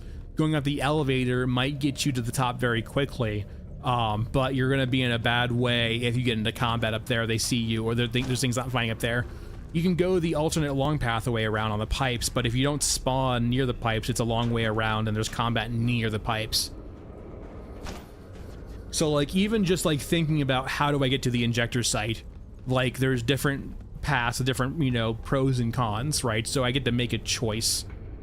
Now, does it do it perfectly? No, but it at least offers the choice.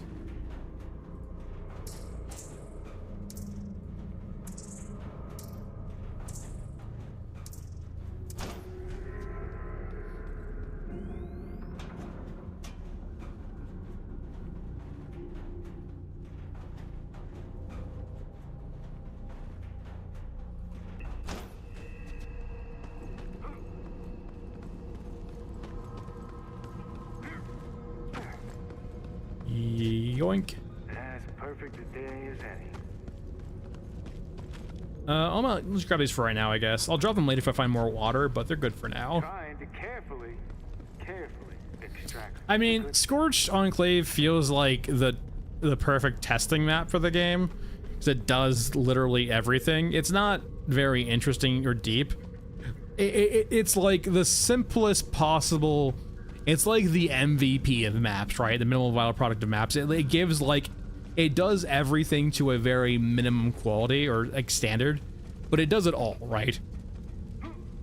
I think Scorched Enclave is like a fine map, but like it's not very interesting.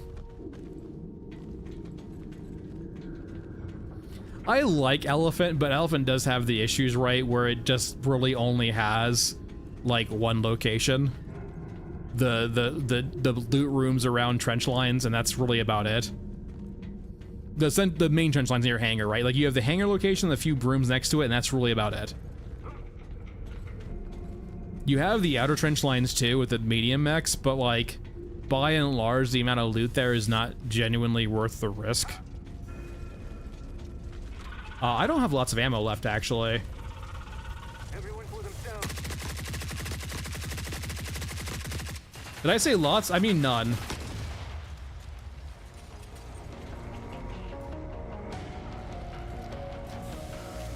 Fucking drones. It's Frozen Swamp. I don't have ammo for you. I didn't want to turn around, Gabe.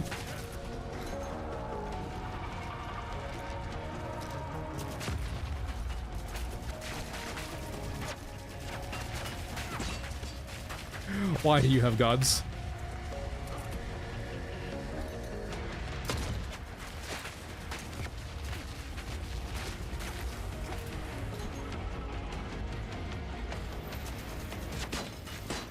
I scrambled your signal. Why aren't you fucking respawns?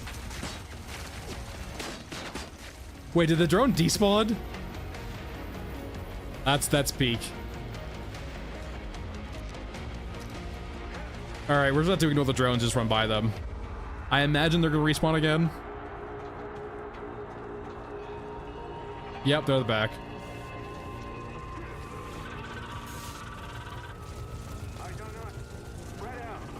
You don't see anything. Leave me alone. Why do you have a non-modeled gun on you?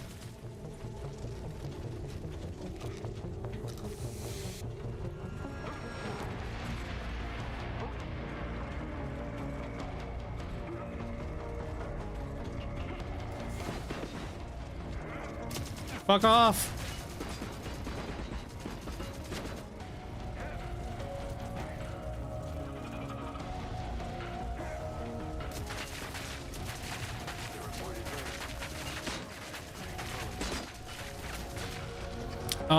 I consider the hangar and the medical facility area to be basically the same part of the map, John.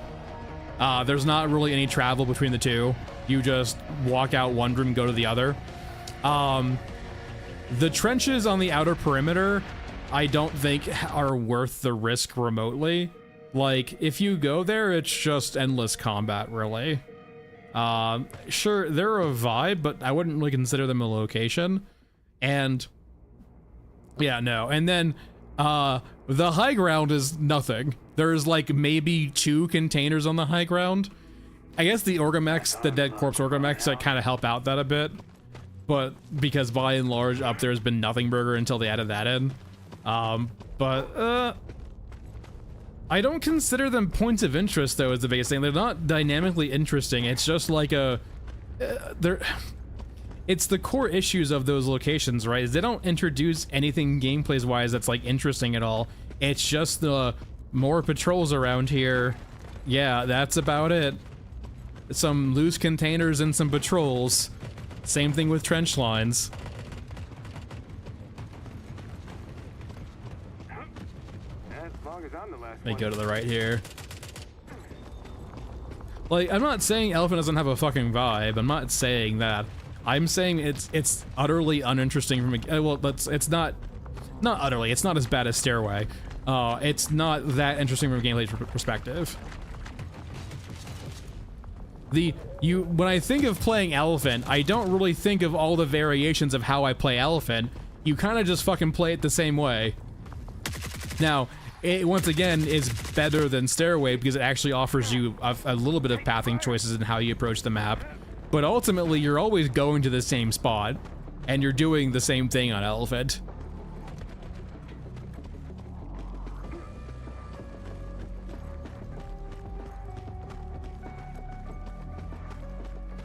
Hence again, like once again, that's why Frozen Swamp is like kind of the. It's such a low bar because I wouldn't consider it like a great extraction shooter map, but from what we have currently, it's like the only one because I can go to that and have certain quests or objectives that will take me to different spots on the maps, and I might not go to every spot on the map.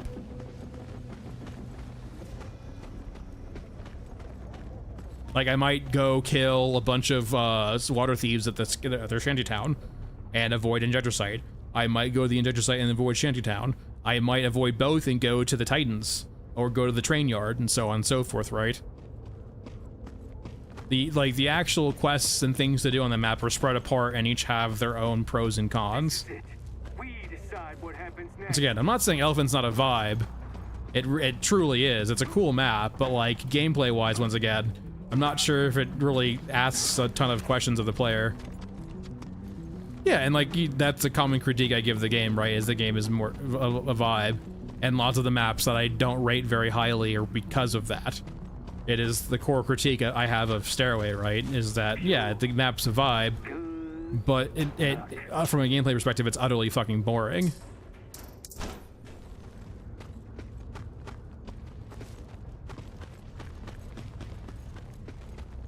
I would say you would never not go to all of them, though. Like, it feels like if you're bringing in an equipment runner or a pack mule, that you would go to all of them. I guess if you want to say the order is different and therefore it matters, then sure. But I'm saying the order does not matter.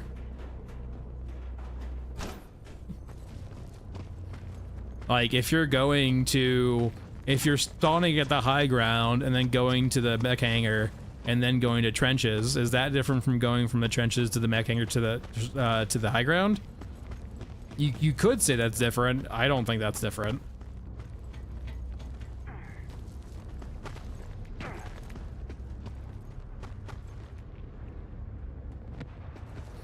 There's a grenade launcher guy up there, and I'm very scared. I could kill 3 of them for sure, though. They're not drones. They actually have hitboxes.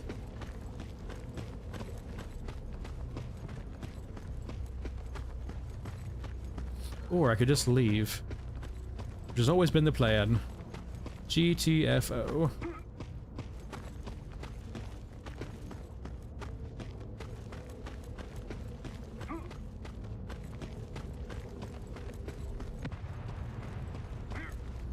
Do you guys think these cars are appropriately sized? Do you think we're giant or the cars are just really small? Which one do you guys think it is? Giant mask man or really small cars? I'm busy.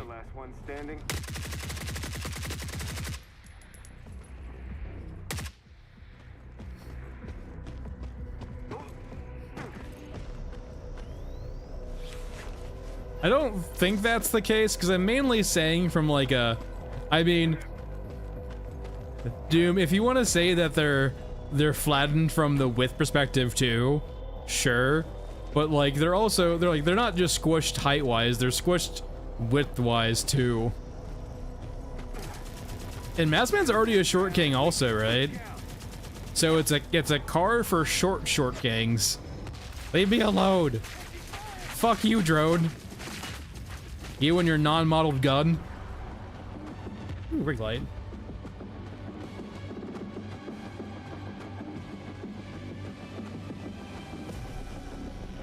Wake me up in a year.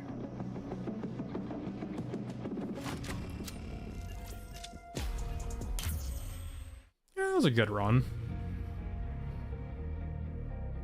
Let's see what we can craft. Or rather, is the actual water tank done yet? I don't know how long it is. I did not look. Okay, it is done. So what can we make? Oh, we're actually like not that far away from making at least a shooting range.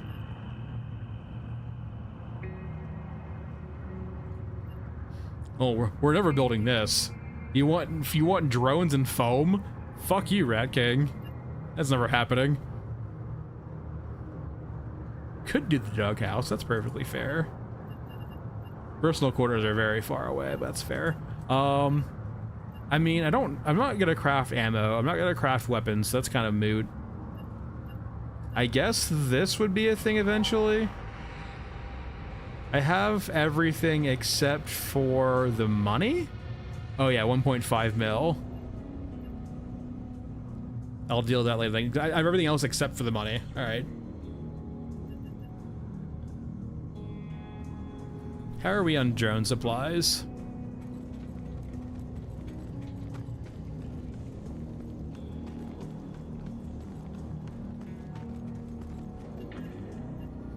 We are short on motors. I think we still have 2 drones left, right?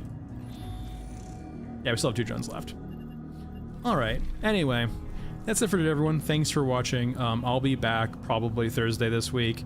Let me know. In the comments of this video, I will. Yeah, it should be a live stream video after this. I'm very curious.